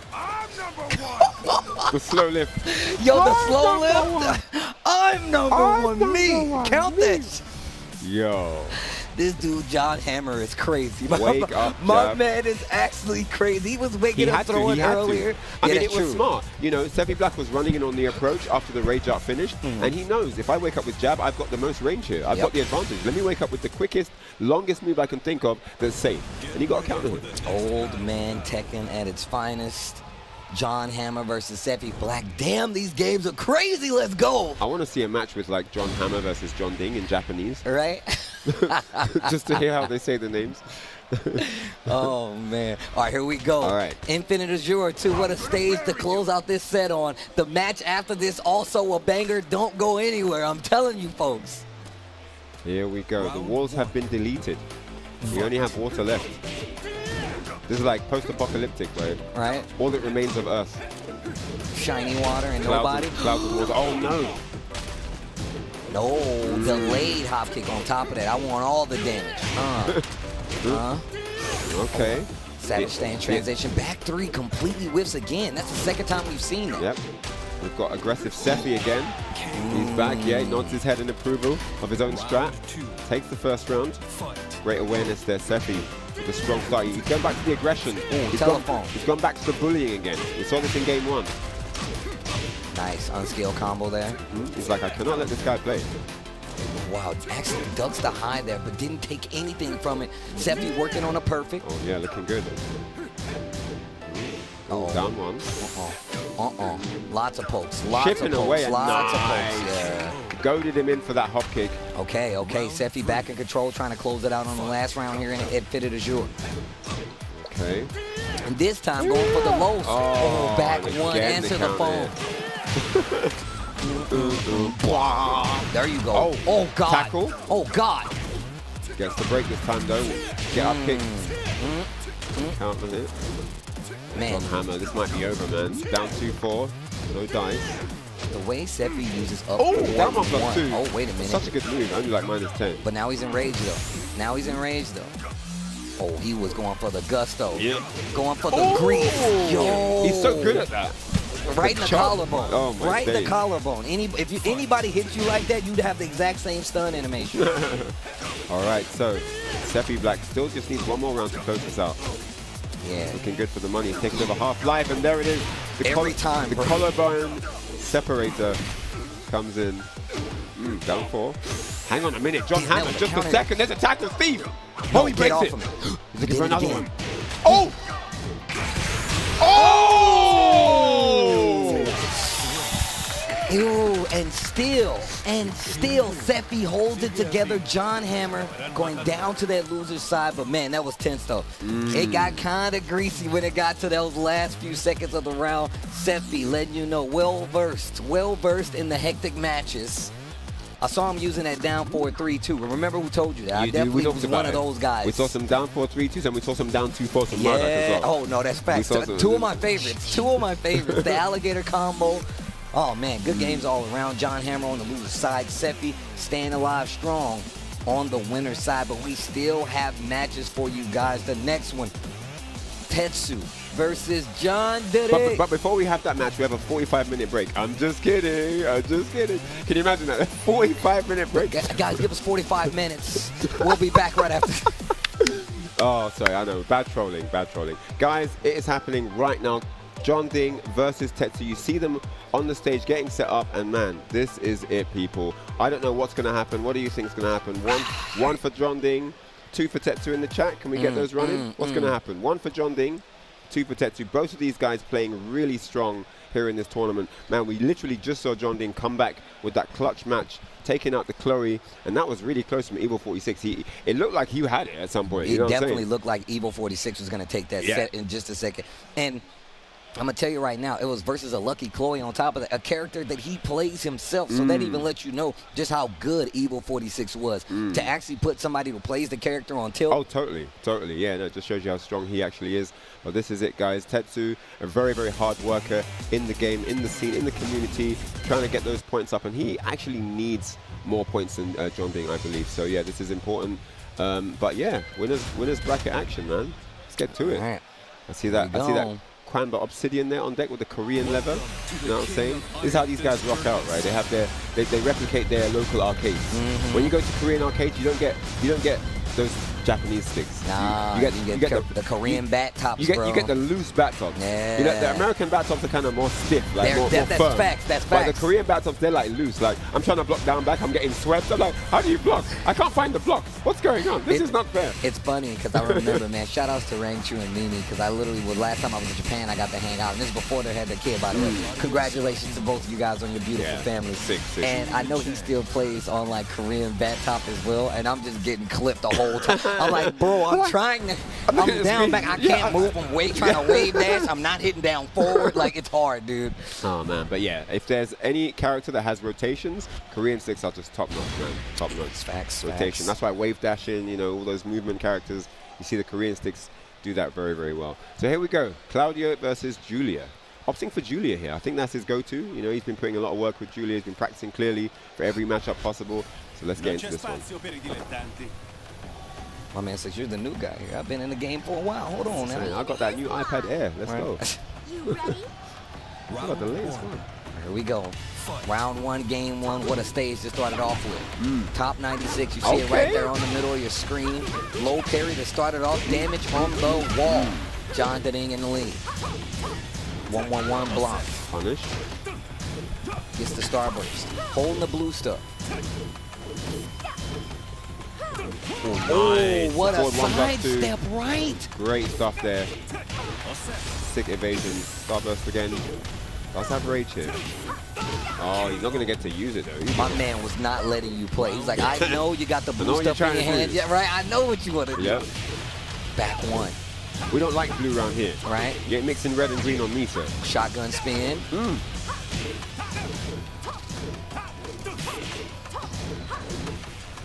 Needs to be careful on this wall. Swings on the tail end. I'm going to get a full combo still. Yep. Nice block. Wait a minute. Tetsu. Nah, I was going to say not done yet, but the counter hit 1-1-1 from Julia. Yep, I had a different idea. John Ding not letting Tetsu get anything executed here. Nice duck. Punish, yep. Ball running. 3. Okay. Nice. Trying to test the defense, right? Shotgun spin. He's testing the defense, and John Ding is passing all kinds of tests right now. Right, but it's also keeping Tetsu in this game, right? Oh, that whiffed. Wow. Even Tetsu wasn't ready. No whiff punish there. Okay. Oh, man. Not dead yet, but still, the situation's not too good. Spins it. Yeah. Yeah. Oh, man. John Ding's so solid. And Sephi Black is on stage already. Right. Whispering into the ear. And then you see John Ding leaning in. I was like, what are we doing? What are you talking about? What's the switch up? Were we eating dinner? Sephi Black is on stage. Of course, these guys, you know, constantly coaching each other, constantly giving these high-level reminders about what's happening in the match. You know, it's always good and useful to have an extra pair of eyes watching on from the Raptors, bro. He's right there in the front row. I was going to say from the bleachers. Right. Watching on from the bleachers for that advice. And yeah, let's see if this can be the difference maker. Sometimes, you know, you just need a breather. You know what to do. Yeah, and you know, John Ding, there he is, doing his best efforts to eavesdrop German language. I was about to say there's no way he knows what they're saying. They are 100% going When he was German. in Korea, you thought he was playing Tekken? Nah, man, this He guy was was studying learning German. My man has the school books German, open. bro. He's like, bro, I got to learn German. Damn, that is a good tech right there, though. Like, especially if you're going to all these TWTs and you know you're going to run into an HK Jr., a Seppi, of course a Tetsu. You are going to, yeah, You're exactly. going to look, you learn German. You know, learn what they're saying to each other when they're helping each other out. Yeah. So here we go, game 2. Did the advice give him something to work with here? Let's see. John Ding looked absolutely unstoppable in that game 1. Yeah, that was big. That was big. That's got to be in Tetsu's head right now. Party crasher. Looking for low parry. Cancel. Yeah. And again, he's pressured him to the wall effortlessly here. Not even 10 seconds leaving the score, leaving the clock. Nice, gets a launch, but no, doesn't get all of the combo. He needs that damage. Uh-oh. Caught you trying to step. Yep. Once again, still, and John Ding has a read on the step. But he finds himself a wall splat though, and there's a bit of damage he done. Okay, down 4. Oh, nice, another wall splat, and this is looking much better from Tetsu here. Takes the round. And the crowd deliver a round of applause here. Looking good, looking good. He said, I'm here to play too. Going to the wall. Nice. Man, apparently, we got word just recently that there was a conversation where John Ding might be the player to beat at this tournament, which is, it's not foreign to say, right? It's definitely not foreign to say. He's one of the favorites for sure. I mean, you know, just looking at the performance here, you know, Tetsu, also one of the strongest people here, just getting beat down in that first game. Says everything you need to know. Okay. Always answers back, bro. He's like, no, you're not going to keep me locked down. Hold these jabs. You're not keeping me locked down, bro. Nope. Bounce? No, I forgot they changed that. Sorry. Okay. Caddy corner combos, though. He's showing him all the different walls. Oh, and the party crasher. The one time you just don't expect him to finish the string, and he does. And this is just like that. He's gone into set point over Tetsu, bro. This is so quick. Oh, and still got it. That was like the tail end. Yeah. No finish on the stream. Okay. Trying to find the hop kick. Yep, punish. Oh, sit. Oh, 4-1+2. This could be curtains for Tetsu here. Okay, he spends it. While running 2. Okay, down 4-3, not dead yet. Again. Oh! Trooper roll. Whoa. Wow! Yo, I like that. I like it that. up. Needs this round to stay alive. Tetsu trying to go to one more game. Yes. And a much better start to the round here. While running 2, he's got the life lead here. This is looking good. Tetsu with the pressure. I like that. Going for the low. Oh. Side step 2? Oh, yep, punish. Wow. Catches him stepping. Damn, that hurt. Now that's is broken. Oh, no, you might be dead. You might be dead, actually. Yeah. That's it, yeah. Takes it. John Ding just too solid here. 2-0 over Tetsu. Very, very impressive delivery there from Julia Chang. And he marches forward in winners looking really strong right now. Yeah, man, John Ding. We already said, man, a lot of players already feel that John Ding might be not only the player, one of the players to beat, but the player to beat here at this tournament. It looks like it, yeah. So far from what we've seen, you know, there are a lot of potential candidates at the beginning. We talked about Malik, talked about Kasim, talked about Kkokkoma, but as we get down, you know, as we whittle down to the lower numbers here in the bracket, we're seeing John Ding look stronger and stronger and stronger, taking out Tetsu there 2-0. There's only a number of players that can do that here, and it's probably in the single digits. No, for real. Tetsu's one of those players. We talked about young Germany. We talked about Sephi. We talked about HK Jr. Tetsu is the other piece of that puzzle. Those three players just together in general are just ridiculously strong. They always help each other out, and they have a lot of tech between them. So the fact that they're here and supporting each other for like one tournament lets you know just how strong they are. But it also shines a light on just how strong John Deding is. That dude is so buff, and I'm glad that you pointed out him adding like Julia to his like roster of characters really did kind of make his game like come round out full fold. That's it. I ain't never thought about it like that, but I'm glad you said it. Yeah, no, it really is that, you know. So next up on stream, it's going to be Dan Bridges versus returning Kanandtrench. This is a loser's bracket match, guys. Loser is out of there, okay? So this is really, really important. UK versus UK action once more. And then after that, it's going to be Evil 46 returning versus Uma Kaz. That's going to be hype as well. So yeah, UK I know this Uma Kaz. He just introduced himself to me. An old school player. Yeah, I just met him upstairs actually when I had to do a lap. I get here and a lot of times I just come like straight here because I'm like talking and I got to make sure that I check in. But like I was going around, I was looking at Guilty Gear. That's a sick shirt, bro. That shirt goes off. I saw him upstairs and he introduced himself to me and we was talking about Tekken Tag 1 and T5 and T6. Wow. So I was like, taking it way back. Yeah, way we were talking. I was like, okay, so my man obviously he knows what he's talking about. So I can't wait to see him actually get up here and play and actually just talk about one of his matches. But before we even get there, we have Dan Bridges versus Kanandtrench. Man, this is going to be a good one, guys. Kanandtrench, we saw have a close match with John Hammer. Came down to the last game and John Hammer took it. So yeah, Kanandtrench is going to be on the warpath in that losers bracket, trying to deal with the sharks in the infested waters here. And this is going to be a good one. Master Raven.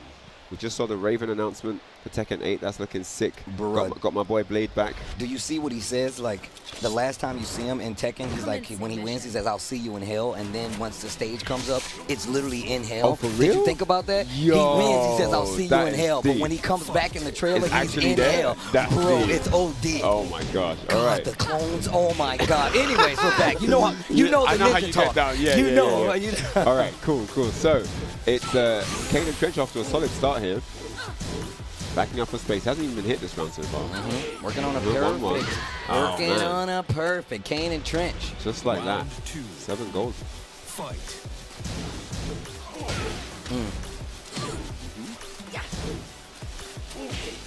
Oh, nice. I like that low parry this time, though. Yoshimitsu's trousers, inspired by Jigsaw. Would you like to play a game? I know. Would you like to play a game? Where'd you get that bike from? Oh, nice launch.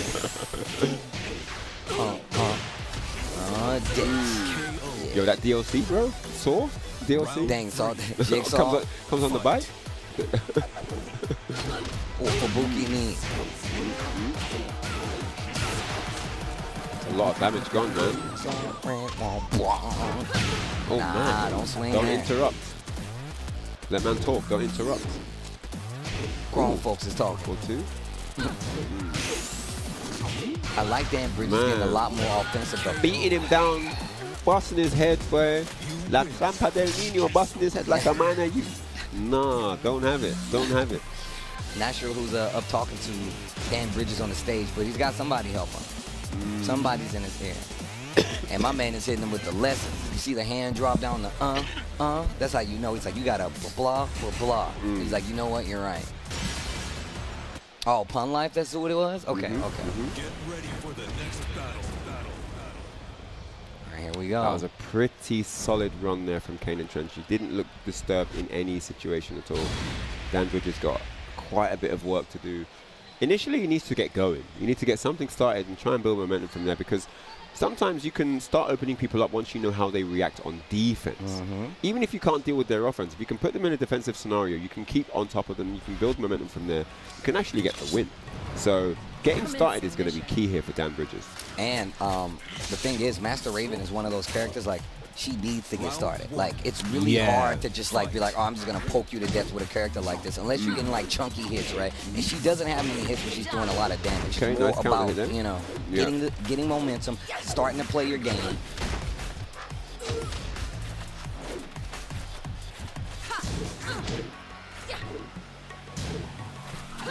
Oh, the wall nice, standing yeah. 2 counter hit. You love to see it. And look, even if this does not kill, right? Downstairs. The fact is you got momentum. Yeah. And this is good now. This is good for Dan Bridges. Look. That was so cheap. Did you see that? My man went through the floor, key charge. What's doing now? Stop. And Kanandtrench Yeah, I stood told there. I you. don't blame him though. Like I would have did. I was like, I don't know what's about to happen. I told you he needs to get started, and that's what it's about, you know. Nice. So, yeah, Commits to the duck. Great first round recovery from Dan Bridges, but Kanandtrench is woken up now. Down we go. Middle floor. Oh. Yo, the new tactics, tried to go for a reversal, not gonna. What the? Yo, Kanandtrench going kind of crazy right now. What a block. What was that? Puts himself in the corner and still ready. That sequence looked crazy. 1-1 now. Oh, yo, Miyazaki spirited away, floor break. Okay, yeah, we're going all the way down to the basement. Give me the tour. Ganesha watching on. What are you saying? Right.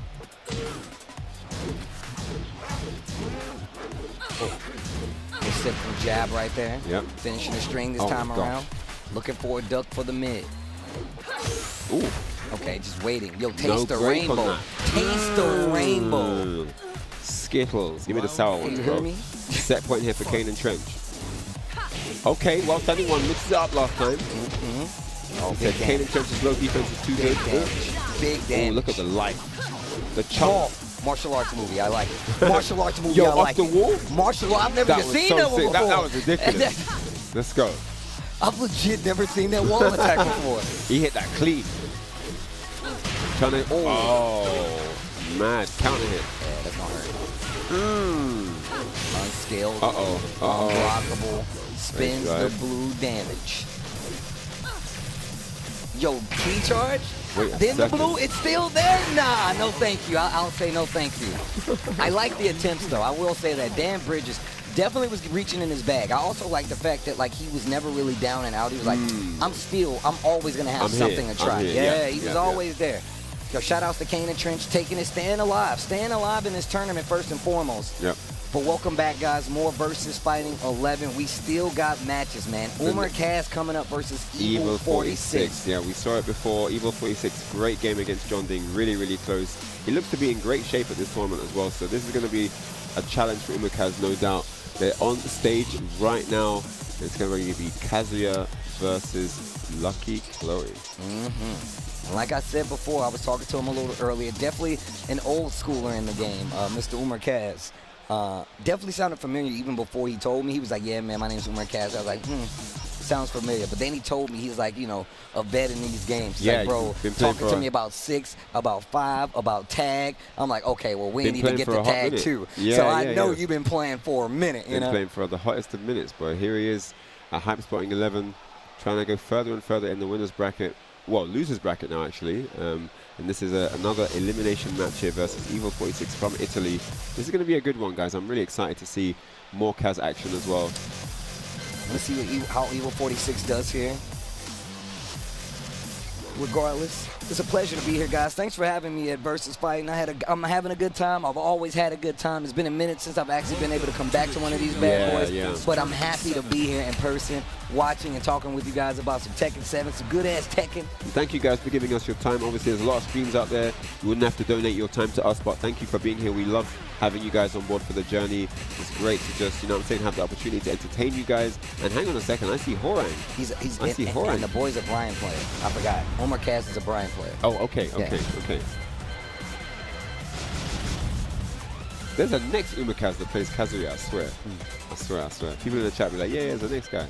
Yeah, I saw him highlight Brian, and he was like, yo, I remember him saying something like, yo, I'm going to play Brian in his next match. But the Lei Wulong bait, though? Wait, is Evil 46? Yeah, so, or is it Hwoarang bait? He's going to go to Brian. I think it's... They're having a conversation. Are they trying to do a blind pick here? That's what it feels like. They might need a blind pick here because they're having a little discussion on stage right now. Nobody wants to commit to a pick. I'm not sure exactly what's happening. While y'all talking, disconnect the controllers, bro. While y'all sitting there talking, disconnect them controllers. Yeah, they're looking around for a referee here. They're looking around for an official. I think they're going to get a blind pick, guys, because both players have more than one character that they're ready to use right now, and they don't want the other player to know who they're going to pick. So what happens in this kind of situation is they'll call a referee, and they will tell the referee which character they want to pick, and then they can get locked in on the screen. Ooh, the Gigas comes out to play. That's why he wanted a blind pick. Whoa. He did not want to reveal the Gigas pick for Brian, specifically for Brian. because he didn't want to give him the chance to counterpick. So here we go, guys. Those characters are locked in. You have to pick the character you gave to the referee. You cannot change once you've given him your pick. So it is going to be Brian Fury versus Gigas here in game 1. Yo, if you guys got them in the chat, let me see your LUYG hearts in the chat. Let me see them LUYG hearts in the chat. Yo, shout outs to the boy Rip. He might be restreaming or something. Shout outs to the boy Eris if he's restreaming or something. Pokin champ. Drop it on him. Never forget. Never forget. That will never die. Oh my god. This is oh my days. That needs a day of the year. Yeah, it actually that does, needs its bro. own little day of the year. The drop it on him day. Pokken champ day. All right, here we go. Round 1. No walls. Interesting. Bro, I'm gonna tell you right now, I have no idea how this match plays out. Yo, he's chipping him down though. Look at this. I mean, he picked Gigas for a reason. This isn't a random pick. Ooh, Magic 4. Yo, speaking of for a reason, Magic 4. Ooh, yo. Tell me how you feel, bro. You got it like that? Yo, on the first You round, got it like that? with no walls, he's like, but this is how you put it in knockout? their head, though. He's like, oh, you pick Gigas against me, or you get me this just frame unblockable, Yo, bro. if he hit that, the crowd would have popped off right here. Bro. That's crazy mental damage on top of it. That's crazy mental damage. But I'm going to tell you right now, Evil 46 looks well prepared. He looks well prepared. That was a solid round, I have to say. Oh, wow, nice movement there. Gets the wild anyone, but no combo. So unfortunate. It looks like something only versus Gigas. That looks like a Gigas drop combo. Yo, he said wake up Mac Breaker? He woke up with the McDonald's, bro? the sausage and egg muffin? He woke up with that? Instant? Yo, the orbital. I don't think it's going to kill. Well. Oh, I was wrong. Yo, damn. The damage. That's a crazy life. Also, Brian and Tekken 8, bro. Why is he so sick, dude? I don't know why he's so cool. Oof. Counter hit. Flip the table. Yep. I didn't order this. Punish. Yep. While running. Damn. Oh, man. One more hit's going to take it. No. Oh, nice bait. Bait to get up kick. Perfect with Round punish. 4. And the Gigas is paying off right now. Fight. Get ready, Steve. It's coming. Get ready. I see you bobbing. I see you bobbing. Oh, I thought you was about to get counter hit. Forward 3 I there. actually thought he was about to get counter hit.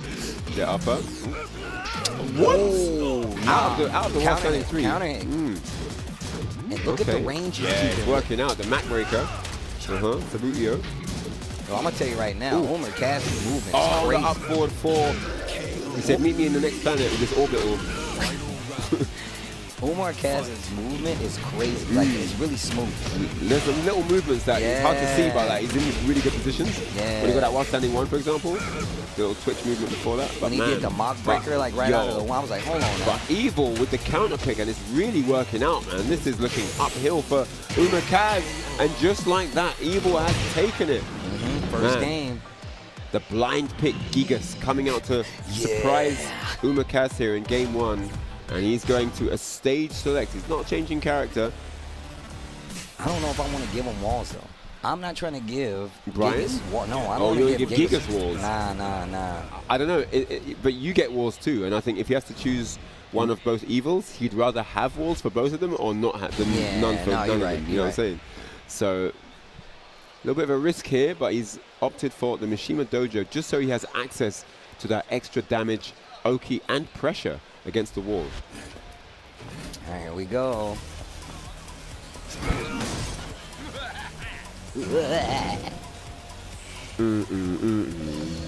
Good stage, good stage. This is the good stage, It's a jam bro. still, it's a jam still. All right. Ooh, 1-2-1, don't press buttons, but no.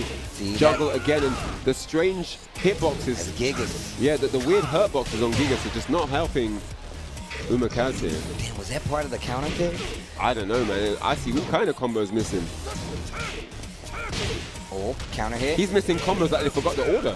Yeah. You know what I'm saying? Where's my food, bro? Dog. That's crazy. And he got away with quite a few of those. That's a 1+2 break, so you got to be ready regardless. Oh. First time we've seen it, and it worked.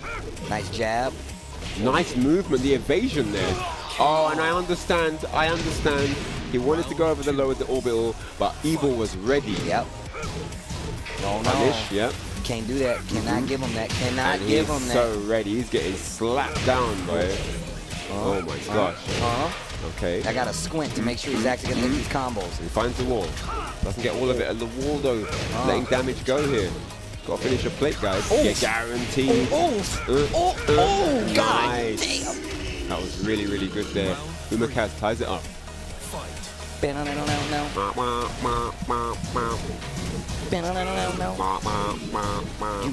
know. All right. Oh, nice. Sidestep into the jet upper. And he's going to try and keep him pinned down at the wall here. Evil under a bit of pressure now. Retaliating with the low. Gets out of pressure straight away with the wall running. And look at this. He's on the money with these reads. Everything perfectly I executed. didn't order this. Scoops up the table. I didn't order this. And it is set point here for Evil with the Giga's pick. The surprise pick. Damn, dude, it's so much Really range. paying dividends right now. Everything is working. My man is taking advantage. Umakaz clearly not comfortable right now. And the orbital finally lands it. All right, he needs this. He needs all of this. Yeah. No, and again, Steve, the combo's not working Down with one. Gigas' hurt boxes. Oh, that might be game. Yeah, that's game. Wow. Yeah. And that is it. And that is an elimination match, guys. So unfortunately, Umakaz is going to bail out here at the hands of Evil 46. Man, I feel like that was intentional though. Like I feel like he was like, oh, that's a Brian player. Let me get Gigas. And I'm gonna tell you right now, combos do change up. Like the ranges, the whole nine. I've never seen a match where combos are just so inconsistent on a character. Yeah. Like you would think Gigas being a big boy character that everything would connect, right? Everything and the kitchen sink, but he was doing B&Bs that weren't working. Yeah, you like have it was to switch so it up. strange. You have to, and I know this because I have like a homie that I've run a lot of Gigas with, and I play King, and I'm like, oh, all of this is whiffing. And even when I switch to Armor King, I'm like, damn, all of this is whiffing. And even when I played Miguel, I'm like, man, these combos are whiffing pretty consistently. So you really have to either know the range is a little better, or you just got to switch up your combos overall. But it is okay, but not okay for the boy Umar Cass. He is out of the tournament, unfortunately. At least I get to talk about one of his matches, especially because he introduced himself to me. It also just seems like Evil really was like, this guy is a Brian player. I want the counter pick. And so just well played. Ready. Every time he went for highs, Evil underneath with the lows, like chipping him down with the low crush. Orbitals got blocked, or he's doing mids, hit him out of them, or floating with the it was a really precision match. You could see he had identified everything he needs for the matchup, and he made it run perfectly, man. It was definitely a smart pick. I understand now why he wanted the blind pick. That was really valuable to get the ref over, call for the blind pick, because he didn't want to reveal the Gigas pick before Brian was locked in. He wanted the Brian to be locked in before he revealed the Gigas pick. So, next match on stream, guys, it is Pro Mario Kart player versus Kane and Trench. Okay. These two both had a good day yesterday. I remember seeing Pro Mario Kart player have a great performance on this stream, actually. So let's see what's going to happen here. Representing the Netherlands, of course, another very passionate community for Europe. You know, Netherlands, my first Tekken Tag tournament was in the Netherlands. It was in 2000. The first European Tekken Tag Championships was, and I think it was the first tournament where you won a PS2 as the prize. Oh my God! That's the you win a PS2? You win a PS2. That's $300. Pre-release PS2. So we're gonna get into this one, guys. Kane and Trench, Pro Mario Kart player. Netherlands versus UK. There's the fist bump. We're gonna get into this, people. I'm ready for the next battle. All right, here we go. As we get to this next match, Kane and Trench.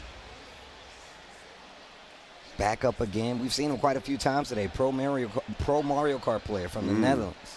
What are we on now? Is this like top 64? Like, what is this? I'm not exactly sure. Gonna get the word from production momentarily, I guess.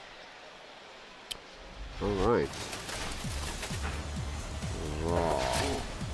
Round one. Round one.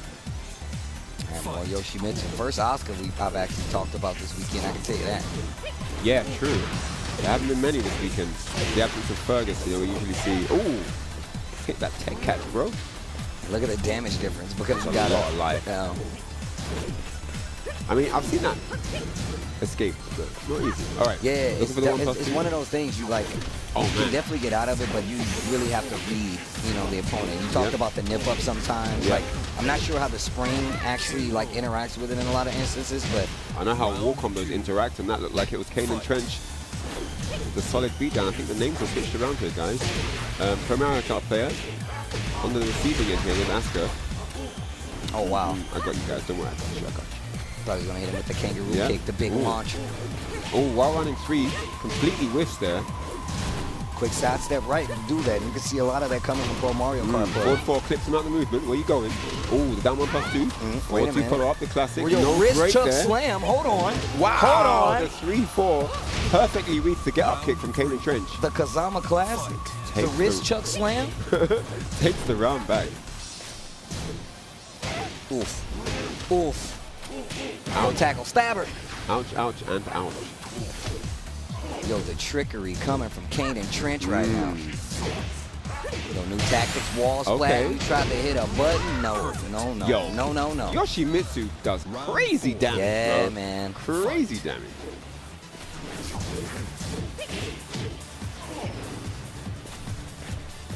Those characters space now. Look for the 1+2. Yeah, catches him with the up forward 3 counter hit. And you're going to the wall now. Yep. Damn, that hurt. Oh my gosh. Ouch. Unblockable. I like that. Stay on the ground. That way you're not susceptible to another one. You got the lead so far and backs up just far enough, but the extra 5 almost kept Kanandtrench alive. And he ties it up now. 2 rounds apiece here.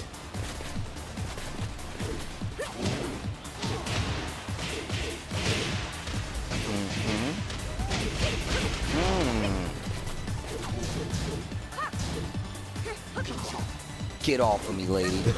Oh, power crush. Almost had the wall. Fubuki knee. Okay, still alive. Yeah, I would have did it again, too.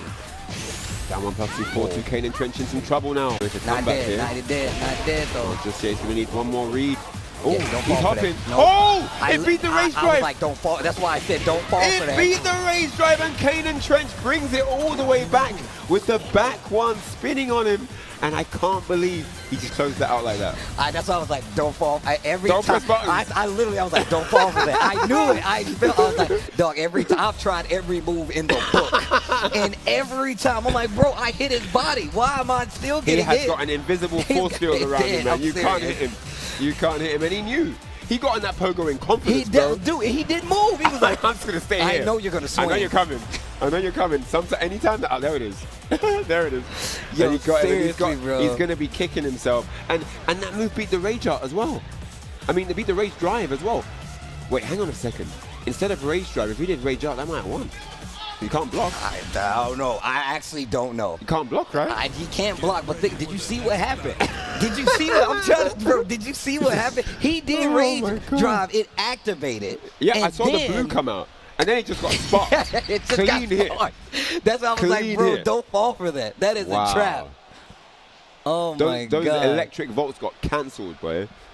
Tried to close the gate on me. Guys, just so you know, the winner of this match qualifies for top 24 here, man. This is big. This tournament has been stacked, bro. Round 1. All right. Let's get into this. Violet Systems, one of my favorite soundtracks.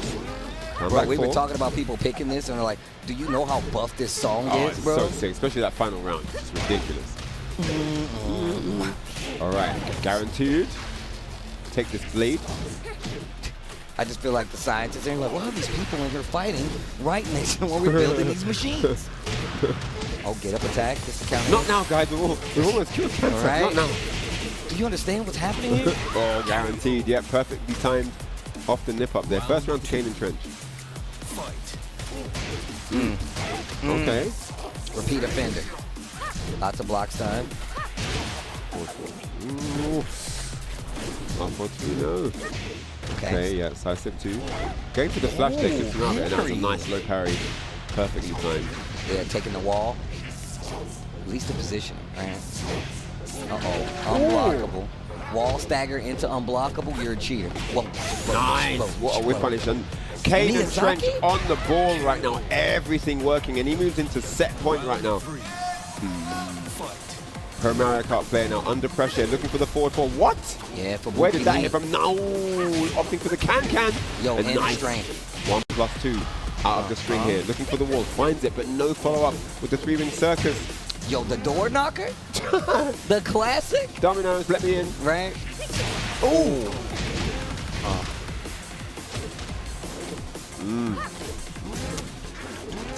Okay. Whoop, whoop, whoop, whoop, whoop, whoop. Kanandtrench now spacing out, looking for that closing move. For America up there, still alive here, has access to rage.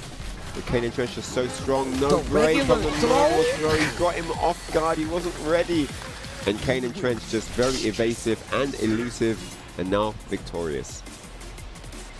Kanandtrench, man, we seen my man quite a few times today.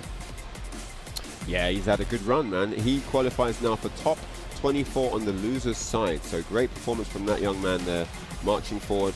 We lose Premier Cup player at this place, but good run from him as well. This was a big bracket, very stacked. Some of the best players in the entire planet are here, and he got to one step before top 24. So big shout outs to Premier Cup player, representing the Netherlands community as well. One of the finest communities in Europe as well. Yeah, man, really, hey, look, really cool. But you know, you made it pretty far. If you're fighting Kanandtrench, you know what I'm saying? That's not an easy match on top of that. Kanandtrench with a lot of experience, but coming back up, Evil 46 once again. We just saw him do like some crazy counter pick shenanigans with the Gigas, and now coming back up, going against Jacob Cass 8. I was gonna say Denmark because it was down there last, but yeah. Representing Denmark, of course. This is also a top 24 qualifying match as well. So yeah, Evil 46 has had a lot of stream time today. We've seen him many times, always impressive against John Dane, close game, and then we just saw the Gigas come out to play as well, looking really, really strong. I don't think we'll see Gigas for this particular match, but whoever he picks, I know we're gonna get a show. Yeah, no. Thank you guys once again for tuning in. It's been a day of Tekken so far. We've had matches out the wazoo, plenty of bangers, great games all around, and these guys are trying to get to the top 8, right? Yes. But obviously, it's not going to be easier. The losers bracket looks crazy if you guys take a look at it. It is some heavy hitters down there. Yeah, those waters are indeed shark infested. You do not want to drop down to there unless you absolutely have to. But if you come up, if you rise through the ashes, if you get through that losers bracket, you probably have a decent chance because you've seen everything the tournament has to offer at that point, almost. You know, you've kind of been everywhere. And there's something about playing when there's nothing supporting you. There's no sponge, there's no cushion to land on, there's no netting. If you lose here, it's over. When you get through that, it really builds you in a different kind of way. There's players that don't do well in the winners bracket, but they thrive in losers bracket. It's a very interesting concept, you know. The thing is that pushes you into that fight or flight status, you know. What are you going to do now? When it's all or nothing, chips are down, what's the deal? You know, what are you made of? And yeah, losers bracket just builds champions, man. Losers bracket is kind of those people forged in fire, forged into that solid steel, you know? I tell people all the time, when you make it through losers, there's no doubt. Like, you come back through losers, there is not a doubt in your mind. You know what I'm saying? And I feel like that really powers up anybody. You know? Here we go. Top 24 qualifier. Evil 46, Jacob Cass, I want to say. Jacob Cass 8. From Denmark. All right, here we go. The Gigas coming back out. Excuse me, I stand corrected. Gigas is here again. I mean, it was a successful performance, right? The debut track sold. You know, we're going in again. Yo, I'm going to tell you right now, I feel like this is another character that's really good this matchup. I feel like you're going to have to switch it up to actually be effective versus Gigas with Raeb. Sure. He's a good knowledge check character as well because there's not many of him in tournaments. He's a good character to whip out and see if they know what to do against him. Oh, man. Okay. And once this character gets in rage, it's another thing too. You have to change up your entire game because his rage drive is one of those things. You don't know when the tremor's coming out, right? I like that. You don't know when the tremor's coming out, bro. Yo, shout out to Kevin Bacon. you know. I was about to say. Shout out to Kevin Bacon, bro. Shout out to young Kevin Bacon, bro. All right, here we go. Yo, is that Kevin Bacon inside? Yo, is that Hollow Man, bro? Yo, Hollow, yo, you going deep. Yo, talk to me. Yo, Footloose, let me stop. Yo, sleeping. Stop. Oh my God. Evil 46 going in. Yo, it's definitely Bacon, bro. That's Bacon, ridiculous. Bro. This is Sleeper's Bacon. Yo. Oh, bro. He's going Get off of me, lady. Nice. Okay. And I like this. Trying to get something started right here. You can tell by the momentum. Nice break again. I like that awareness. No break here, though. Yeah, no, gets him that time. The one throw. Oh, man, slaps him down to the floor. The shoulder block. And the blue he's gonna stuff, get them. pending no drop, you should be done. Yes. Yo, surfboard, Beyonce would be proud. Jacob Cass. Gets a round back finally. He needed that, man. It was just all Evil 46 looking unstoppable until that point. Okay. Doesn't quite get the wall combo he wanted. Oh. The fact that you had a combo for that, I'm impressed. Wow, he's really turned this around. Look at this. That's gonna hurt. Oh, I thought it was counting. I thought it was counting. I was about to say, bro. Oh no. I was afraid. My mom was like. All right, so Jacob Cass turning it around. Another break there. I like that. Evil just backing up a little bit. Great patience from Jacob. You know, he didn't let it get to him when he lost those 2 rounds. Damn. Now he's back in the game. Okay. Uh-oh. Man, he's eating everything under the sun here. Gets a two throw. He's dancing to that tune. Ow. Man, to the down 3. This might be it. Uh-oh. Oh, I'm out. Oh, he's out. Oh, the down 4 clips him out. Hard stuff there. Great pressure from Evil 46. He knows exactly where to hit you. He knows exactly how to make it hurt. And we are going to a stage select scenario. That wind pulse. I feel like I've never seen it, but I'll rock with it. He hops over there, hits you with the, the Randy Orton hops over there. Oh man. I feel like I've seen a few wrestlers do that actually. I'm trying to think of it's quite a few to hit the look at me. You know? Yeah. Count the hairs on my chest. Yeah. Man, shout out. First off, Evil 46 is definitely making me a fan right now. Yeah, like, he's looking just out really of the play we've seen so far this and the weekend. thing is, he hasn't even really been using Gigas like that all tournament. He just whipped him out, and the level is mad high. Yeah. Like the Gigas is legit sick. You know what I'm saying? So yeah. All right. Game 2 here. Ooh. Oof. Yeah. And then he hits you with the growl. He's like, yeah, lady, stay back. Oh, nah, bro. I got a little Marduk in me, too. Don't you ever. Don't you ever. High crushed. Don't you ever. I got a little Marduk in me. Don't you do that. See these tentacles hanging off the back? Oh, nice counter hit. Yep. Let me get the wall. Gonna try and get. No, it doesn't quite meet the wall. Not get counter hit by that. Oh, the unblockable. Not a lot of damage, but the mental damage is high. What? I'm a big boy. You know how that goes. Why are we switching sides like this, man? Trading places like Eddie Murphy and Dan Aykroyd. Hey. Okay. Oh, the that's Rager. gonna hit. Yes. Oh, that's gonna hurt like hell. Oh, that's gonna hurt. You might be. Oh, okay. Oh, blue stuff. If you got him in the chat, let me see him. If you got that blue stuff in the chat, let me see it. Oh, dancing Jesus, get off me. Shout out to my boy Rob. I miss you, guy. What a walk. Yep. Tried to get all the way around him. Couldn't quite get the second hit to launch for the wall damage there. Position switch. I like it. I didn't order this. I'm out. Punish. Yeah. You can find a way to negate that pushback. You can launch. Yep. Oh, what a choice. Wait a minute. Jacob Cass, wait a minute.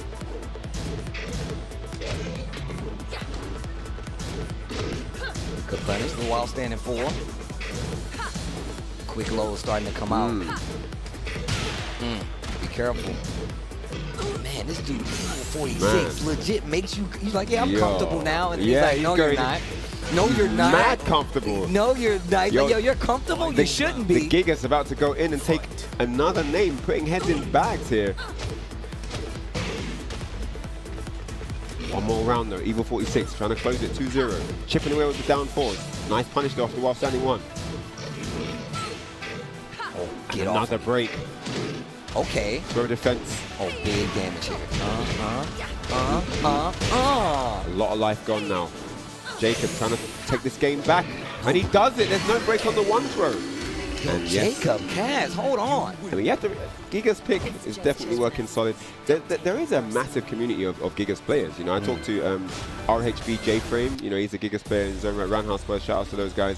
And there are a lot of Giga's fans. There are a lot of Giga's players. You just don't see too many of them in tournaments, especially really big tournaments. Nice, you know, and that's the thing. So he is a character that is really loved, and a lot of people like him. They always beg for buffs. They want to see him even stronger in the tier list. And yeah.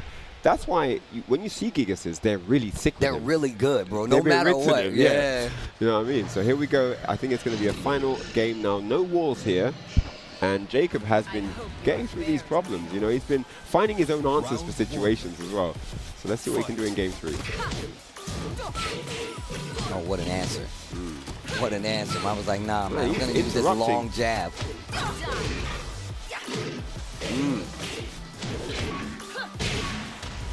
Okay, nice combo, surfboard. Good break. We've seen that sequence a few times now. Oh, tried to catch him. Yo, Evil 46 though. Tried to catch him as he appeared. Shout out to Luca.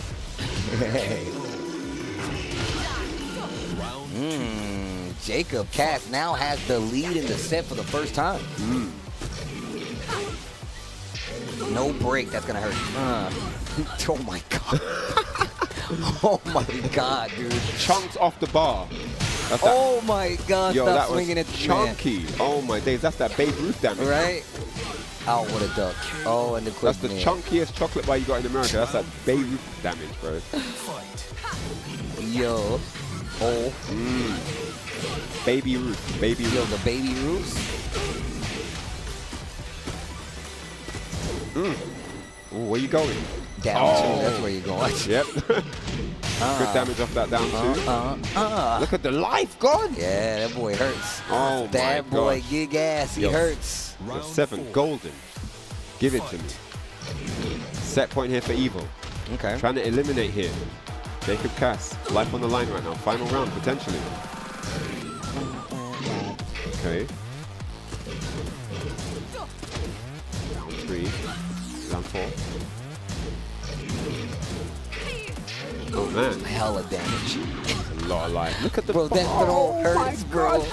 You have to break counter it. hit. You have to break Spinneroonie. that throw. Down 3, 4. Oh, that was sick. Doesn't back to him, but 2 up. He has rage now. This is big. Oh, yo, we got a final round, guys. The classic. We got a final round here. Also, feet away, heads up. A lot of stuff misses on Gigas. Oh, so man. going for the back turn thing, Yeah. I'm not sure if it's maybe it doesn't hit. We saw bad stuff with last game, but look at this now. Evil now trying to close it. Nice block there from Jacob. Checking those lows. You wanted that counter hit right there. Bro, they are swinging right now. They are definitely swinging. Life lead nowhere to be found. There's no break this time. Damage. This is bad news. Look at the life gone. Oh. No matter what, he lost. That was a checkmate situation. That was ridiculous. He did growl. He would absorb the hit and got the free hit That anyway, was and he was too ridiculous. far. This dude, Evil 46, is actually evil, bro. That He's was actually so evil, sick. bro. The layers upon layers of tech there installed. The growl would have absorbed the hit anyway, and he would have got the win, or he gets the whiff punish. Or he gets the whiff Pick punish. your poison, guys. Pick your poison.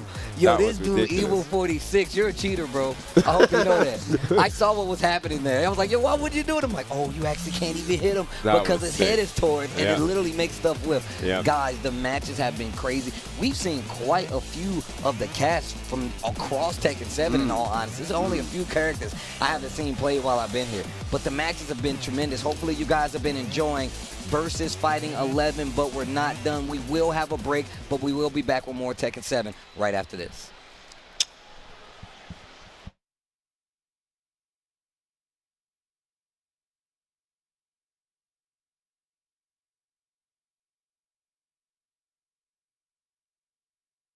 The dog up.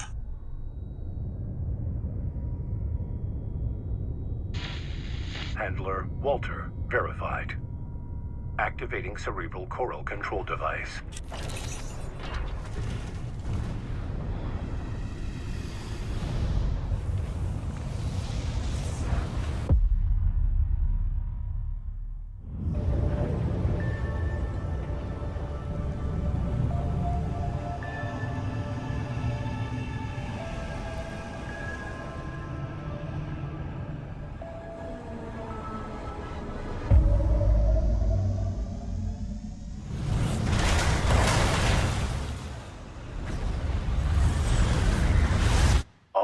human C4621 has awakened.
Infamous handler Walter's hounds.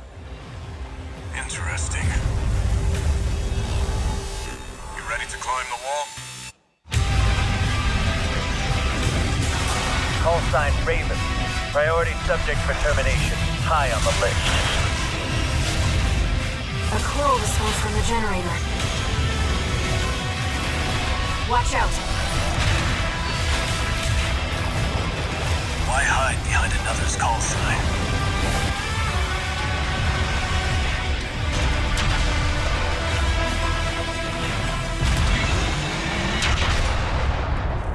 Let's see how far they can fly. On borrowed wings.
Gentlemen, versus Fighting 11 here, live and direct from Birmingham, UK. You know what I'm saying? And I've got Tasty Steve, I see him coming up behind me, sitting down, gracing us with his presence one more time. Man, the matches have been epic, and we've got up on stage Asim, one of the UK's finest, versus Anakin, and they're going to be going head-to-head. But before we get into that game, I'm going to talk to you about these bad boys down here. Yes, shout out to Game Dimensions coming through for the FGC, for the Tekken community. We've got these figurines, we've got Tekken action here, Kazuya Mishima and Heihachi Mishima. These guys go for $26.99 a pop, and they have 21 articulation points, so you can fit them and position them into any kind of pose or animation move you want. Any of the moves from the command list, they can do them all. And look at them. And on top of that, I want y'all to know, as a collector, I can tell you right now, this is not cheap. You see this? You see this? They even put the wrinkles in the clothes. Over 21 points of articulation. I'm a collector, I can tell you, with mine on ice. The muscle detail look really sick as well. Like, you know, so definitely collect these. I mean, I know there's a lot of figurine collectors out there. I know there's guys that have the collection up on the mantelpiece or in between the trophy cabinet, you know what I'm saying, wherever you want to put them around the house. But let's get into these GGs right now. It is Red Bull's Anakin versus Asim on stage right now. I can't believe I haven't seen Asim for time, but here he is looking to get into those top spots here in the brackets, but he's got a tall order ahead of him, man. Anakin is no joke here. Yeah, I'm gonna tell you, we saw Anakin yesterday, but like Asim has been playing crazy. We was talking about, I think I was with Rookang, but we saw Asim play against K-Wiz, and my man picked Katarina and just knew exactly where to be, where he would not get hit, as well as just punish. And we're going back to the Katarina right now. Didn't even use the Harrier stance transition at all. Just started like peppering in the lows, and then in the third game started with the Harriers. Took it away in the last round, gave it to him. But let's see what Anakin has for him. Tekken World Tour Master Event, the last one for Europe here in Birmingham, UK. And these guys are on deck here. No wolves for game one. Yeah, sticking with the Katarina pick. Obviously had a good run with him so far, from what I've heard, versus K-Wiz. Oh, down 4-2 though. Got caught whiffing. Don't do that against Jack, not from any range. That down 4-2 hit you from downtown. Great space, a little bit of Oki right there. 2-1 to punish, and just, you know, kind of counter-punching a lot. Speaking of counter-punching, Magic 4 coming from Asim. Puts him in rage, and that was the first Harrier low we saw. Harrier transition starting to come in. You got to be careful. She does have a throw option. Looking for the down forward too. He was trying to clip him, and that definitely would have been the round if he got it. But no, nice block there and punish from Asim. Low parry. Rather down forward ones. Moha. Jackhammer. Trying to check him with the jackhammer, indeed. Again. Great spacing on the side of Asim. Almost got something sneaky in there with the low. You saw the crouch kind of started off. Nice. Big mid right there. Doesn't chase him down. Chooses to respect the space. Oh, that's combo conversion right there. Yep. Not gonna be in rage just yet, and I like that positioning for Anakin. We switch sides now as he runs over him, and there's a counter hit there from Asim. Great timing on that. Oh no, doesn't get the end though. The low. Great punish, the debug with the blue stuff on the end as well. What a call out, Anakin. Ties it up now, one apiece here. Looks like not gonna be that easy. Looked like Asim was gonna get 2 rounds in a row there for a second. Oh. 4-2, clips him out of the air. Yep. Speaking of interruptions, a lot of counter punching going on. Nice counter hit with the raw rising 2-1. Indeed, indeed. Anakin looking good here, getting into this one. Down back 1. Trying to get in with the jackhammer. Oh, spacing out. Nice punish there from Asim. Oh, nothing. Wow, doing low parry. Anakin's life lead could be gone right now. Asim keeps up this momentum. Yeah. Nice, the Harrier. That was so smart. He got caught with the 4-2 last time, but this time. That's going to be it. Oh, no, wait a second. It's not going to be it. The round is still on here. Okay, down forward one. Yeah. It wasn't a down back one this time. But great adaptation from Asim. Going on to that 4-2 there. Smart stuff. Nice down 4-2. Got clipped left and combo.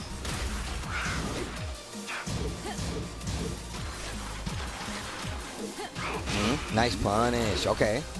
That little Harrier starting to kick in. The spacing. Once again, the same situation where a low parry was follow up and Asim made the right call. Got the lead in this round. Small punish 2-1. Ooh, what a duck in the call out on the Harrier. Yo, the read on the read on the read. You see that? Because that was the adaptation before too. Yeah. Anakin, man, learns very fast, and that is it. 3 rounds to 1. Anakin takes game 1 here. Hits with the flex win, of course.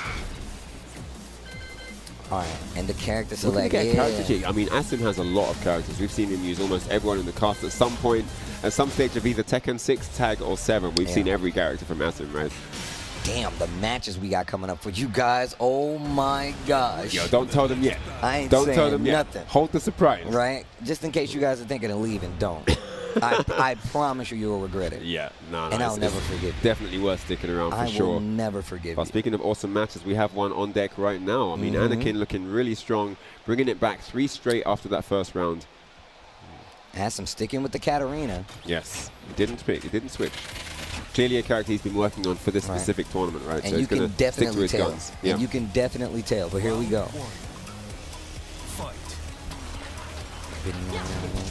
Oof, trades. Ah, aggression on both sides. Lands to the launcher from Asim. Big damage on the wall. Bad situation here for Anakin.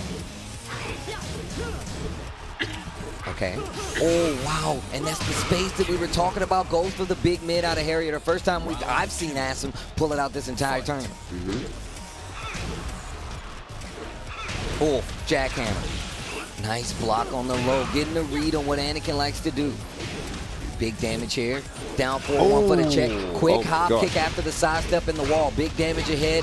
Anakin once again in a bad situation in the second game where he's down 2 rounds. And this is what it is. This is the difference maker with the walls. This is giving Asim all the pressure he needs here. Turning it around 2 straight rounds now. What a trade. Still gets the combo. Picks up with the back 3-2. And got the big combo. The wild standing 4 on top of it. All the way to the wall. Leans on it for the damage. This is looking really good for Asim, but Anakin trying to have a say now, getting back into the round. In nice spacing, and this time after that Harrier block, instead just taking the wild stand to 4. Last time we saw the down forward 2 hit, and both of them kind of respecting the space for the block while rising 2-1. That's not going to be it yet. Yeah, the down forward 1, the trusty down forward 1 to end the round once more. Dang, ain't hit him with the blue stuff at the tail end. Asim still with the, oh my gosh, hug him up. Wow. Let me get a hug. Where did that come from? Lean on it, yeah. Down 4. Oh, the hop kick. Great awareness there from Asim. Saw Anakin coming for the low. Stops the momentum. Gets the damage switch on the wall. Anakin holding his ground. Goes for the duck while standing 2 for the tees. Making him think he's looking for a great break as well. Man, they are playing some Tekken. Look at that. Oh, that was dangerous. One more hit's going to do it for Anakin. Yep, ties up the rounds 2 apiece right now. Going up. Set point. Asim needs this round to stay alive right now. Great punish, and also gets the Harrier transition. Nice little series there. Calls out, gets the hop kick. Anakin back at the wall. Another bad situation. Looking good now. Asim trying to tie up 1 apiece. Needs 1 more of those. 1 more hit will do it, and he gets it.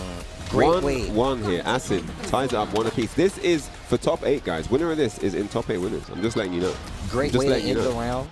Using a string, and not even like a, a mid-high string, but going a high-low string. High-low, yeah. That's how you trick him. That's how you get him. That's how you get him. Strings don't wake up. And he didn't even do that meaty. He delayed it as well. He delayed it. That's right. He didn't even do it right out of the bat. They waited 1 second. That messes with the reflexes, everything. It throws everything off. Let me just give him a few frames. Make him sweat it out. I like that. Just give him a few frames. Yo, just give him a few frames, I'll give you a couple. Yeah. Take these and do what you want with them. All right, so final game here. Top 16 winners match here. Winner is going to top 8 on the winner's side, man. This is deep. All right, here we go. Yeah, now the low is starting to come out, play a bigger role. On the side of Asim, not even Anakin at this point. Yeah, we're back to no walls again. Asim definitely favored the walls. And I'm going to tell you right now, even Anakin not going for the typical low game, right? Nice punish on the down 4-2. Caught him twitching right there. The duck gives him a nice little damage series here. Anakin trying to force the duck. I can see it right now. Look at this activity from Asim, bro. My man is not letting you get set in anything. I like the option.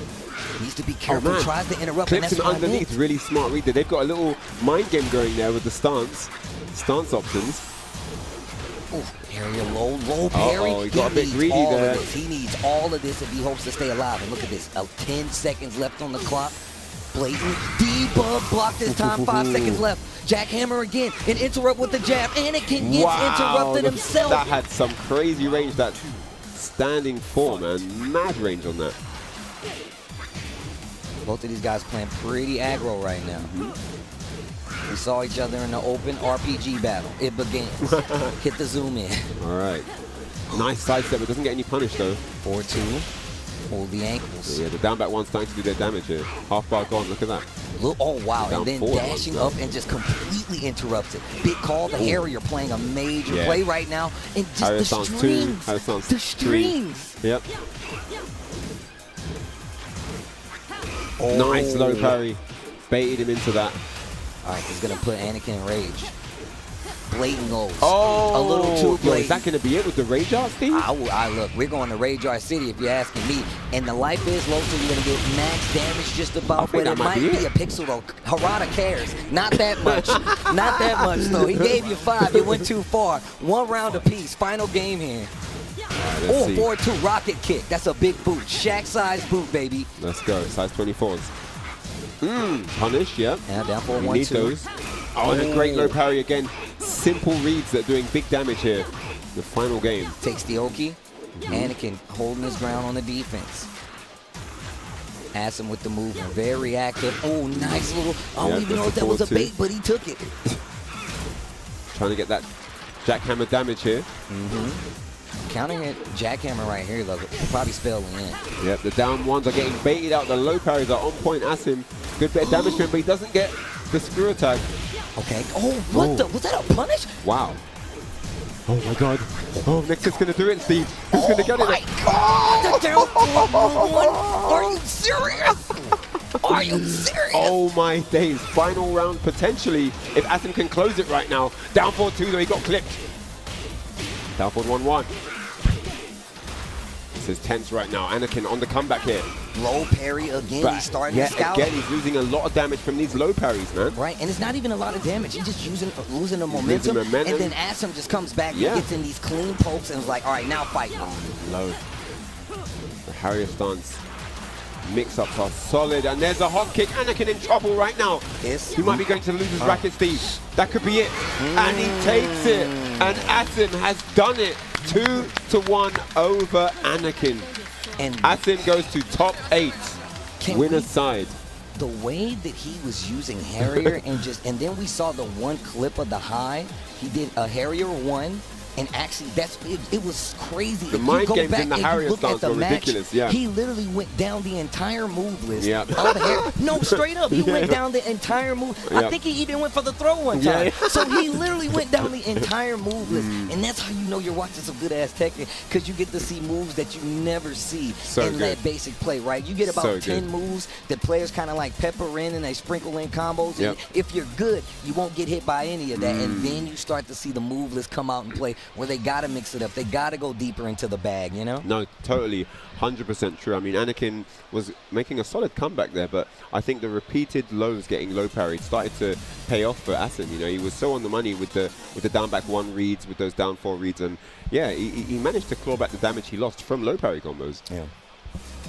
Man, and like I said, great stuff, and it was the damage wasn't even like monumental. It was literally just based off of the fact that like once Asim got that that advantage, he took maybe like another 10-15%. They weren't like crazy damage outside of the times he did, but when he did get the combo, it was a round-ended combo. You know? Yeah, for sure.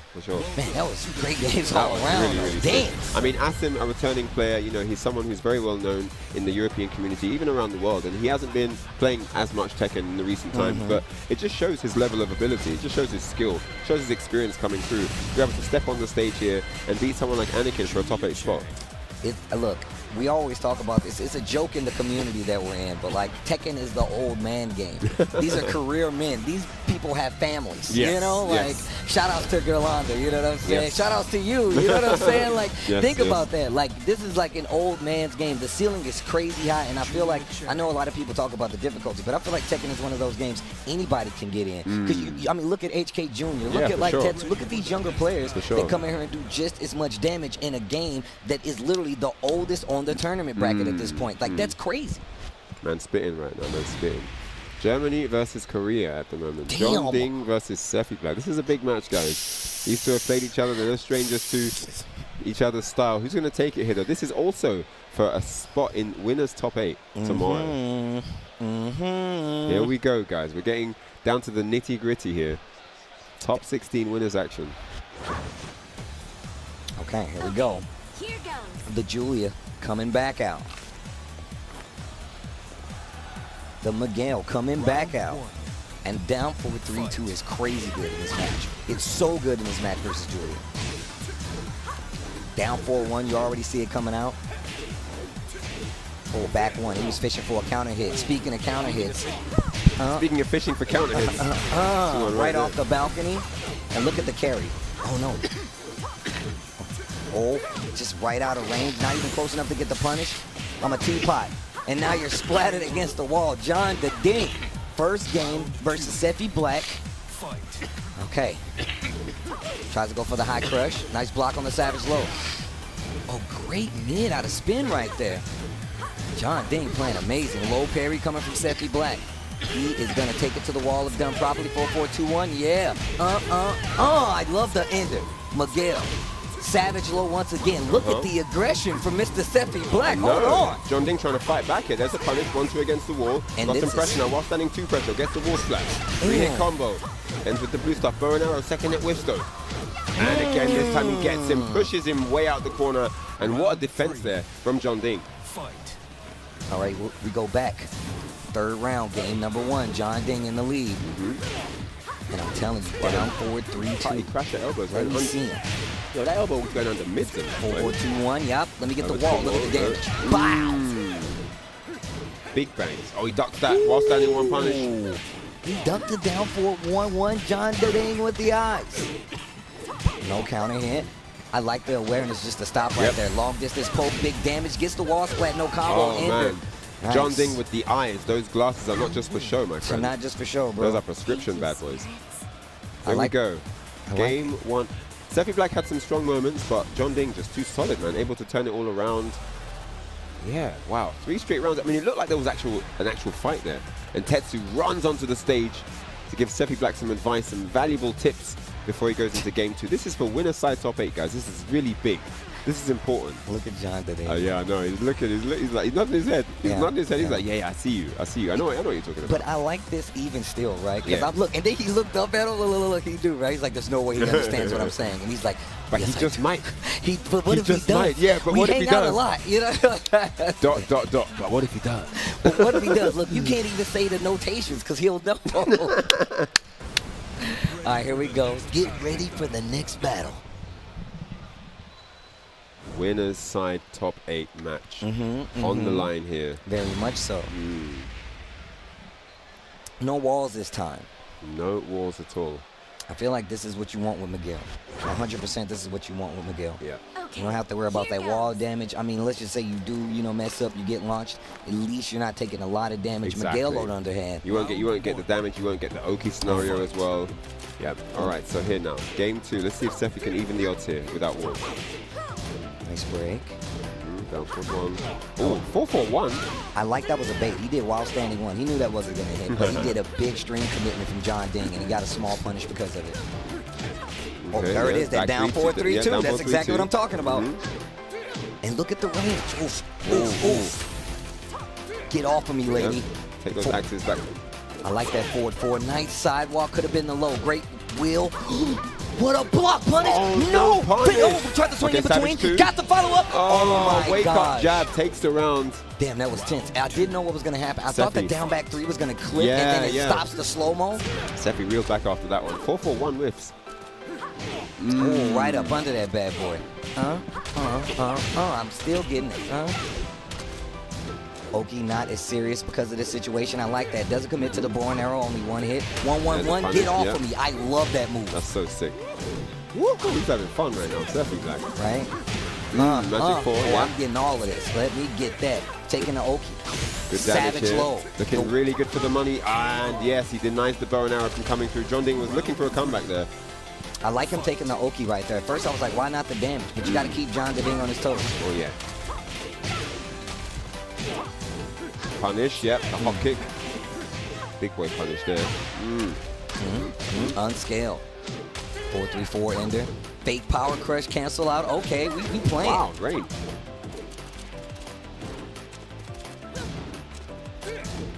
Little down 4-1 to get a reaction. And once again, we are going down the move list. Once more. Taking a page out of Asim's book. Nice option. Last time we saw the low block coming from Sephi. Okay, guys, we're in set point here. Oh, man. John D knows exactly what to go for. Yeah. He's going off of the reactions. Did it, Steve? Oh, yo, right on beat. Wait a minute. That's a power-up. And Sephi not having any room to breathe here. The down forward 1-1 denied. And this looks like it might be the end there. The down forward 3-2 also blocked. But it's safe. I don't care if you block this move. Yeah, John Ding just trying to find a way to close it now. 1-2 jabs and that's it. That's all she wrote. Fist bumps. John Ding just too solid. We will be seeing more of him tomorrow here in top 8, and he is going to be on the winner's side. John Ding. Nah, man, that was a good set though. But you saw like towards the end, very solid. Kai was like, you know what? And I felt like it's one of those things. I feel the same way where it's like it's a reaction thing. Sometimes you fight somebody and they were like, oh, I know you're reacting to like, you're not letting me get started, so I'm going to use that to whiff punish. Totally. John Ding, you know, one of the players here that looked like the most solid guy so far. You knew you were going to see him in that top 8. And he is really riding high right now. Top 8 winners. But speaking of favorites, we've got another solid match coming up for you. It's going to be not John Ding, but it's going to be Jodd versus Super Akuma, and these two are in that big conversation about the best player in France. That's something that is on the table of discussion now.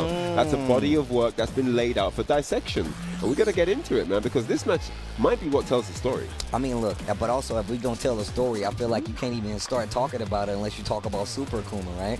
My man has been not only one of the best players from his region, but one of the best players in the world. Oh yeah. You at telling me since the game came into existence. And Akuma has always been there. He's always been there. And I like to tell him this because I feel like sometimes he's really hard on himself, which he should be because he's a competitor. Right. But like my man has literally been there since the beginning. And I'm a big fan of his play. But Jodd is one of those guys. Jodd is the up-and-coming youngster who's, you know, not necessarily in age, but he's actually, you know, one of the newer players in the French community, and he has had a very good run so far. You know, he has had a solid tournament. Here he is in the winner's bracket, and people are starting to talk about him. I mean, we saw how he took out Malik earlier. It was a very confident victory. He looked very dominant, and he was leading the charge. He wasn't playing on the back three. He wasn't on defense. He was the one dictating the pace, initiating the offense, deciding how matches open and close. So this is a guy that knows how to navigate his way around an opponent's minefield. He knows what to do, and he, you know, I guess these two are practice partners, right? They were on the same team at Gamers 8. These are people that have talked about the game. They understand each other's mindset, everything like that. So this is going to be a big test, maybe the biggest test that these two could potentially have. The story. In this Talk tournament. to him, Ryan. Talk to him, Ryan. This might be their biggest challenge in this entire tournament I'm getting so far. excited. Sorry, guys. This isn't grand finals, but it might be their grand finals.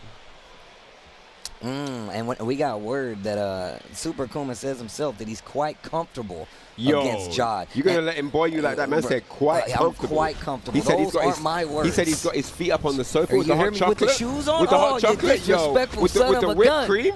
But I'm going to tell you right now, and then if we go down to the characters, I feel like Nina is one of those characters that has a lot of tools. Here we go. The hiatus step. The hiatus step is on play already.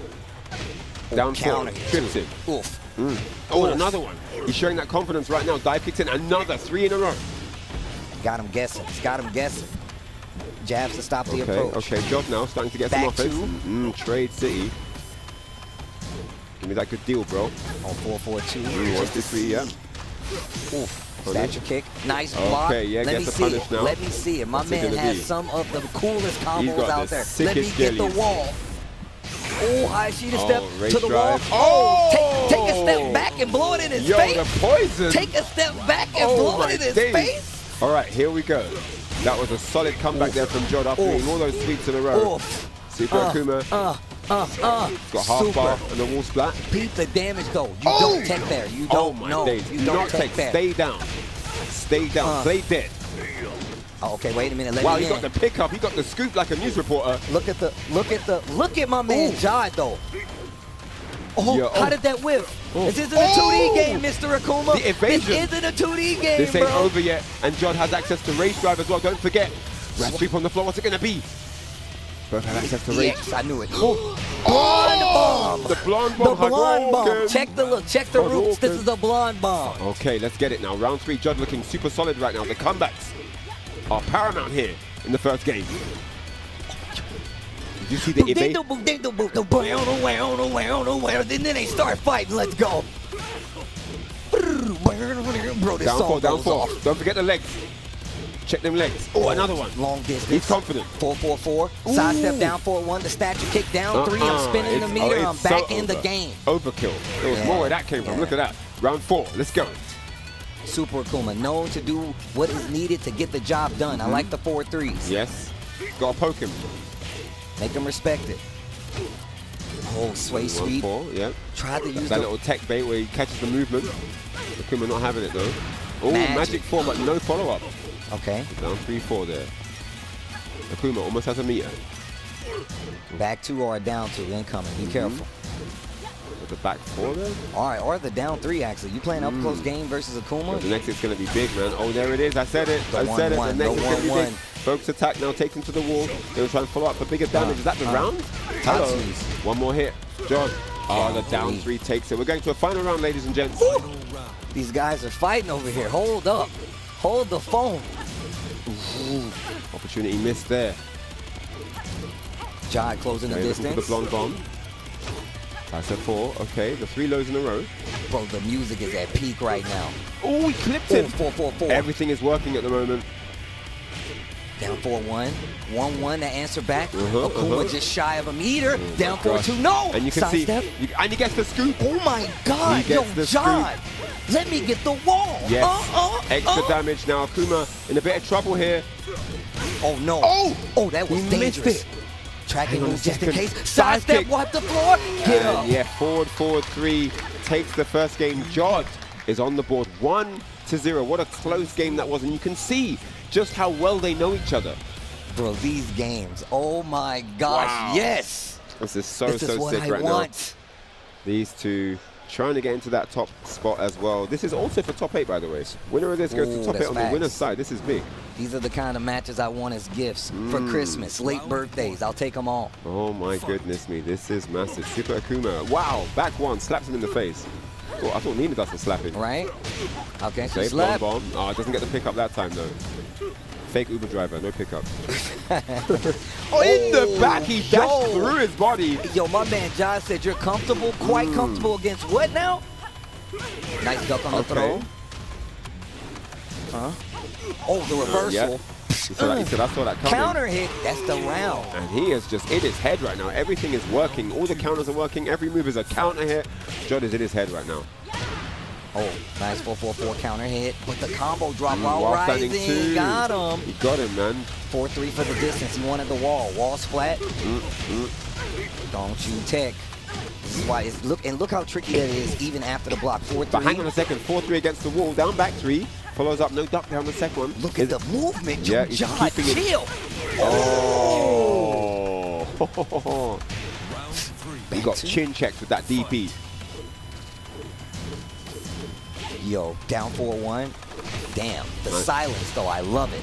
All you hear is movement, feet shuffling. Keep it down up there. Okay. The Street Fighter combos, just down 3 fireball. And Super Akuma now looking much better for the money here in this game. While standing 2, and that's going to be the round. Double. Nice combo. Okay, nice. okay. 7 golden on the set here. This is a much better turnaround here from Super Akuma. Needs one more round to tie it up. And what a float that was. In the pickup. Jodd with the reactions. Finds the stars. wall as well. The situational awareness. Blocks the nip up, but there's no punish. Down 4. Down Another 4 one. again. Do it again. Oh, just about with you. Went for it. It would have worked. He was standing up. Just a little bit out of range. Jodd spacing. Jodd moving Punish, looking guaranteed. really good. What a punish. Oh, not close enough. Yo, right now, if my man cashes out, it is going to be a problem. Pick me up. Yo, didn't get the kill. Super Akuma still got a chance. Oh my God, and it's so fast. Final round potentially if Jodd can secure this one. Or is Super Akuma going to take us to a 3rd game? I wouldn't be surprised. The first meter. He's got another one, Steve. Oh, you're going to the wall, bro. Akuma, very deadly right now. You're going to the wall, bro, and you better. Okay, you're take not the going to damage. tech roll. Okay. Oh, there's no launch though, Steve. You let him off lightly there with the while standing 1+2. Oh, and there it is. That could be it, man. Yeah, this is should be it. And Tatsu. Wow, 1-1. Damn. Super Akuma closed it out. Looked like it might go downhill after he got that sweep block, but he didn't get launched. Jodd didn't launch him. He let him off lightly that time. I'm not sure. What did she do to get that launch? That's why I'm not sure. Yeah. I don't think what did she could have done Divine Cannon. He could have done one standing 2. There's a couple of options that he had, and he didn't do any of them. But obviously the nerves coming into play here. You know, while standing 1/1+2, probably the first thing he reacted with. And that's just how that cookie crumbles. But yeah, man. But he was just shy, though. It wasn't like he was far off. But I know what you mean. If you got the launcher, you should 100% taken it. Because that 100% I mean, would have Divine Cannon would have easily guaranteed. Yeah. There we go. You know what I'm saying? Bear range, it goes forward so far as well. No, you're right. You're right. I just couldn't recall in the moment. The nerves are getting to me, too, you know. Oh, Kinder Gym. This is pretty good for Jodd, I say. Oh, he picked this stage. He knows. All right, here we go. Game 3 of the set. Yo, the games are crazy, but the matches that are coming up, this is so you tense, don't want to man. leave. This is super, super tense. Final game here for top 8 winners. Down 4 again. He's gotten a lot of mileage off of that, and he dashes underneath for the down 3-2 in the back here. We saw it last game. He's obviously practiced that. One of those lab results. I'm gonna tell you right now. Man came to the next battle with the Rasengan. Right. The training, the training pays off. And think about it like this. I feel like no matter who you are, if you're playing somebody for a long time, you're going to have tech versus things that they do specifically. Yep. That other people might not even know work. Definitely. Ooh, bro, Nina's movement, even on the freeze frame, is still crazy. It's erratic. Great spacing. Looking for something big, the 2D jump. Does he have those? Yes, he does. Super. That's why I told you not to tech, bro. Oh my gosh, what is happening? I told you, I'm not teching, bro. That's another Brian at the wall situation. I'm not doing it. You better stay down. Just stay down, Just bro. stay down. You're in the trenches. You don't want to get your head blown off. Stay down. Explosions going off all around you. All right. I see what he was going for. Just off axis though, and Super Kuma taking full advantage here. Fireball doesn't hit. No OP there. Wow, jump in again. Yo, back one, DP still. Triple DP. You're crazy. You're crazy. I think you wanted to get underneath him there, but look at this. Super Akuma turning it all around 2 rounds in a row. And he's had a few awkward situations that Jodd is clearly not happy about. Down 4. This is not looking good here. I feel like Super Kuma, one of the skills he has better than most is like he's really good at forcing the situations that don't work out for you. Like he's really good at being like sweep now, Jodd. Oh man, with the blonde bomb, gets punished for it. Nice little jab there to make sure. Oh, I think he wanted the down 3-2. Oh, look at that! Wow, down back 2 counter here. Full sweep again. Excuse me, that wasn't down back 2. That was a down back 2. It just looked like it. So Jodd ties it up. We are going to final round here. This is for top 8, guys. Oh wow, whip punish with the wild standing 2. And look at the carry right here. He's got look at the carry. Yo, Steve, he's got a bar. He's at the wall. This could be curtains right now. You gotta be careful. Down 4-1 knows that he's looking for the down 3, and there it finds it right there. He's going to the second wall, Tetsu. and that might be it here. That is it. He takes it. Jodd, after a brilliant start there, it was looking like it was all his way, and Super Akuma showing that experience, shining through, takes it 2-1 over Jodd, and Super Akuma moves into top 8 on the winner's side.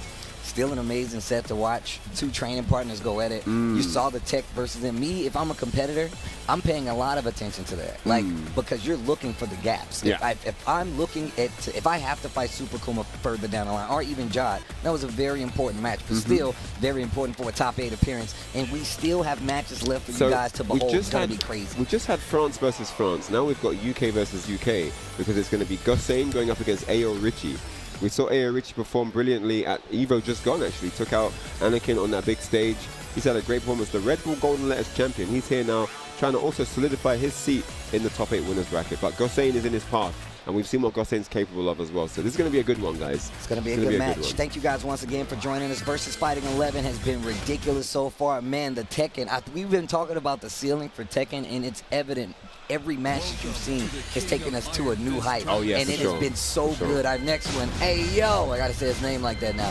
Hey, yo, Richie, going up against Gosain. No matter where I see him on this earth, I'll be like, hey, yo. You know exactly who I'm talking about. My guy, hey, yo, Richie, man, I'm a big fan of his play as well, man. There's so many younger players coming out that are busting on the scene, and they are so good. And they're coming out with these characters that are pretty unconventional, right?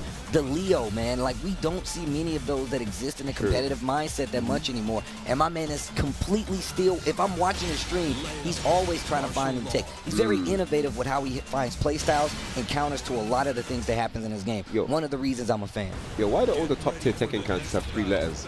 Law, Leo, Jin, Bob.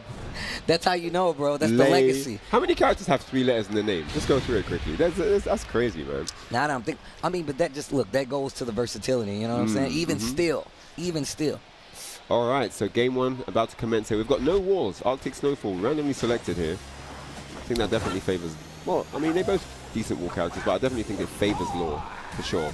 Leo is a powerhouse against the wall. Yeah. All right. Here we go. Gosain going in, looking for the slide early, doesn't get it. Ayorichi with the defense. And look at the combo he gets here. 3-2-3. Sliding. Slide down back 3 follow up. Oh, I like the mix up there while standing 4. DSS right there at the tip. Yep.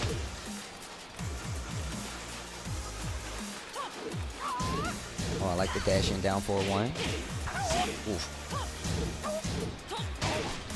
Yo, the lows starting to be sprinkled in there. Light pretty even right now. 1-2. Good classic no wall Tekken stage here.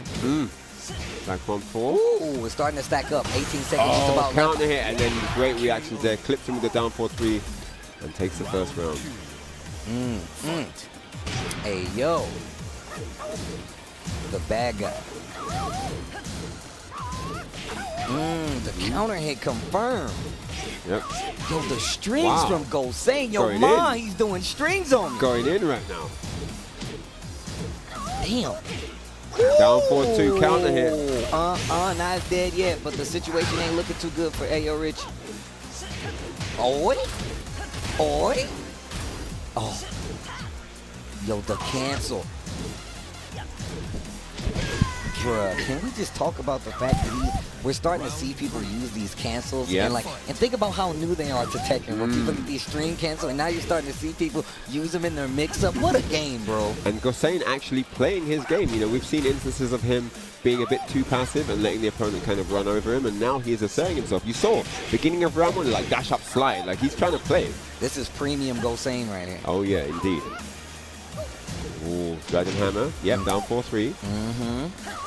Oh! Big launcher. Ayorichi biting his time before he threads the needle with this bad boy, and look at what that does to the damage differential. We thought Gosain was building momentum. That was just a calm before the storm, right? Got on the pirate clothes, bro. They've weathered crazy waters.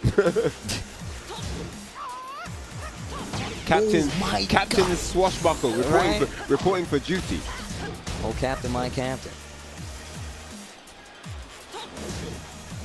Slash kick, it keeps the frame advantage. Are you serious? All right, so 2 rounds to 1 though. Hey, yo. Sick. But it doesn't matter. He gets the counter hit down 1. He's all over the damage. Now look at that half bar gone. Oh, the mix up. Looking for more damage. Nice block there. No punish. The legend kick whip. Slow. Legend kick denied. While standing 4. And he's chipping him down now with the down 4s. Oh, nice reaction there with the 3-4 whip punish. Legend kick makes a count this time. About 20 seconds left on the clock. Likely in favor of Ayorichi. What? Well, running 3 now. What's it going to be? He's looking to close it. Ayorichi needs one more set. One more sequence to win this game. Ooh. Power crush, nothing. Yeah, that was a... What the? What?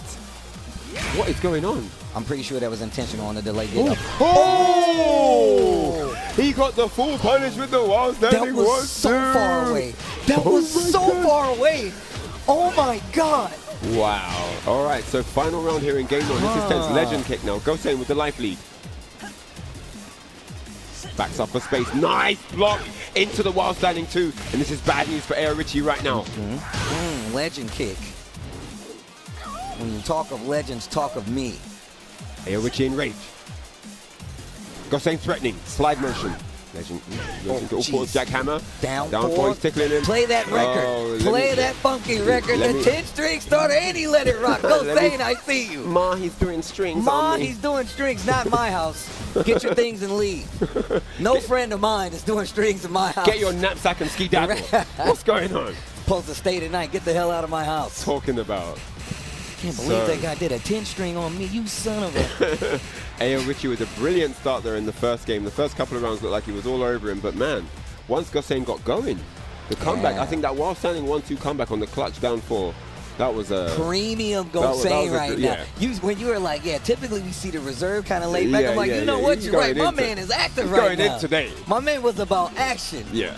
Gosain, no, we're going insane. So I see your pirate outfit, but you about to feel this Jeet Kune Do. Yo, you finna about get to go this. in. You know what I'm saying? It man taught me well. Right? Oh man, yo. This is good tense games, right now. Good games, good games. Damn, the Tekken is so good. I didn't know. This is our final winners bracket match for top 8 at the moment, and yeah. We've seen who qualified for top 8. We saw Asim, we saw John Ding, and then we just saw Super Akuma. This is our 4th and final match in the top 16 winners side for those top 8 slots. Is it going to be Ayorichi or is it going to be Gosain? Gosain now up 1-0 as we change stage. Here we go. Yo, this tune is hype, you know? Yeah. Well, yo, this tune is actually hype when you're playing, you know? It goes off. All right, let's get it. Bro, come in. Yo, I don't know what that instrument is, but that that be going on, bro. That gets me right in the fighting mood. Down 4-2, normal hit there, no launch. Dragon Hammer. Ayorichi, you can see him jostling for space. He doesn't want to be too close here. He doesn't want to be in range. He's like, yo, you gonna keep backing up? You want to go to the corner? Let's go. Yeah, smart stuff. Nice punish there on the down 4-2 attempt. The delay on the string bounce. Yo, look at the light. He's trying to get the junkyard follow-up at the wall. No, what? Oh my God, this dude Gosain is in another plane right now, bro. The Batman backhand didn't even finish it. Bro, my man is up there right now. Gosain in the membrane. Bro, let's go. He's there. Gosain in the brain. All right, down 1, looking for the counter hit. No dice again, but while standing 3-1 makes its mark. Oh.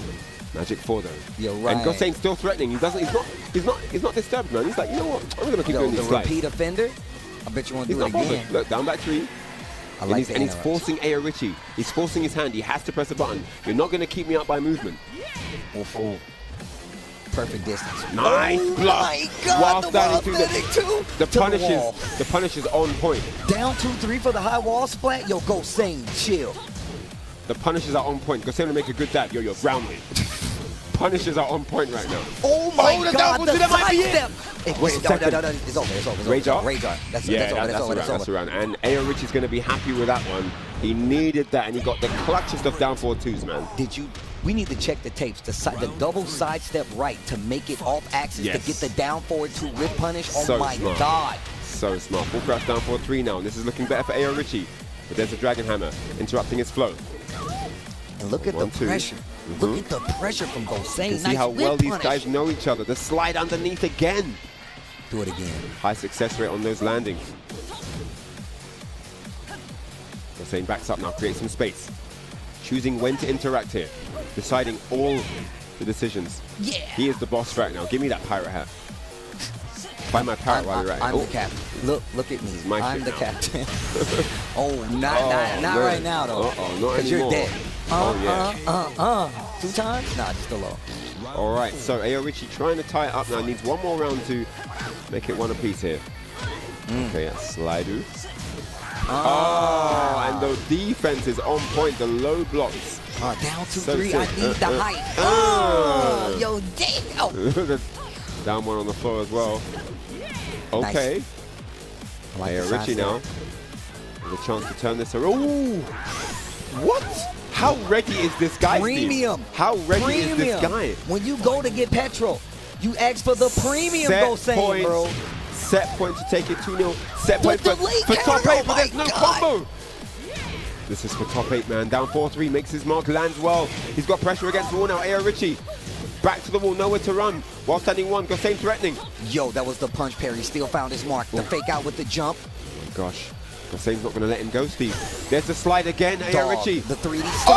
Oh, yo, shout out the rip. Shout out the rip. Shout out the rip. Oh, you hit him with the rip, bro. The up forward 3, the last thing he was expecting. And Gosain has booked his place in top 8 tomorrow on the winner's side. What a performance there. Ayorichi really unfortunate after a great start in game 1. But we'll be seeing more of him later on in the losers bracket. But man, that was tense.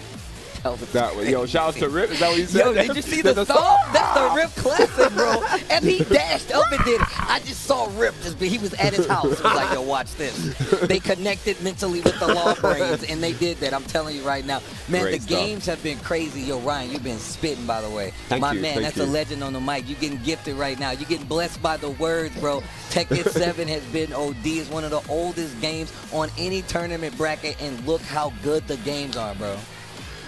Oh my gosh. So we were talking about how it was UK versus UK, and then before that it was France versus France. Well, we are in Birmingham, UK, but we still got USA versus USA coming up. Sick, John man. Hammer versus Blitz coming up. Blitz Jermanji coming up. And they talked about this earlier. They are training partners. They know each other very well. They've been in the lab with each other. They've played sets with each other. They know each other's styles and what one wants to go for, especially in those under pressure scenarios. So this is going to be really big. This is a losers bracket match, so there's a lot of pressure for both of them. They've both traveled far and wide to be here, so it's going to be good, man. I mean, John Hammer, that Marduk is solid, man. He has a great performance, you know, delivering under pressure, making comebacks happen, and I do like the mindset of adaptation. I think we saw him, was it against Seppi Black, where it went a bit rocky, you know, but apart from that, he's had a great run so far. He's been playing very well. I mean, Jermanji as well, man. And me and Rookang were talking about, and even before that, how even if you do come across some of these characters that you see some of the experts play against, and we're talking about Yoshimitsu, Jermanji doesn't play that same kind of game. A very adaptable kind of play style that we see from Jermanji, and it's especially powerful with a character like Yoshimitsu, where you have these unblockable scenarios that you can take advantage of. We saw how my man used the pogo, bro. Like, I mean, come on, think about that. That's ridiculous. It's deep. Yeah. Yo, imagine opening a board game and the board game swallows you in, and now you're just in the jungle with Kevin Hart. What's going on? Rock. And the Rock, like, why are we here? Why are we here? Oh, man. But these guys getting ready. John Hammer versus Jermanji coming up. John Hammer, I was talking to him. I'm like, bro, how did you know about this? He's like, nah, bro, I was just in the area and I found out. Are you for real? No, he's definitely not for real. No, for real, dude. There's no way. It was just in the area. Look, he's like, I was in the area for work. Versus fighting just so happened to be going on, so I pulled up. That's what I like to hear. That's across the world, though. Like, oh, you're like in a whole nother country on a whole nother continent, and you're like, you know what? There's a what tournament? A Tekken tournament. I just so happen to have my controller. That's insane.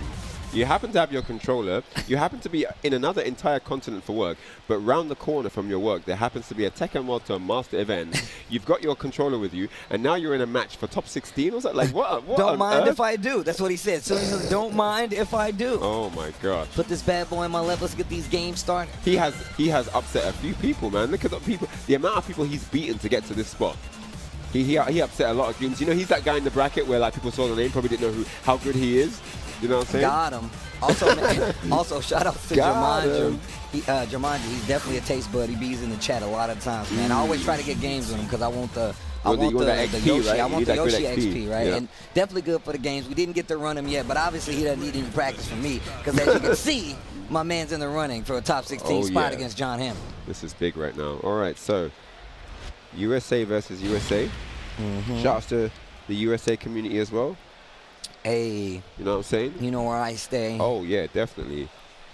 Some of my finest FGC memories happened in the US of A, man. Oi. Let's get that one straight. You know what I'm saying? Excuse me. Akuma versus Yoshimitsu. Bro, I'm pretty sure we've seen the whole cast at this point. My man John Hammer going to the animal tactics. Yeah, this is tough though. I feel like it's weird for both of them, but you got to have some tech on both sides. Top 24 action here in the losers bracket. Oh, nice. I think that's sidestep 2, if I'm not mistaken. Sidestep 2? Yeah. Sidestep 1 does the other one, and then the up one. Unblockable. Spins the blue stuff. I was curious about the combo without it. I'm telling you right now. If he had done anything else, I was like, yo, show me. Yeah. Let's see this new stuff after the blue stuff. Right? Oh, I like the string team. Ooh. Yep, gets the whiff punish. Finds the caravan. Hello, Negan. Right. Yo, I'm swimming. Oh, back one.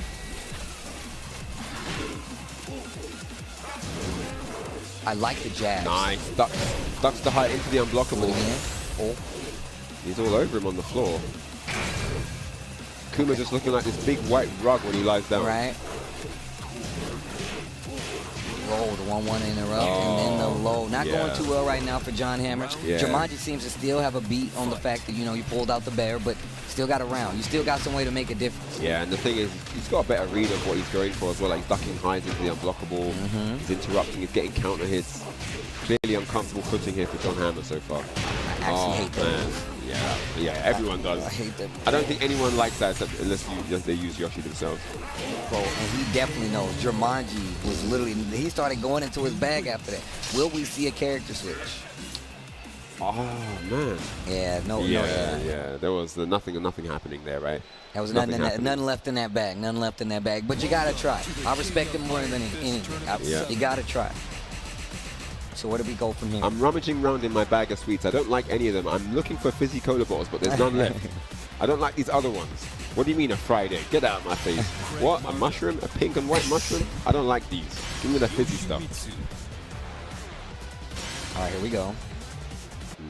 Do you like licorice, Steve? I definitely like licorice. You like licorice? Listen, licorice fan? But I only like the actual like Twizzlers. Like I own the red vines. The red ones. Nah. I'm not. You about don't like that. those? Nah. Those. I'm a Twizzler guy. Okay, I'm a big but Twizzler. Twizzlers are red.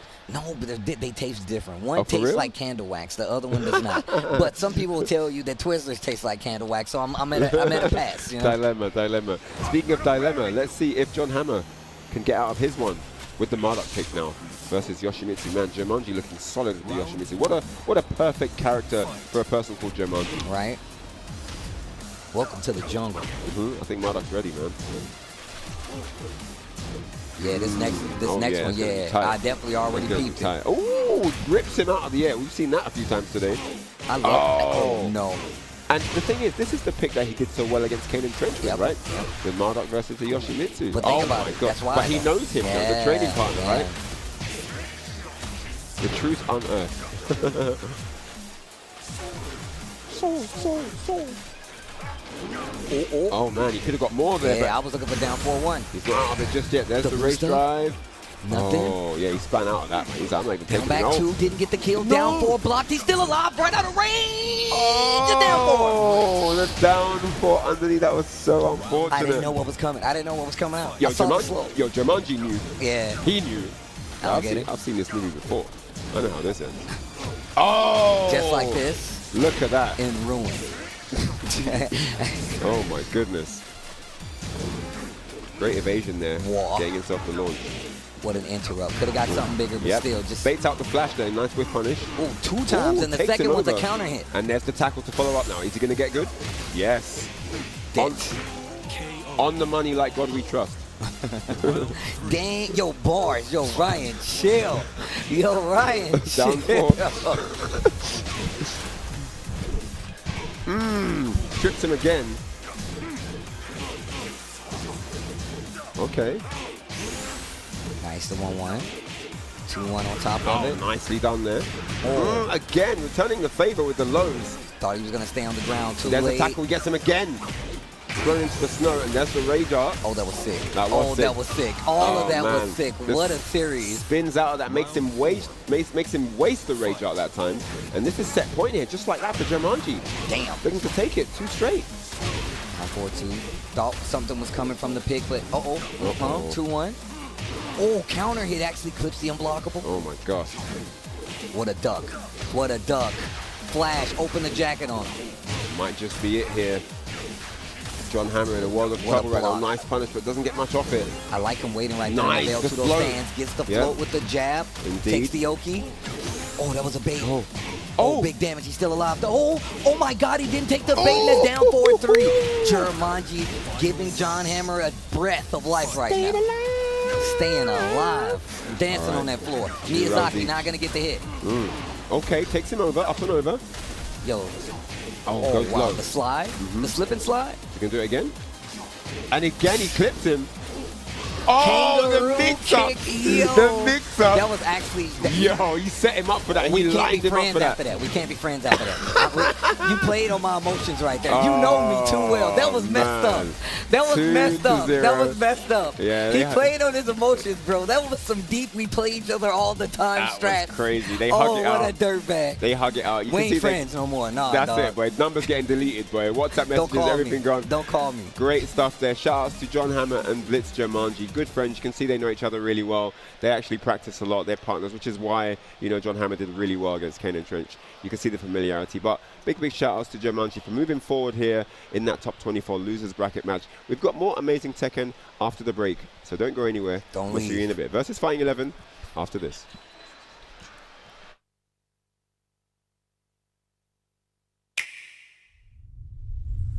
あなた気に入られたみたい。精霊が降りてきて何か想像もつかないような素敵なことが始まるといいわね。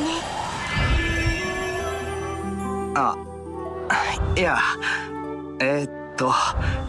その名前は？古の時代、それぞれ違う世界に住む2つの命の精神が出会い結ばれることがあった。その異世界の精神は精霊と呼ばれた。いいか、戦いの時に精霊が発揮できる力は精霊付きとなった人間との結びつきの強さに左右されるんだ。結びつきってのはまあ信頼関係みたいなもんだな。だからもしそれがなくなったらお前は戦いで十分な力を出せなくなる。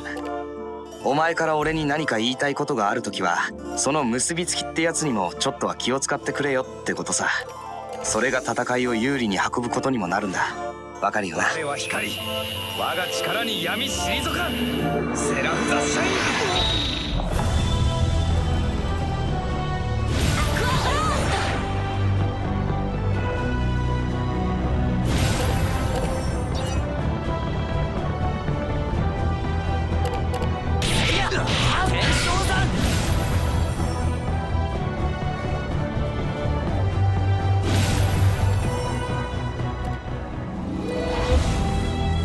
力が欲しかった。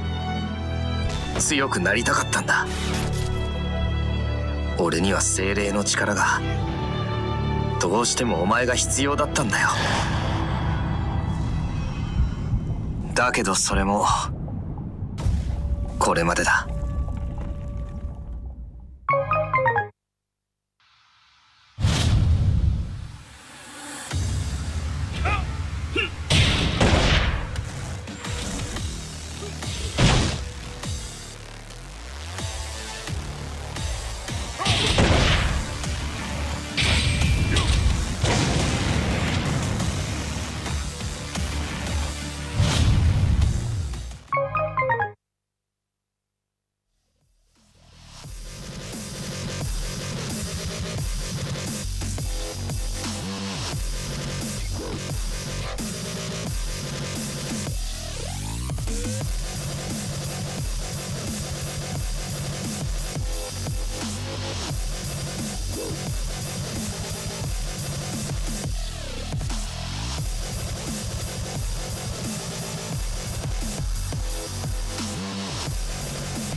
versus Fighting 11. We got more Tekken 7 for you guys. I didn't go away far, trust me, I know.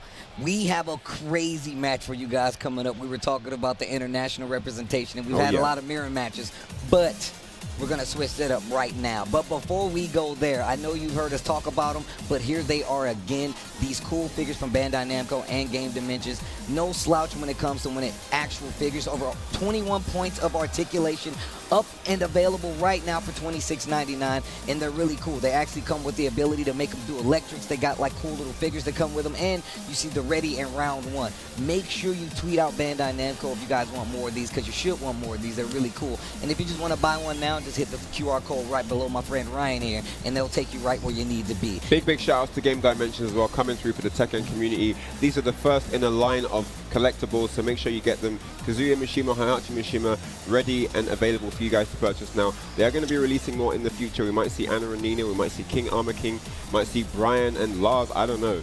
You guess, your guess is as good as mine, but these are really well made. I love the way these look. Yeah, these are cool, man. Like I said, man, I'm definitely a collector of figures myself, so, and I already got them, so there you go. That lets you know just how cool they are. Shout out to Game Dimensions. Next up, though, we've got a big one, gents. We've got a big one. It is going to be Kkokkoma versus one of FaZe's newest members, HK Jr. Yo, one of my favorites to watch play no matter what, and also Kkokkoma, one of the hungriest. I like to say when it comes to these TWT points. Oh, yeah. No matter the season, my man, you can catch him all over the world trying to get these points. And his next obstacle, and vice versa, is going to be HK Jr. Both of these guys, I don't believe I've ever seen them play before, so this is going to be a first for me. I don't know if it's a first for them. Yeah, I haven't seen them play. That's definitely true. So yeah, this is going to be a good one. This is also a winner's bracket, I believe. Let me just double check. No, this is losers bracket. Yeah, this is losers bracket. Yeah, because everyone in winners is in top 8, right? So yeah, this has to be losers bracket. Top 24. Yeah, this is top 24, man. Okay. Wow. Okay. Get into a dicey situation, especially if these guys are trying to survive to make it to that top 8. Yeah, Kkokkoma eliminated Kanandtrench, and HK Jr. eliminated Evil 46, that Gigas. So that's why these two are here right now. So yeah. Oh my God. And then the winner of this, we just heard, takes on Anakin. Again, an elimination match. It's coming down to it, man. It's the nitty gritty. Sweaty. Oh my days. It's getting sweaty, guys. Glad you guys are joining us. The next match after this one, even still. Versus Fighting XI. Live from Birmingham, UK.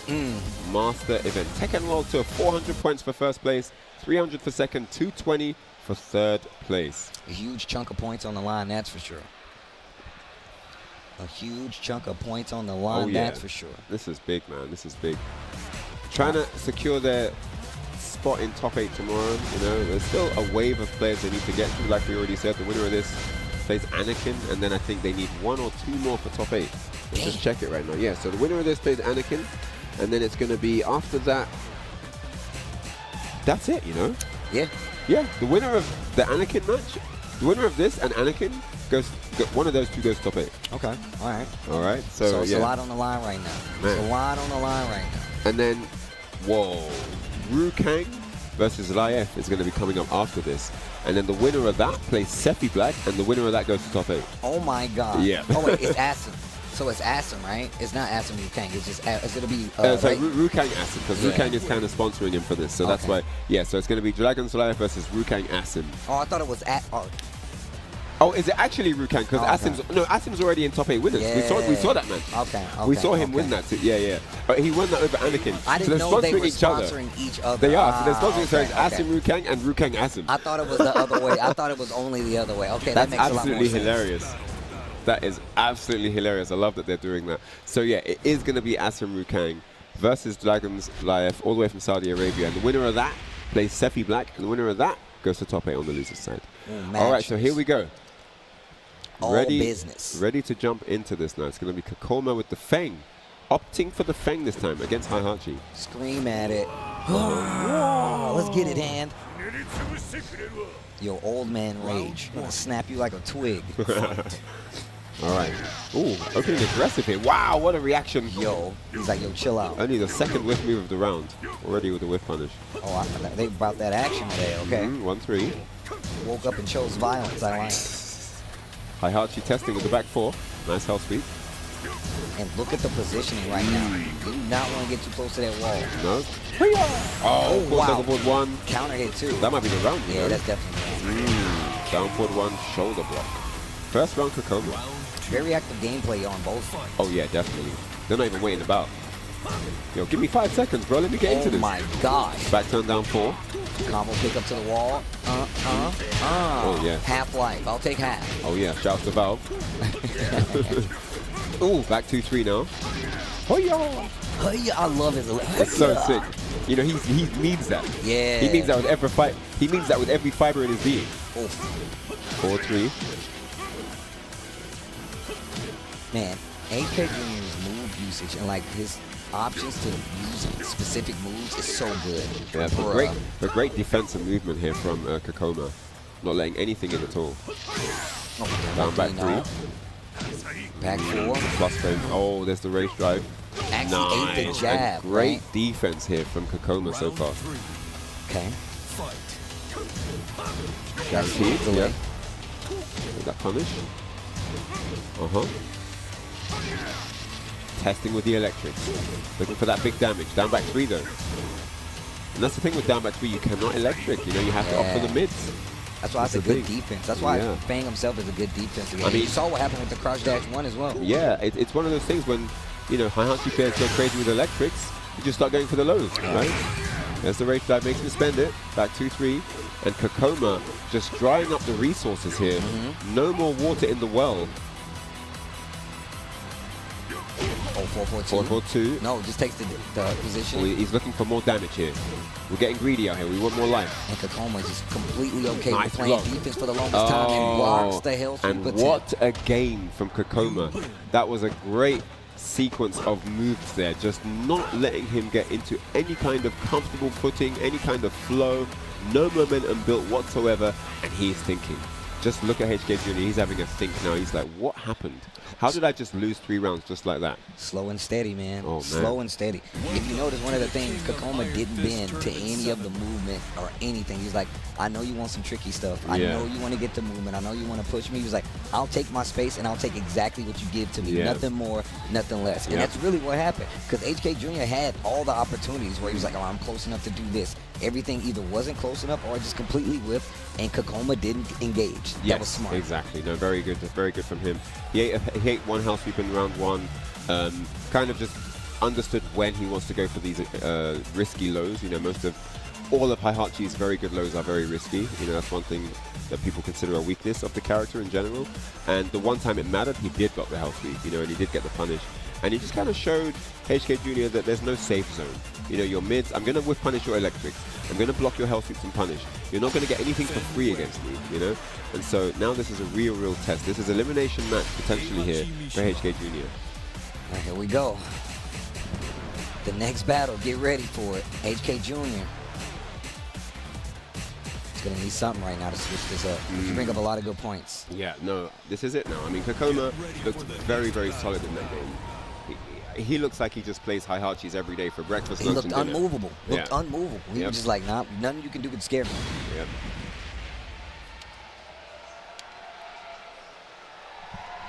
Violet Systems, oh yeah. Oh yeah, come on here, get off the mic.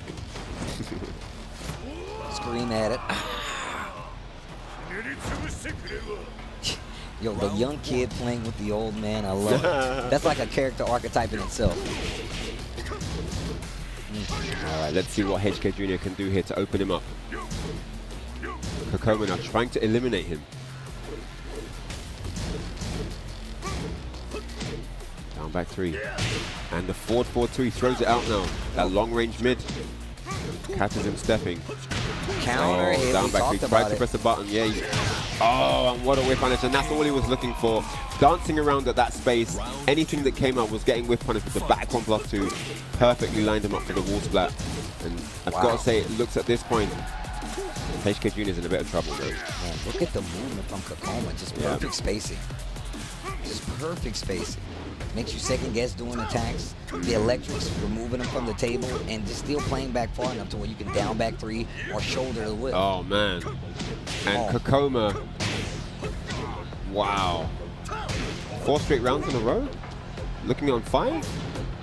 This is ridiculous. Yeah, he just looks unstoppable right now. And he's looking on his 5th straight round. HK Jr. able to get around, and Kkokoma's got all the rounds like a Pringles can. This is nuts. 5 straight in a row. Looking to eliminate HK Jr. here. HK Jr. unable to even get started. 1-3, shoulder. This is bad news right now. Are we losing HK Jr. here? Oh my goodness me. Ooh! 1-1-2. Okay. Last chance to dance it. Okay. Nice low parry. Okay. HK Jr. not done yet. Let me get that Still wall. alive here. Let me get the wall. Demon Could we see spread. some magic? No, it ends here, and there's a fist bump. Kkokkoma takes it with an impressive 6 straight rounds over probably the best Heihachi in Europe. Man, when I tell you that the way Kkokkoma just played that set, it was literally looked unmovable. There was nothing he could do to be shaken, excuse me, by HK Jr. Yeah. And once again, we saw this in the last game where HK Jr. asked, I can't remember if he won or lost or not, but it was just the fact that he was able to try to like swing things, whether it be like a random wild rising 2 or anything like that. He just could not open up Kkokkoma. And when his back hit the wall, the game just changed in his favor even more so. What people, I just want people to appreciate, this is HK Jr. We've seen him bring Arslan Ash to the brink of defeat. We've seen him defeat Knee. We've seen him beat some of the best in the world here, and eliminated 6 straight rounds. He didn't even get a round. I mean, very, very impressive performance there from Kkokkoma. And I've got to say, after that, he's looking very strong. He's looking strong. He's looking strong. Another heavy hitter still alive in the tournament. So it's going to be Kkokkoma going up against Seppi Black for a spot in top 8, guys. This is a big match. But not right now, but that's going to be coming up at some point later. But next up, we got Dragon's Raef going up against Rookang. Asim Rookang, excuse me. No, I said the winner of this plays Seppi Black. Sorry, I'm getting confused, guys. So the winner of this plays Seppi Black, I believe. Yeah. My bad. So, man, I'm just really blown away by that Kkokkoma performance. I think he just confused my mind with those 6 straight rounds. It was just phenomenal. Dude, it was I wasn't expecting that, My man was so solid, man. Yeah, it was great. How do you open him up? I'm literally in my head, like, I'm What do you playing do? and I'm like, what do I do here to sway him? But I feel like that's also, we talked about the execution. The other hard part about playing Mishimas is exactly that. Like, if you cannot get into your opponent's head, it is significantly harder to make Mishimas work, right? I mean, yeah, totally. Looking back at that, you could see Kkokkoma had done the prep, okay? He had the Feng pick, and he was going deliberately for whiff punishes. He was playing at a spacing that was hard to navigate for HK Jr. Yeah. Every electric got whiff punished, whenever he did a certain string, no race drives hit. You could see Kkokkoma had clearly marked out pointers for how to approach the match versus HK Jr.'s Heihachi. So, yeah. Like, even the way he dealt with, like, axe kick from Heihachi. I was like, whoa. And he actually tried to sidestep the first time. I was like, damn, that's brave, but now I get it. You know what I'm saying? Like, you got something in the bag you're waiting for, you know? But here we go. Kkokkoma is going to be taking on Anakin for top 8, all right, just so you guys know. And then the winner of this match is taking on Seppi Black for top 8. Right. Man, I've never seen this tiger print Jin outfit before. I'm glad I never will. I don't want to see that. That looks gross. All right, they dap it up. Get ready for the next battle. Raef versus Rookang. Man, I just got a whiff of pizza, and man, when I tell you, I almost floated up off this seat. All right, so Raef out here representing Dragons, the sole representative from the Saudi Arabian community. Shouts to those guys. Very passionate community as well. Yeah. Taking on Rookang here. Very, very important match for both these guys. Asim has already found his spot in top 8. Let's see if Rookang can follow in his footsteps.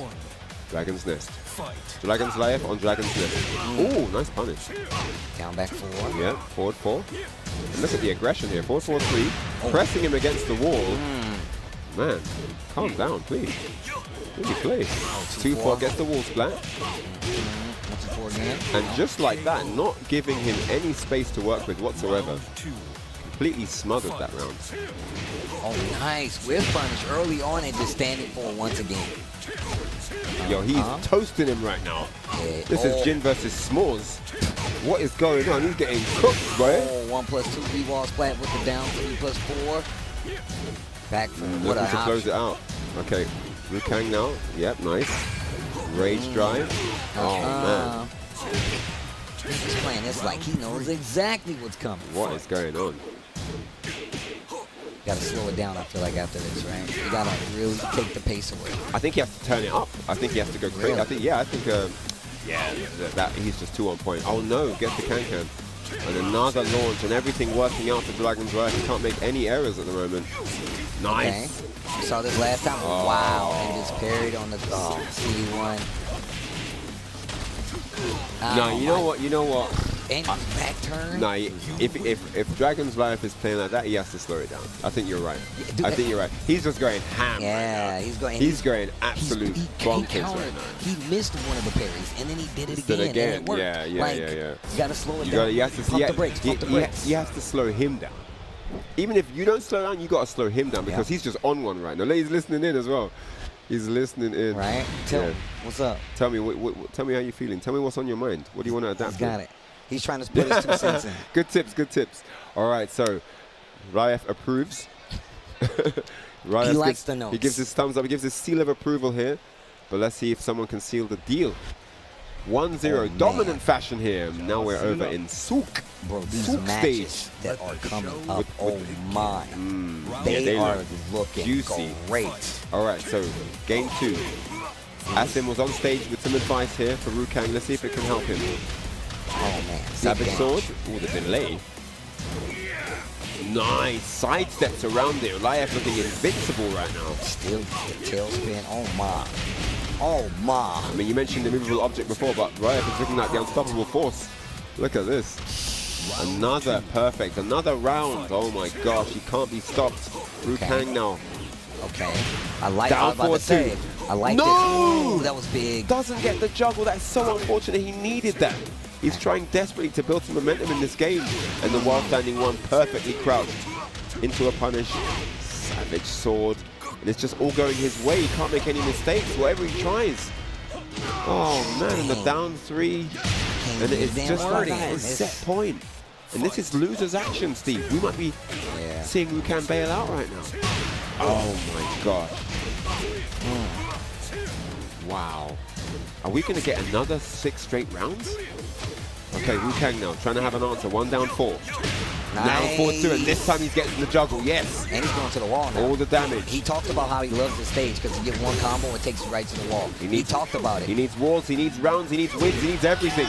And he finally gets around and the crowd erupts. Okay. Like a volcano. Okay. Rookang on the board, come on. Can he get another one? Unbiased commentary from the British guy. I was about to say, bro. 4-4-2. It's cool, though. It's cool, though. Dragon's Raef threatening here. Nice. Using the strings this Back time. to 1 with. There's a hell streak, though. Rookang getting involved. The second one now. Is it going to be a third? And there it is. Oh, my God. The repeater finish. You can go oh, to and he jail goes for mid this time. Down forward 1-4. Okay. 1-3-3. Not going to work out while standing for the answer. I like him going to these unconventional strings. Wow. Oh, my gosh. And Raef tasting pressure for the first time in the set. Rookang now wants to tie this up. And another help if he's confident. My man's like, yo, you got him, I got him too. Oh, 4-4-2. Takes him out of his stride. Back 2-1 now. Great whip punish. Dragons now trying to close it. What a duck. Answers with the 1-1. Hits the down forward 2 counter hit right to the wall. He loves this stage. Big damage on top of it. Get off of me, bro. That was a re-wall splat. I like it. Raef with the back 2-1. 4-4-2 though. Claps him down.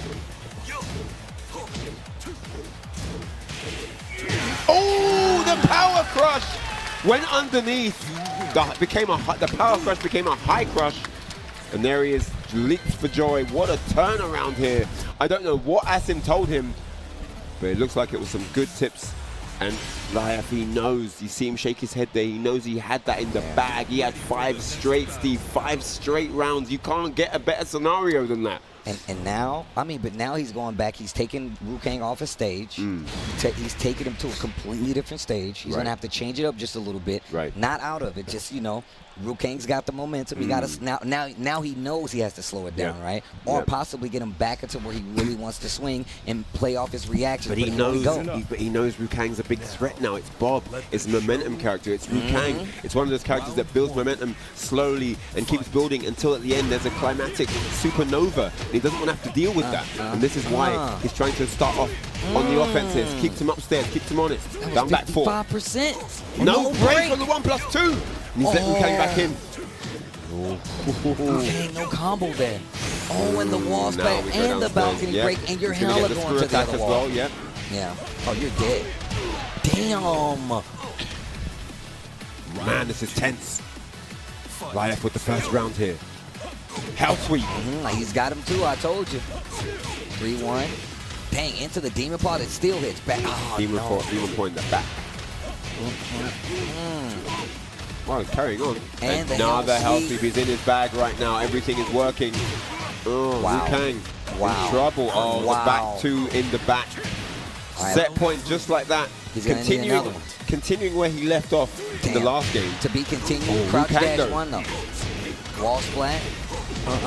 Rookang joins the match. Nice launch there with the crouch F1. Oh, man. Wow, what an interrupt attempt. Tries to hit him with the down 1, and he's ready with the big Zen launcher. They get a full combo, though, so he's in that good position. Down back 4. Next launch is going to be it, man. Finishes the string. Oh, no, the standing 4. Man, when did that wall come back? Hold on. Oh, down 2. Relentless offense here from Raef. Down 4, and the back 2. Raef takes it. Great composure there from Raef. A lot of players might have faltered there after having match point and then losing 3 of them in a row. But man, he stayed confident, calm, composed, and he takes it. And yeah, you see the signs of respect from both players. They're great performers, both in Rookang and of course Raef. And what a match that was. Winner, of course, now Raef will be facing Seppi Black for top 8. It's going to be a good one. That's going to be a good one. Nah, man, that's it. You saw the back and forth, but you saw the adjustments from Raef as well, and it makes a lot of sense. Yeah. Once again, I feel like one of those things is just being able to control the stage. Man, Raef and Jin on that stage was really strong. You saw the balcony break, you saw the conversion to the wall, and the round was going just like that. But you did see like the sparkles of life, like those little flints of light coming from Rookang in the second game, a whole second game run back, because he was on a set point and ran that all the way back to a third game. So at least there is that. You can take something away from that, but obviously not the results you want, but still a great showing for Rookang. Yeah, I mean, I think the thing that told the story of that set was, you know, Raef had better openers. He had better ways to start his thing. Both very, very explosive players, as we've seen in that set. But Raef just had better ways to get his game going quicker. And this is the thing, you know, Rookang did get his game back, but he was always playing comeback. He was always playing catch-up. And you just, against an explosive player, he's only going to give you so many opportunities. It's just, you're not going to last, you know. You need to have ways to open the set before they do. Get your thing going first, you know. And I think if I was to rewind that set and think back to how Rookang just got turned on his head, I think it was that. Not having enough opening gambits to get your steamroll started. Yeah, no, that's definitely true. Rookang is definitely one of those players too. He really does, like, once he starts going, like we saw in those games, really hard to kind of stop him. You pointed out, like, he's a snowball. Bob is a snowball momentum character, and Rookang is a momentum player. If you let him go, he will definitely bowl you over, you know? For sure. But here we go. Tibetand versus Tetsu. Germany versus Spain. And the Ganryu, I gotta say, man, Tibetand, bro. If I wasn't a fan at first, I'm definitely a fan now. I'm definitely a fan now. I was already aware of your presence, sir. Tibetand is sick, man. Sick. One of the only Gannies out there still doing it. So much respect. So much that respect. Ganny life is not an easy life. It's not an easy journey. Have you noticed Gannies always like win really dominantly or get completely destroyed? You know, it's hard to be consistent with that character. It really you know is. what I mean? It's one of those problems that he has. All right, but here we go. Next match, also a banger. EU versus USA coming up. Won't spoil the names just yet, though, unless you've figured it out already, guys.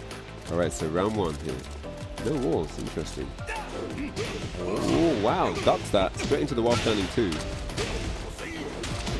Okay, you've seen that option before coming from Tibetand. And I feel like he uses it so well to just kind of gauge your reactions off of it. Yeah. This mixture of data and just being like, you know, an oppressive player is just really good. Oh no, that should be around. Like he gives and he takes. He gives and he takes very sparingly. Yeah. Great round there for Tibetand. Oh, nice block on the low. Back 3, teasing the follow-up. Little 1-1. Tibetand will not budge and answer with a down 4-3 of his own. Small pokes by Tetsu to keep the momentum in his favor, or just take it back rather. Indeed. Still has the life lead. Oh, looking for the hop kick, just throws it out there. Now back 3 on the ground. Oh, starburst, back 3. Oh, and the hop kick catches him coming in. And that's going to be the round for sure, yeah. 22, yeah. Okay, Round 3. Here we go. 4-3 counter hit. Takes the Oki on top of it. Jose, behold.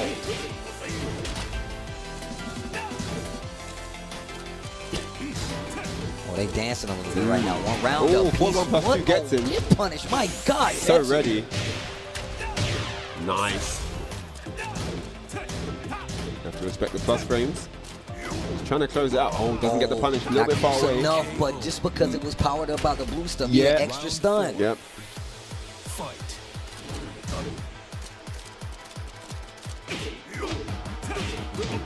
Get ready, Steve. Get ready, Steve. Hit it. Yo, with the lead still, Tibetand though. Down 4-3. Wow, the delay on the string right there. Asim finds a hit, Tibetand. Looking for a big launcher right there. Oh, and again he gets him. Not dead yet though. So sick at timing that. Always lands it. While running 4 this time. Wait, I think he pressed the button. No, he did not. No, he did not. And he celebrates there with a little fist bump. I like how he just casually walked up to the stage. He was like, hands in his pocket. He was like, hey, look, while I'm here, let me talk to you. There you go. Tetsu taking a page out of John Deding's book. They say only top players wear glasses. Oh, damn. So I don't know who's going to win this match. Is that why I'm not good? My vision's too good? I'll hook you up, bro. I've got some spares. Yo, there we go. I'll hook you up. All right. Game 2 now. Solid run there for Tetsu. Let's see if Tibetand's got the goods to turn it around. Next match already getting set up. Oh, yeah. Yeah, we got USA versus UK, and then we've got Germany versus Saudi Arabia. This is tight. This is tight. Yo, good stage. Hammerhead stage. Yeah, this tune is sick, man. Final Fantasy, bro. Damn, this is going to be easy. I never realized that he said that. He's announcing your downfall. Right? As I've grown older, I've really started appreciating the character pop-offs. I don't know what it is. Yeah. Back one. Ooh, tie step 4. Oh, looking for something big, and the hop kick is what's big. I love the movement, that little side step into the hop kick. So Super sick. roll. Oh, there's 7 golden. Big mid, big mid. Yo, the Chocobo going off in the background. Chocobo.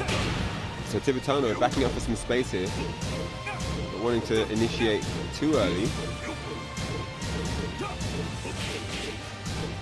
The 1-1 string, trying to get a reaction out of Tetsu. Yeah, and you can see Claudio, taking advantage of the linear approaches from Tibetand, and that is putting Tibetand on tilt, who's becoming hesitant in his offense, and that's giving, Tetsu more of an advantage when he wants to do something. Oh my! That's what he was looking for. He went for a second ago, and you knew he was going to go through it again. Safe anyway. Why not, right? Why Still alive? Not for long. Yep. Set point here for Tetsu. Damn. Just like that. Just like that. Back one. Caught you ducking a little too far out. Down 4-3 to get the OTG on the ground. Okay. Big trade. Tibetand with a small life lead right now. The falls flat. Big damage with the run into. That life lead got deleted, boy. Oh, nice. While standing 2. Okay. This is going to put Claudio on rage. One too many while running 2s there. Got scouted. Oh my gosh. Yo, his movement was crazy. Tetsu takes it. Really nice. All over Tibetand. And Tibetand has had an amazing run here. Shout out to Tibetand. Shout out to the Spanish FGC. You know what I'm saying? Yeah, man. Great run there. Like I said, the Ganryu life is not an easy one. He's a good character. He's not a weak character, but it's hard to be consistent with him. It really is. It really is. Very, very, very difficult character to master. So, Tetsu will move forward here. We don't know who he's going to be playing next yet because that match hasn't been played. But next up, we've got Kwis versus Jermanji. UK versus USA. Can we get a USA chant? USA. Man, it was crazy at Gamers A how many USA chants was popping up, bro. They were showing mad love out there. Yeah, that was awesome, man. Definitely. Really, really fun experience. But, man, this is going to be good as well. Another elimination match. I think it's all losers bracket matches for the rest of the day. And, yeah, Kwis versus Jermanji is going to be next up. Kwis has had a good tournament. We've seen him here on the desk. We've seen him on the stream. Been blowing it up on both.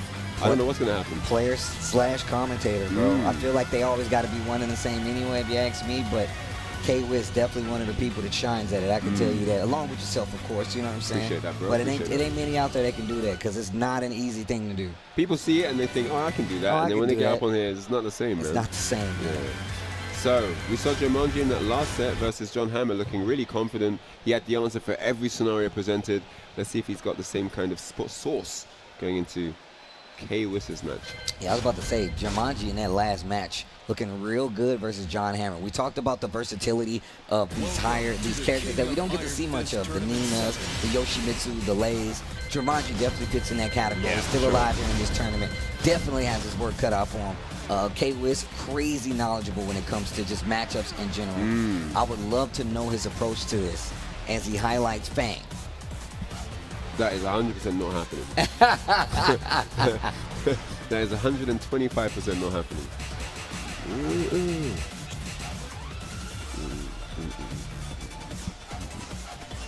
We are not seeing Mr. Fox.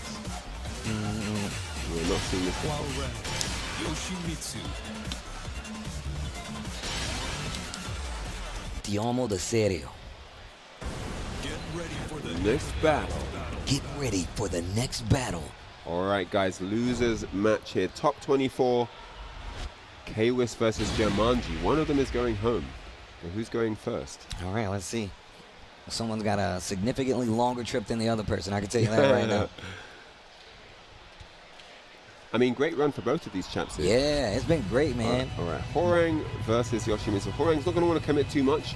You know, those strings can be easily evaded. Yoshimitsu, one of the most evasive characters in the game, so you don't want to give him free combos, you don't want to give him free flashes. You're going to have to be very pinpoint with your decision making here. I like the approach already. Down back 3, started off. Just frame skyrocket, practice mode completed. Okay, wow. Gets the launch. You're definitely going to the wall. Mad range. Oh, that's going to hurt. Do it again. No, goes for the low instead. Okay, no float there. Also feel like Yoshimitsu is one of those characters, like, even if you do get the hit sometimes, you're not going to get the hit you want on like a clean hit if you're fighting a super evasive one. I think Yoshimitsus get used to taking what they can get, right? Let's just be happy with whatever comes my way. And on top of that, this is like definitely the strongest Yoshimitsu we've ever seen, right? Yeah. So you take whatever you can get. Oh, there's wings, no sauce, I'm good. Right? Nice break there. On both sides. 1-1. Yep. Oh man, knocked him to the floor. Nice break on the 1+2. And down 4-2, makes him run into it. And that is the second round on the board for Jermanji. Man, Jermanji, I'm telling you, bro. My man is one of those guys. He's online. He's like, yo, I want games. Oh, yeah? He's one of them guys? He's one of them, bro. He's a hungry one of them hungry He'll guys. go and play with you, bro. He would come into my chat and be like, yo, Steve, you want those Yoshimitsu? You ready to play? Yeah, that's him. That's sick, that's sick, that's sick. I like the hunger, man. Oh, man, looks like the hunger pays off. Slip and slide again. No. Another break. He just went into wall positioning. It's 21. It's 4-4 now. Threatening. K-Wiz trying to get something started. Backlash. Oh, I do like the tracking option. Oh! Got him. Break the balcony. Yep. Yeah, Oh, you downstairs should be dead. we go. And then he backs up there. Real close there. Back 3. He did a slight backlash before the lift to make sure that that grounded hit was guaranteed. Oh, unblockable underneath. Wall 2. Damn. Yoshimitsu Oki, very deceptive. And again, he ran it back, Steve. He's got him in that same position again. The fan. Don't do it. 3 the slip and unblockables slide. in a row. Oh, my God. Oh, the spring up. K-Wiz now. Wow. Sidestep 2. On the wall? Hits him clean out. He sidestepped into the wall and got that. And you that's see what that? I'm saying. Sidestep. Yo, he went into the cement. Like what? What are you doing? Did he remove bricks and go into a holy create in the wall? I remember. Oh, I'm glad we're talking. I remember I went to a Tekken Tag 1 hookup.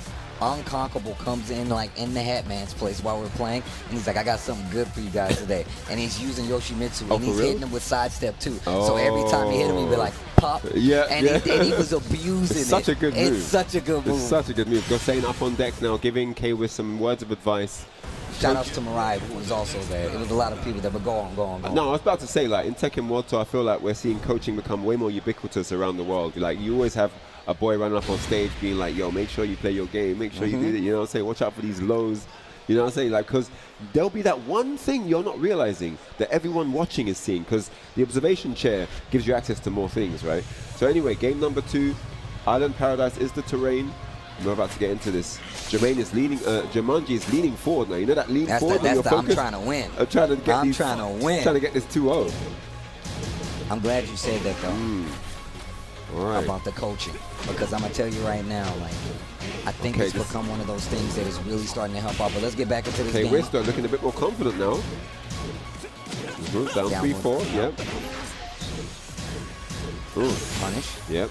4-4. Oh, nice break there, Jermanji. Oh. K-Wiz looking a lot better in this second game. Back 3 after the run. I mean, he went for the Raef drive. Access was denied. What an answer. Miyazaki spirited away.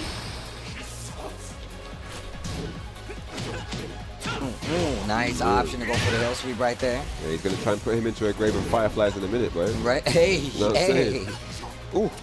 The throw breaks have been amazing for Jermanji. The wall? Yo, do it again. Yo, I want to see some sand. Bruh, Jermanji. Great offense, my God. Great sequence there from Jermanji, tying it up 1 round each.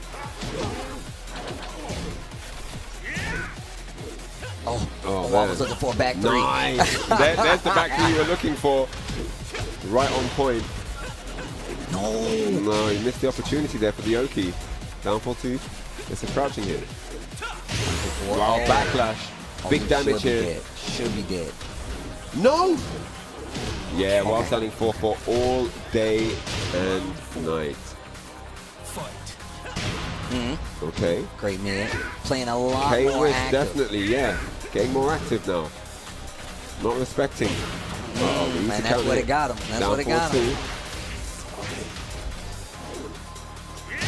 Oh, what an option. And he gets the pickup on the combo. Back 3 works out this time after the hop over. But he drops the combo. He ducks in the back. Oh my gosh, that was dangerous. Wow. And Gosain, even though K-Wiz won, Gosain is back up again with some words of advice. 2-1, but to who? We're about to find out in this final game here. Yo, can I just say, look at Jermanji vibe. And my man don't seem phased at all, but still. He's got his beats on, right? Yo, look, it's a powerful entity who can play in tournament with their own music. I'm definitely one of those guys when I'm at the house, I'll play with like no sound. Because I just want to be able to have the experience. Because you're not always, you can't hear everything all the time, you know? I'm trying to hit a game, bro. Yeah, me too. You know I'm a sound guy, bro. But like for the tournament experience, you know what I'm saying? I'm literally, and for the experience of being like, I might not hear it, you know what I'm saying? I might be so wrapped up in the game, you know? But I feel you. You're right. You're 100% right. You obviously know better than I. But no, what I'm saying though is it depends on the game. I mean, I've had times where I'm just vibing with my headset, I've got my playlist rolling, I'm happy, I'm chilled, you know what I'm saying? But there's certain sound cues on certain fighting games, you know, maybe not necessarily just Tekken, but there's a lot of games, excuse me, there's a lot of fighting games out there where you really need the sound cues because there'll be certain characters that have 3 moves, the same start of animation. The only thing that's different is the sound bite that goes with it. So you need them sound bites, bro. K-Wiz was the one who told me this when we were watching Negan play. Every time he says not cool, it's a launchable move on block. Wow. Exactly. So the fact this goes hand in hand. So that was like, so if you're not cool, you launch him. You can launch him. Okay. About to space out these electrics, bro. Look, it changes everything. It actually changes everything. So I'm definitely aware of how sound affects the game overall. And also just goes to, just making the games more cool as well. Indeed. Same stage, though. Round 1. Fight. All right. That was definitely a whitewash in that last game. Let's see if K-Wiz can keep it up here or if Jermanji's going to adapt. Oh, wow. The flash didn't work out because he went low. I like the option. Speaking of working out, works out that time, though. And look at the combo he gets from this. And look, he traversed the whole stage, bro. Slip and slide, not gonna work this time. In the mid. Nice, goes mid to close. Yeah, looking good here. Not Rookang. K-Wiz. Yeah, K-Wiz.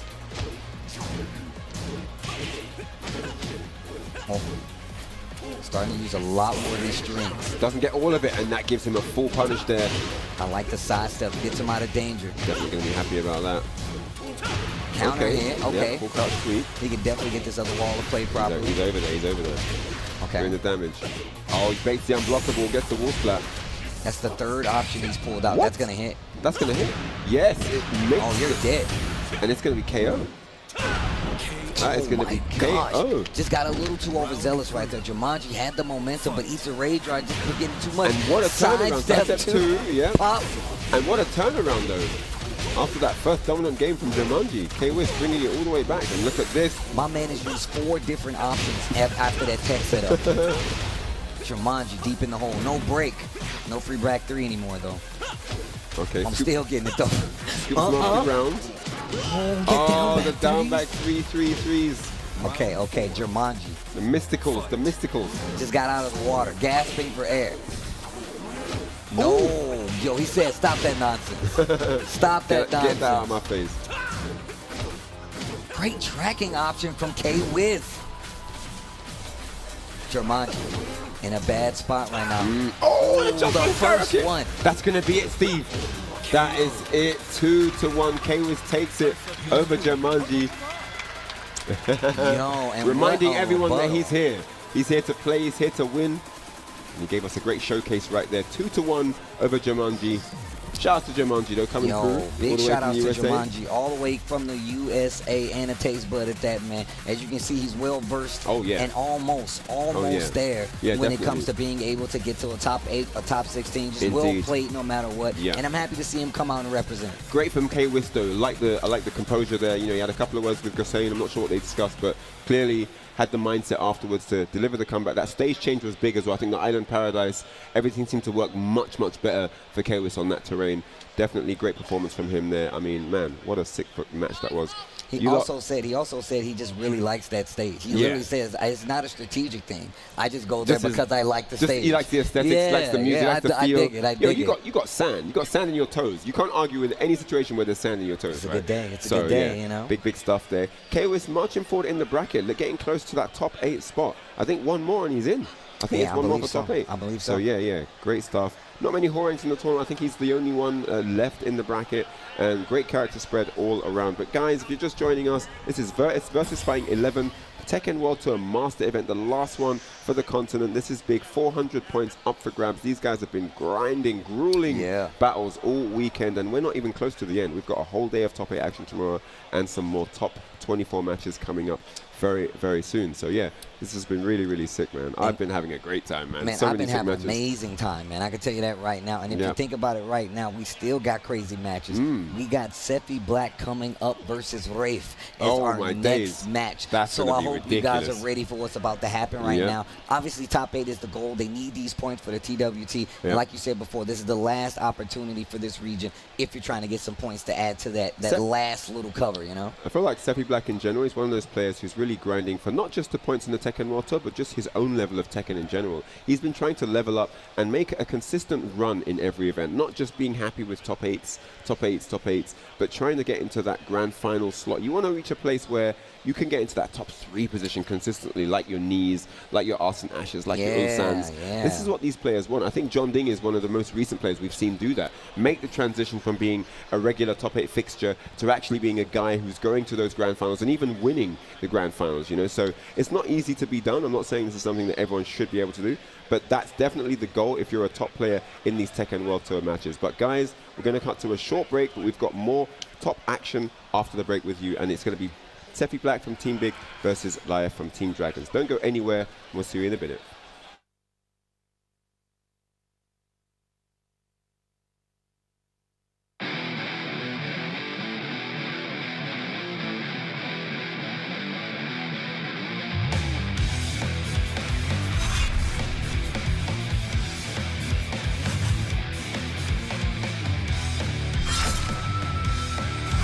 I'll protect the Hidden Leaf Village with my life. It's my duty as a Hokage. Your ambition will create lots of sacrifices. That isn't something worthy of a ninja. This world will end. You are in the palm of my hand. You had no chance to win in the first place. This is the difference in determination between you and me. A ninja who has lost their will is no match for us. I'll give it everything I have. I'll defeat you and add you to my collection. Struggling is useless. You can't run from an explosion. I've survived many battles. I wouldn't underestimate the Kazekage if I were you.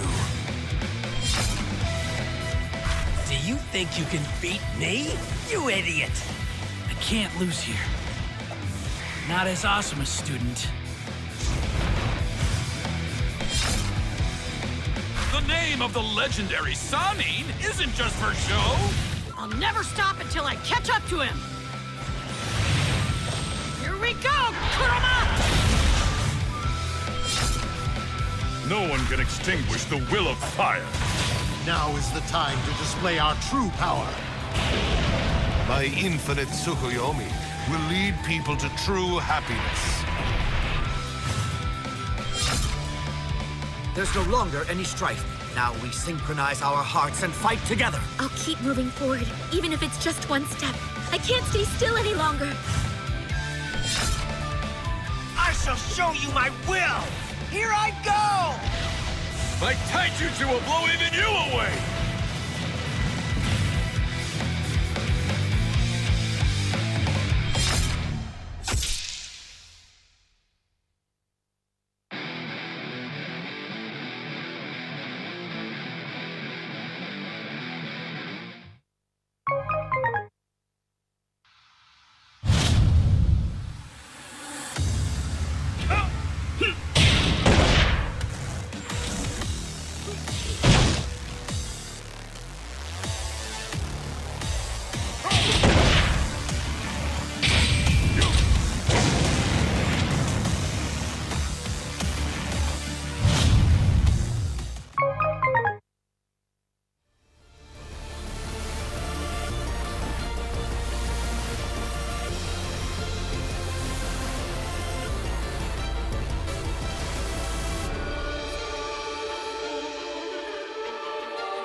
Welcome back, everyone. Versus Fighting 11, getting down to the nitty-gritty here as we whittle down to the top 8 of the tournament. It's been super sick, man. All the matches have been super amazing. I've had a great time, and we have got to talk about these figurines. Boom, these bad boys right here, $26.99 available now. This is part of a brand new line with more characters to come, so make sure you tweet out Bandai Namco. Let them know some of the characters you want to see. Obviously, I'm trying to see the kings out there. With over 21 points of articulation. You can set them up with some really cool poses if you like. On top of that, they come with this cool round one and ready. And on top of that, if you want them to do electrics, you can do that. You can get them right now. You can scan the QR code below my friend Ryan here, or just make sure you head on over to BandaiNamco.com, as well as Game Dimensions. I'm not sure if the BandaiNamco.com one is a real one, but make sure you just scan that QR code if you really want. Indeed. Of course, more of them to come in the lineup. But yes, shout out to Game Dimensions as well, coming through for the Tekken community. But next up on stream is going to be K-Wiss versus Jodd. UK versus France, one of the oldest rivalries in the European Tekken community. And it's going to be heading up right now. Both these guys having a blinding tournament, man. Phenomenal gameplay from both these chaps. I know we saw Jodd last time going up against Super Akuma, but now K-Wiss. And we just saw K-Wiss for the last matches off the stream. Yeah. And right back at it again. Indeed, running it all the way back here. K-Wiss, solid performance there. Coming back versus Jermanji, taking it 2-1. All right, game number 1, round 1, Dragon's Nest. Man, this is a small-ass stage, dude. It's gonna be easy wall carry for Nina, I can tell you that. All right, here we go. Hwoarang versus Nina. I mean, it's not bad for Hwoarang either, actually. Man, I'm definitely a fan of this ult, though, I can tell you that. I believe winner of this goes to top 8, you know? Oh, snap, okay. Yeah, it's the big match right now. All right, here we go. Jodd. 1-4. Trying to check him, keep him honest. Oh, the just frame skyrocket.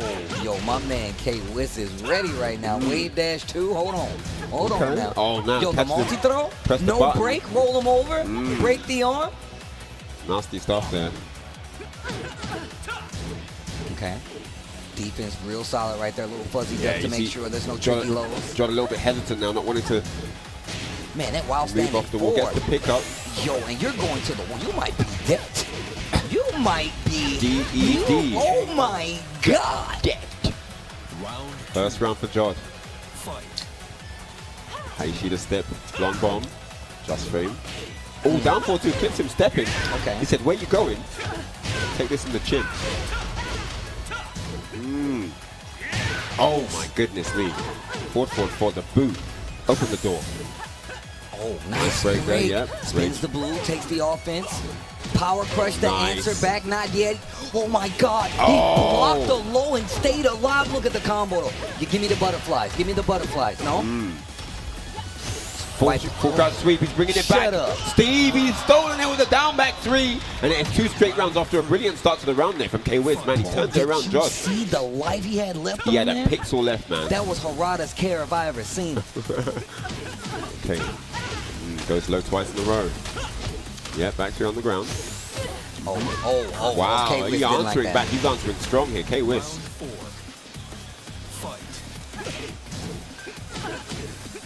Oh, okay. K-Wiss has joined the party. Backlash. Down through 4. Break on the 1+2. Yep. All right. I like the sway.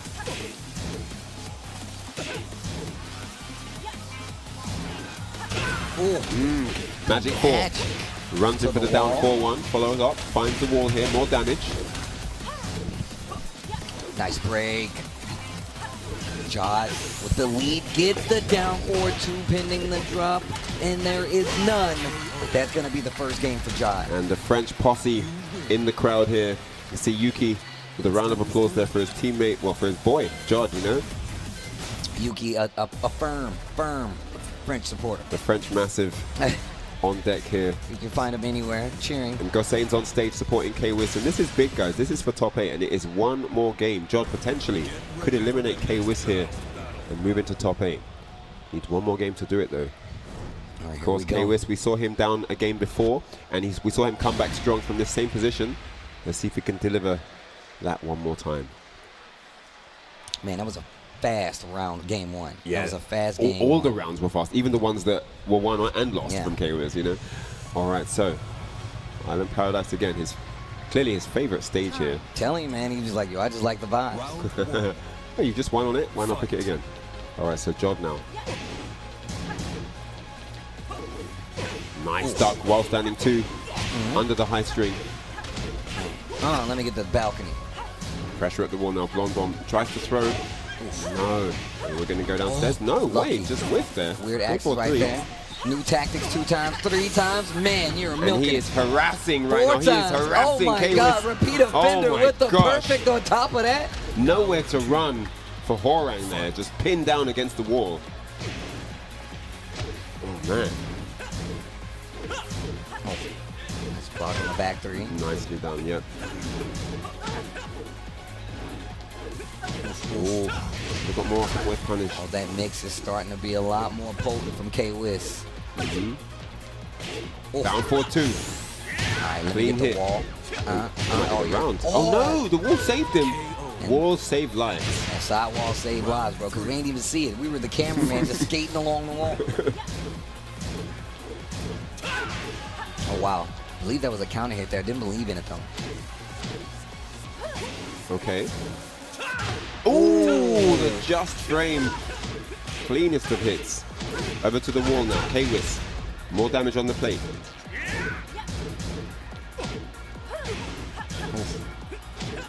Oh, okay. Oh, the strings. Okay. The strings. Ma. Oh, the low, yo. What was it again? Mine's doing strings. Mine's doing Not strings. my house. You better stop that. Bringing these degenerates over. One more round to tie it up now. K-Wiz wants this. He doesn't want to go to a final round. Down 4-2, trying to get the juggle. Oh, there's a low parry go. Shut up. Chops him up. Oh, that was kind of crazy. Yep. Slide it.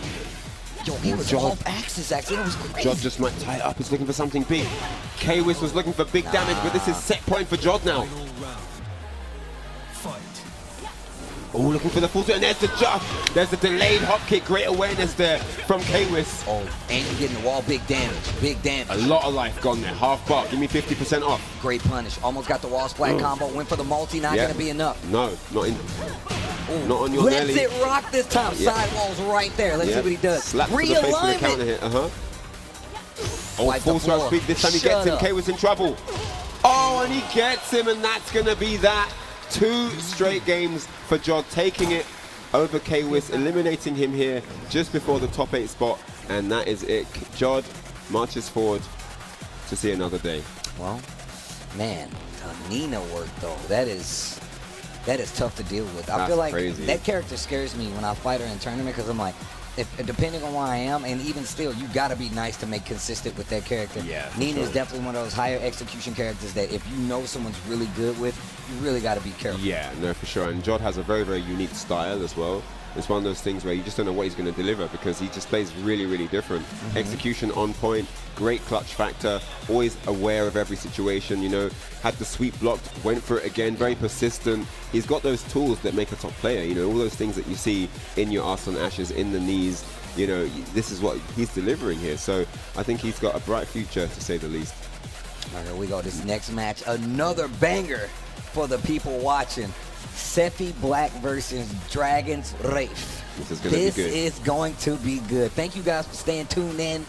We've been talking a lot today about this Tekken, man. Ryan, thank you so much for holding it down. No, and all the other man. commentators have done just the same, man. I appreciate you guys, man. Definitely. The matches have been crazy, and they're only going to get better because obviously these guys are trying to make it to the top 8. Points are on the line here, man. These guys want the best tournament performance because that's going to get them to the TWT. Yo, speaking of matches getting better, next up after this one, guys, do you guys want to know? Next up after this. Don't even tell them. Don't even tell them. Next up after this is question mark versus question mark. There you go. There you go. No spoiler alert here. But it's going to be a banger. Just make sure you know. So, this is going to be it, guys. Losers bracket action. One of these chaps is going to top 8 tomorrow. Is it going to be Dragon's Raef, who we've seen deliver phenomenal offense here in the bracket? Or is it going to be Sephi Black, who we've seen go both ways? He sometimes plays possum, waits for whiffed moves, plays a defensive style, lets you come in with everything on passive detail, and just weathers every storm with his solid defense. Or Are we going to see the approach that he chose when he just went ham? Was it versus John Hammer? We just went full throttle, right? So didn't let him get his game started, but I feel like I don't know which Sephi we're going to get now. I'm very interested to see. Sephi is definitely one of those educated players who really does goes down the list of being like, all right, these are the things that my opponent in the character could do, right? So I feel like he's one of those players where he's really like kind of overanalyzing just the same. But I also feel like Raef's play style really kind of plays to like, yo, are you going to be able to keep up? Yeah. So it's going to be kind of like a battle there to see who's going to get whose game started first and who's going to be able to properly count. Definitely. So here we go. We're going to get into this one, but I'm going to be swapping off here. Going to be jumping off, and my man K-Wiz is going to be jumping back on commentary. So these guys are going to be finishing off the day for you guys, and I'll be back on tomorrow for top 8. Hope you've enjoyed all the commentary so far. But yeah, K-Wiz, my man, top spot here. All right, here we go. Sephi Black, Raef. Yo, Ryan, thank you so much for holding it down, Brody. I appreciate it. All right, here we go. Raef versus Sephi Black. The Miguel versus the Jin. Let's get it. Yeah, they got beat. That's crazy. Floor battle. All right, the down 4 already. Whoa. Yo, fishing with the magic 4. Parry on the forward 4. 4-4-3 there we are. Here we are. I'm back. I'm here. I'm here. I'm sorry, Steve. I was trying to help you out, but it's cool. It's all right. We in here now. Yeah. Down 2. Welcome back, sir. Thank you. Raise dress spin. Nice. We're punished there from Raef. So this is a very important game as well. These two have played quite a few times, and Raef actually has the record against Sephi. Russell's challenge, Raef got the win, so this is going to be a very important one. Raef knows what to do. You know, one of his main training partners is Joker, who's also one of Sephi's main training partners as well. So there's a lot of lore to this band. Hey, Raef should take this one to the wall. Nice. That sword is savage. That's a savage blade it is. 3-1. 3 walls flat. 1-2-4. Yeah, nice combo as well. Sephi in trouble. Down 4. Nice parry there from Raef. Doesn't get the kill from it though. Yeah, went for the simple 1 down 3, but tries to go to it again, and it's not the wisest thing to do. Sephi Black. Not a lot of life left, but he's got a lot of fight in him. Yep. Oh no.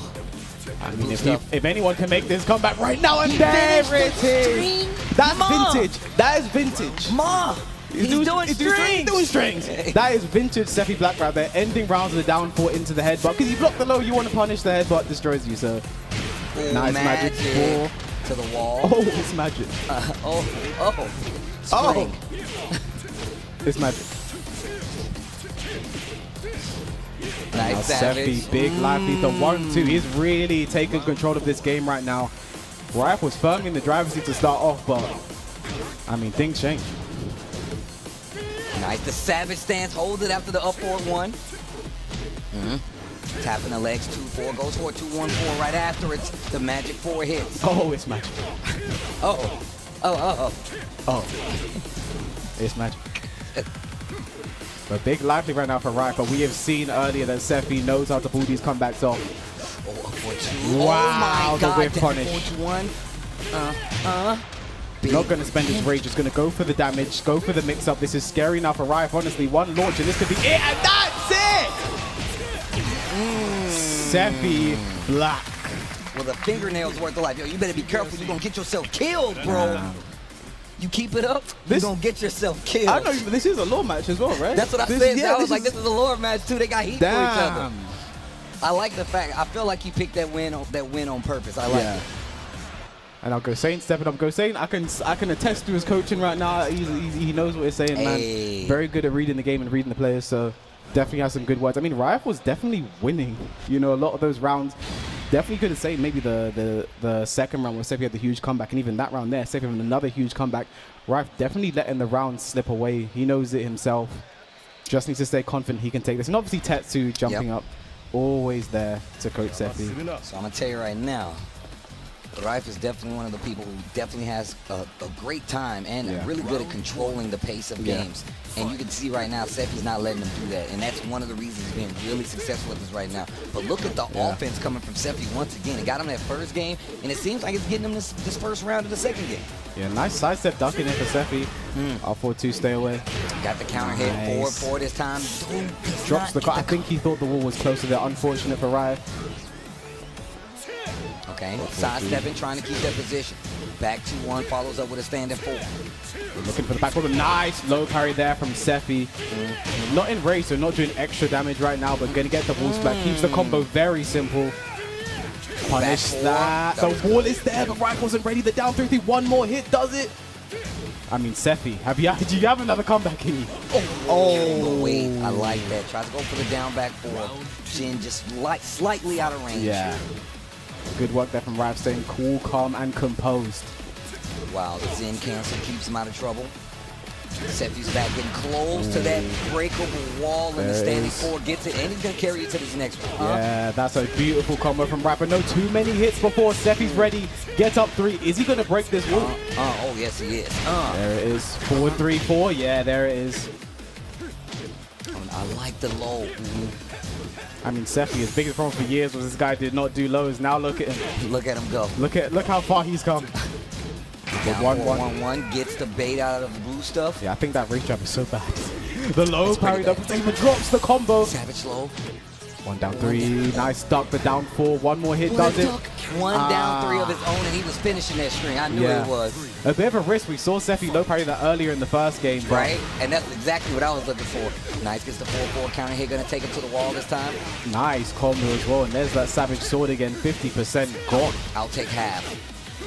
Nice again. Parry, Sephi trying to stay in this bad boy. Lost a huge chunk of life right there, but fighting back to the middle of the stage. And evening up the life with the follow-up, the ticks, they're adding up. Output 1-1. The down 3 and the wild standing 4, stopping Raef from moving. Sephi is not done yet. 2 more rounds to close out this set. 1-2-4, no duck from Sephi. The 2-1, really just trying to keep Sephi in check right now.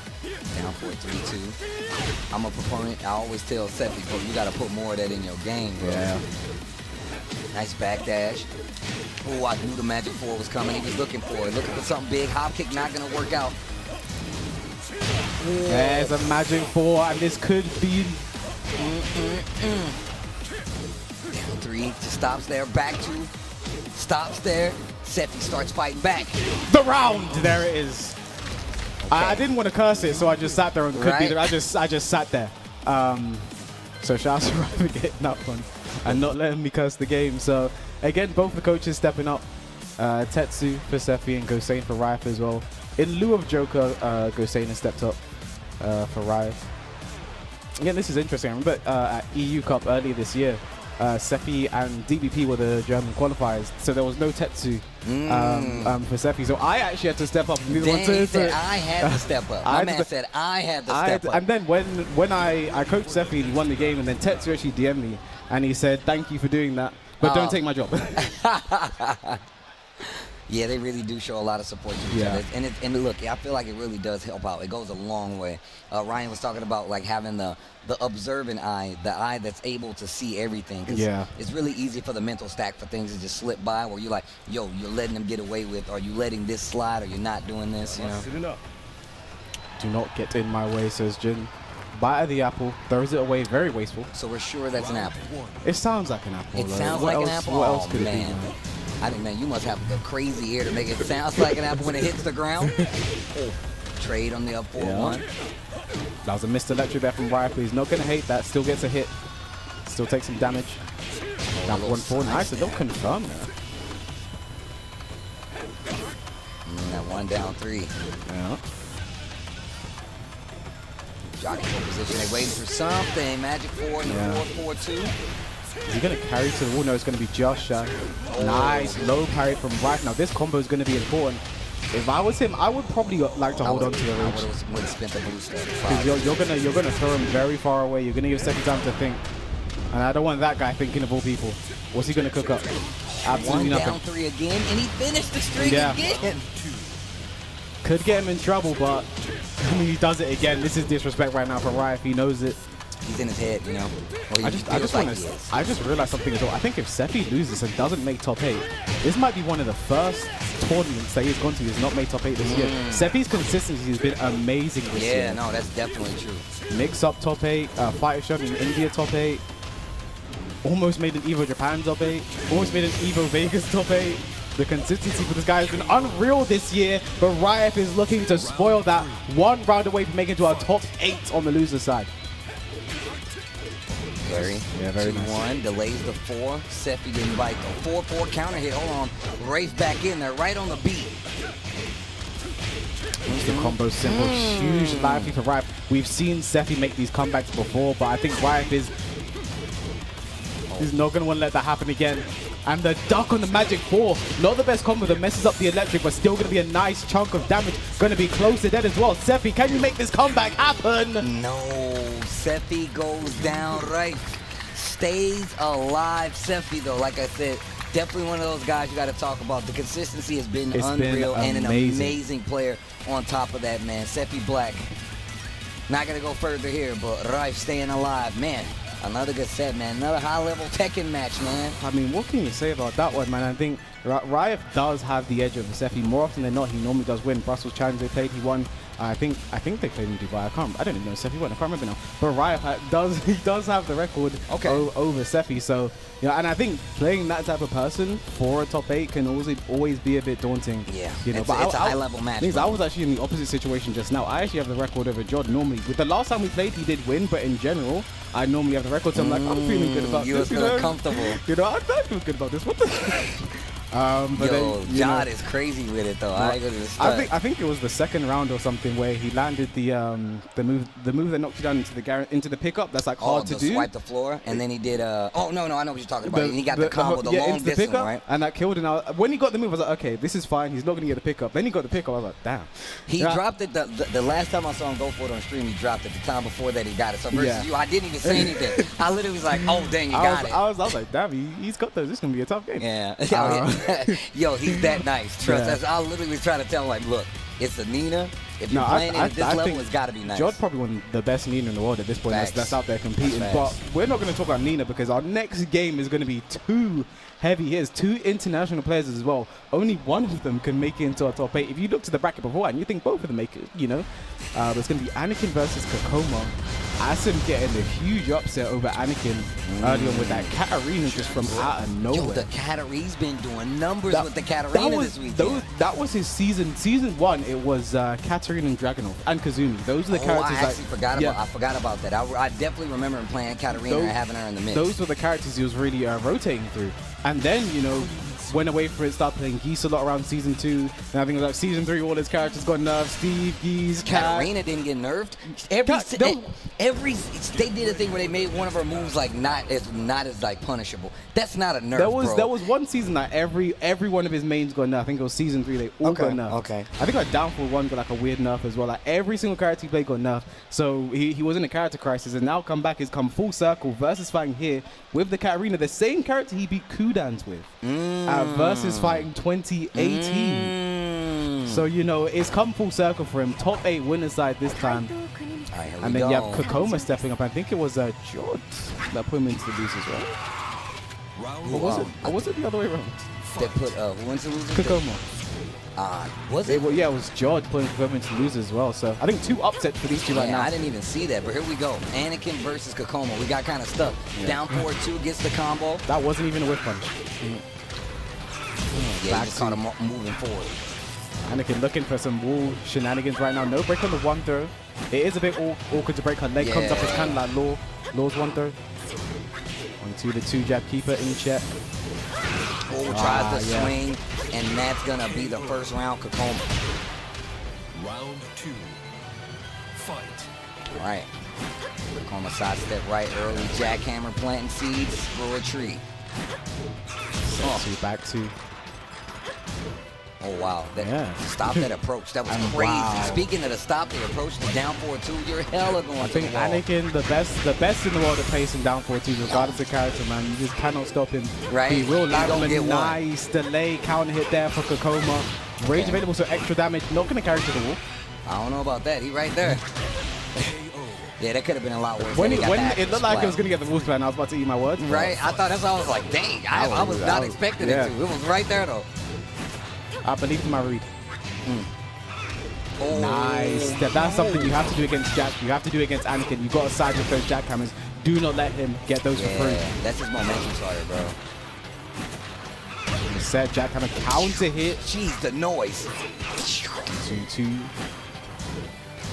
I think this must be a bit of an annoying matchup for Jack because the down for one, you can normally sidestep sidewalk to the right and get around it, but for Jack, I do not know if that's a thing. And there's the hop knees.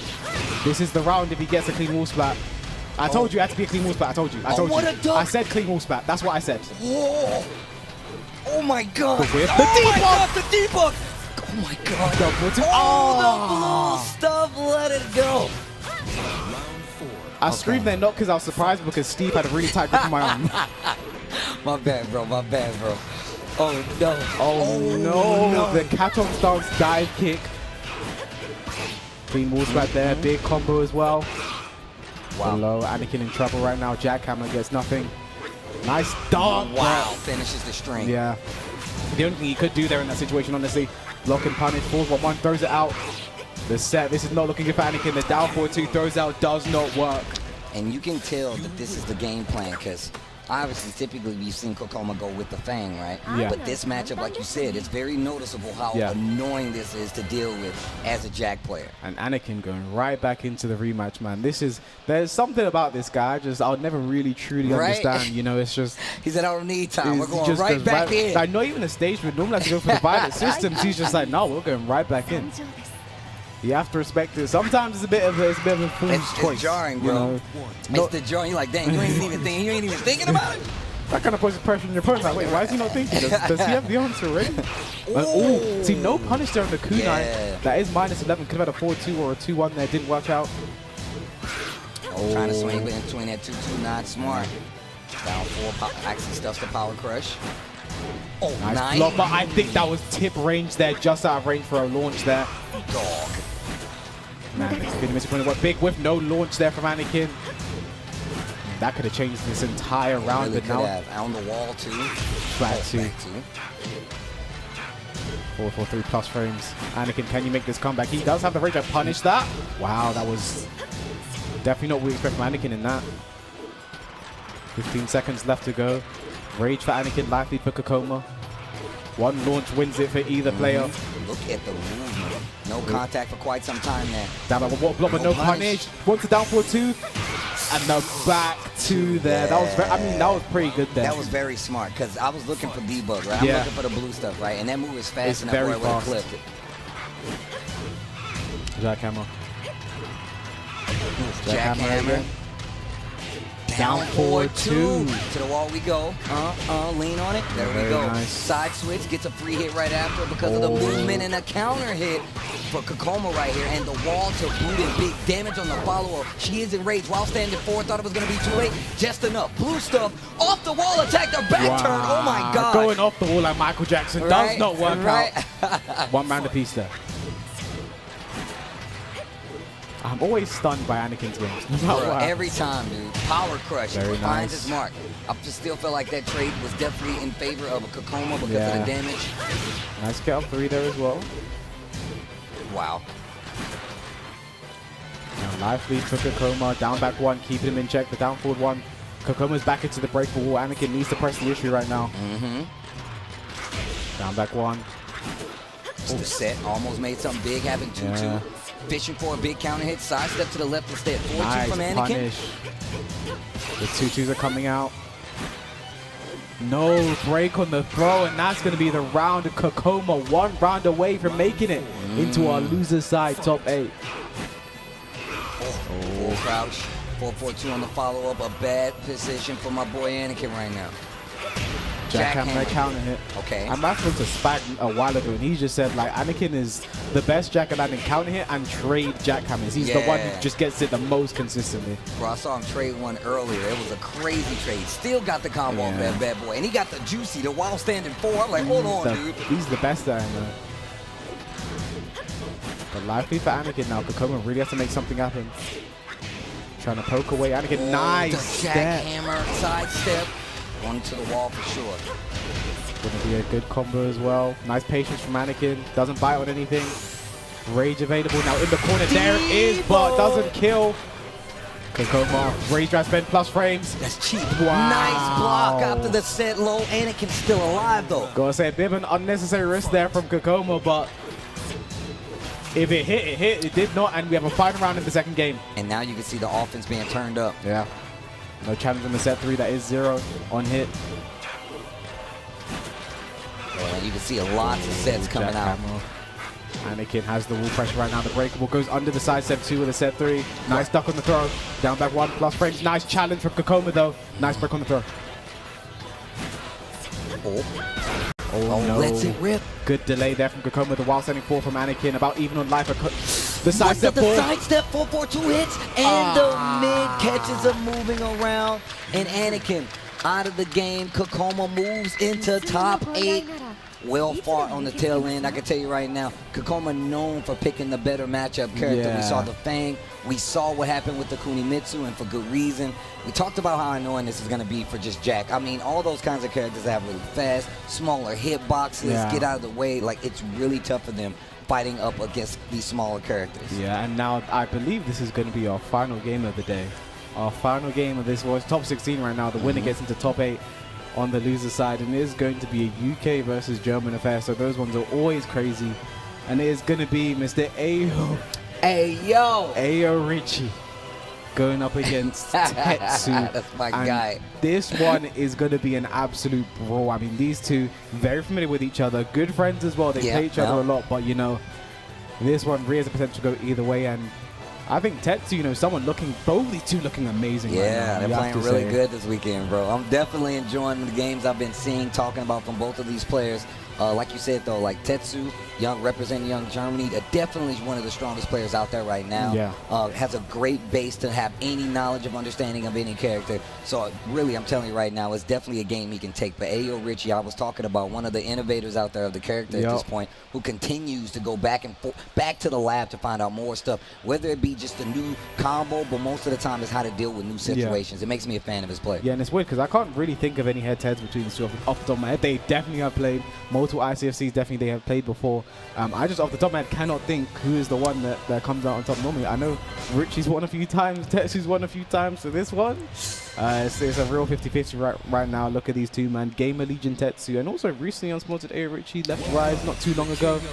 See, this guy's still unspotted, man. The thing is, I spoke to him today, and he just said, like, I'm feeling good because he lost to Gosain. He said, I just don't want to have a 9th place curse. Because he just came off a 9th place at EVO, and I mean it's better 9th place this year than last year, right? Yeah, no, that's true. That's true. But like he doesn't want to have that curse, man. He wants to be able to get into top 8, break into top 8. And Tetsu looking in Leo Mirror. He's not gonna do it. There's no way. He's not gonna do it. It's probably gonna be the Claudio. He's smiling. Hovering the Tetsu does have a strong Akuma. Does have the Lydia as well. Tetsu's actually the guy, because for a long time in Europe we had a problem where like Super Kuma was such an issue because for certain players, like you show against this player, they play this character, I'll play this guy for experience, right? But in Europe we didn't have like another really strong Akuma player that was the guy we could get experience against. But Tetsu's actually learned the character, done pretty well with the character. So actually can play the character to a very high level. So he's like the guy we go to now. Like, well, like Tetsu, I've got to play Super in brackets. Like, you want to play my Akuma? Then we go. Right. I've definitely seen the Lydia before come from Tetsu, so yeah, I mean the Lydia is a character that like since the nerfs, a lot of us Lydia a lot players, of people's moved on. I like how you said us Lydia players. We kind of just have to. We've moved on to greener pastures. Tetsu actually does go back to Lydia from time to time. I actually picked Lydia against Niam.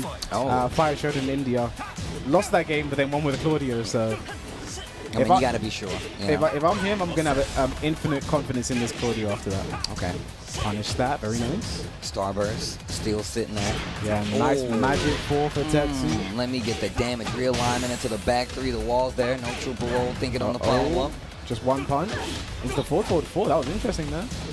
Finishes it, but doesn't get anything for it. Does it again, doesn't finish it. Budget back Kempo, no wall bounce unfortunately, and the jab from Tetsu. Budget back Kempo. Yeah, budget back Kempo. That's what Leo. You know what's great? I was talking to Joker. He just says Leo is just a female thing. That's what he says. Oh my god. The budget. Nice big sweep again. Man, I like him teasing with that. Going for the raw hot kick there. I mean, you have a huge life lead if you get the launch, you win. I don't see why not. Oh, rage drive spent. Goes for the Oki. Sidestep 4. Sidestep again, trying to bait something. Nice patience. Nice hit confirm. Still has the starburst. Down 1-2, no parry. Oh my God. Gee, I actually didn't know. I grabbed my own hand so I wouldn't grab you. I want you to know that. There was a universe that goes under. I think if he did that a bit later, it would have gone under. I just think that was a great comeback there from Tetsu. I think Richie just let him get back into it, got a bit too passive for his own good, and now Tetsu in the driver's seat, feeling good, looking good, sounding good, feels good, down, sounds good, feeling fine. Life feed down for Tetsu, big whiff, but not the best punish. Down back 4-3. Looking for something big, both of them. How did that down jump just whiff? They're doing quick sidestep left and right respectively. So they keep sidestepping and then get it right off axis. Big like that. Look, every time. They're just like, you know what, let me sidestep just one axle off, down one, finds the mark, big damage. Drops the combo to the up 4-3 that Richie not done yet, and I think that's going to be it. Tetsu, what a start, looking good. Gosain again, stepping back up. He's putting in the shift for the UK players today, man. Whenever we go down, you just see him walking up, stepping up to the plate. Has a lot to say. I mean, he's in winning side top 8 himself, so he's feeling good. And there's HK. But you know what I do? If I'm coaching someone and they win, like basically what happened right now, if someone else goes up to coach, I go up, but I don't say anything. There you because go. I go there to apply Support. pressure. Yeah, you know, just to apply the pressure. Like they're getting coached right now. What are they saying? Let me say something. Right. So Yo, you got this. I kind of just exposed my tricks though, didn't I? Yeah, you definitely just told on yourself right there. See, that's what happens when you're a commentator. Yeah, you start telling all your old strats. I talk too much, man. I think this is why people beat me now. I'll be talking too much. But that's what I'm saying, bro. You got to go full commentator mode, bro. I got to stop being silent these days, man. Real G's moving silent. There you go. Like lasagna. All right, here we go. One standing 4. Just a 1-1. 4, back 2, gets nothing. Nice. Oh my God, the hop kick. Back 2, gonna be a huge damage as well. Puts Richie in rage. This is trouble right now. Nice punish. Little duck right there. Big whiff, but no punish from Tetsu. Richie will be okay with that. And oh, kick goes under the jab. 4 rounds straight for Tetsu right now. What more can you say? He's looking good. Down 1.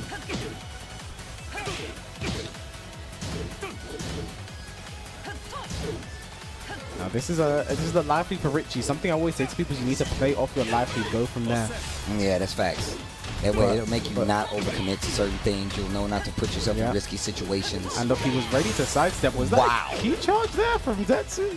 Some kind of mistake, definitely. They got him counter hit, I know that. The thing is, it's been 4 rounds straight for Tetsu. He's made some crazy comebacks. Has the rage available. Okay. Richie is being a bit too passive for my liking right now. I mean, Tetsu's not giving him much to work with in some of these situations. And the down 4, I mean, that took a long time for Richie to close that out. If I'm Tetsu, that's going to give me confidence. It makes me feel like he's scared, maybe. I don't know, and drops the combo there. Okay. Nice follow-up. They trade, though. No combo on either after the get-up. 10 seconds gone in the round. Life lead for Richie again. He's been working well with his life leads now. Let's see if we can pull it off one more time. The back 3's threatening the back 3-3. Nice. Punishes immediately. Is not worried about the last hit. That's something you have to show them. You're not scared. Oh, sidestep 4 gets hit. Down for 1, keep him in check. There is normally a setup to go for hop kick, but there's the Starburst again, running to down 2-2, and I think that one was counted as well, so nothing Richie could do about it. Tetsu down set point, getting to loser's side top 8. Okay, poke starting to add up as well. Man, yo, Richie slowly being backed up to this wall. See, there you go. He's sidestepping into the foreground. Yeah.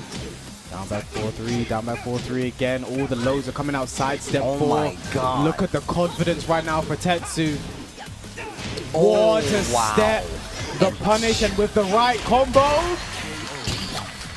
That is going to be it. Tetsu closes it out 2-0 over Richie. Is really happy about that one.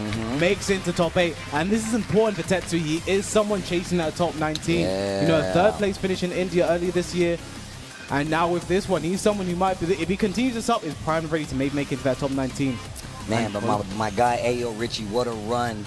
Just a match shy, just a set shy of making it to that top 8. Still a pleasure to call his matches. Tetsu going to be the person to move on that last spot to get in there. It's really strong to see him. It's really cool to see him come and do this and be this well placing at a tournament like this, especially with all the international competition. It's a really good thing to see, especially kind of, you know, you're still really close to home. Yeah. Making these kind of results, and with a stacked tournament like this.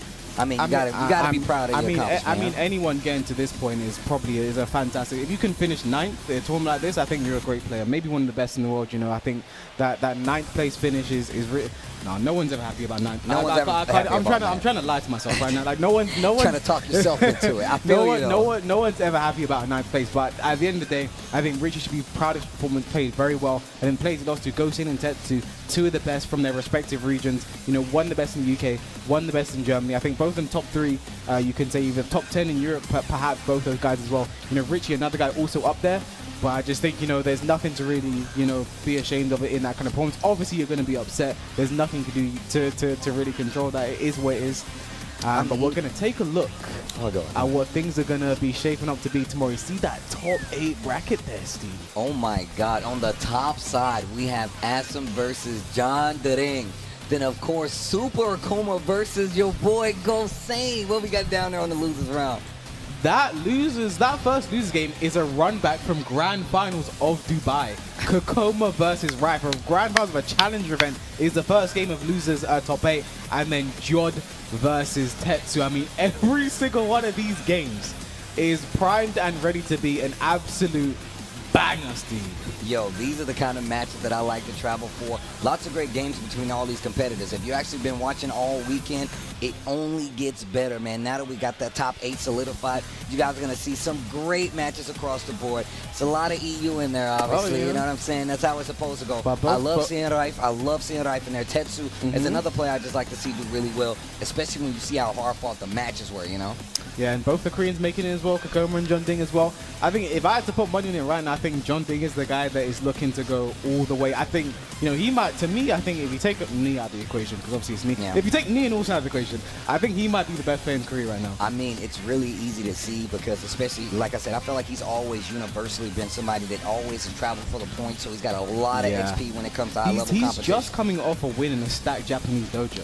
Come on, dude. Came from Japan too. I mean, the guy's traveling, a top 8 winner side here, and I think people forget about Kkokkoma because, like I said, we see these tournaments with such a high ceiling that people forget that, like, even those people, like, we know they're ridiculous, but a lot of people just kind of forget. Like, they slip past your favorites, you know what I'm saying? So, no, it's a great tournament to be a part of. Versus Fighting 11, continuing tradition of giving us nothing but bangers, and I love the fact that we have so much international competition, and a lot of people surprisingly pulling up. And what you're saying about John Devine is exactly what Ryan Hart said. Definitely one of the favorites to take this tournament.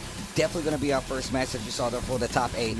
And with that being said, yo, it's been a great time. We've been talking a lot today. Great matches to talk about your matches as well, man. What a show and real talk. I just like to talk about the matches. I want to say as well, great to once again share. I don't know the next time we're going to be doing this. I don't know when it's going to happen again, because I'm not on tomorrow, so I know the next time we're going to be doing this, Steve. No. But it was a pleasure to share the mic with you one more time, man. It was a pleasure to get grabbed, you know, one more time. Just feel that. Just to bring you back down. That phantom grip, man. But, you know, just like that is going to be all from us here today. Our top 8 will continue tomorrow. Thank you guys so much for watching.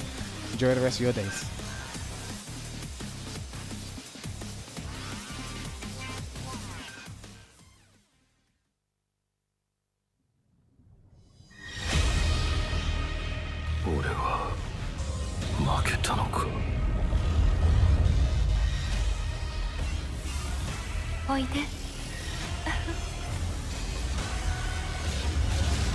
Jin.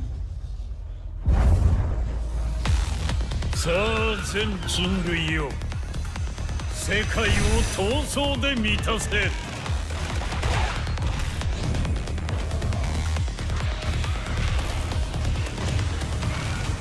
頼むぞ、風間陣。お前を殺し、全てを終わらせる。俺の血を引いていながらこの程度か。風間、俺はまた守れないのか。もろもろの我がこと罪汚れ清めましょう。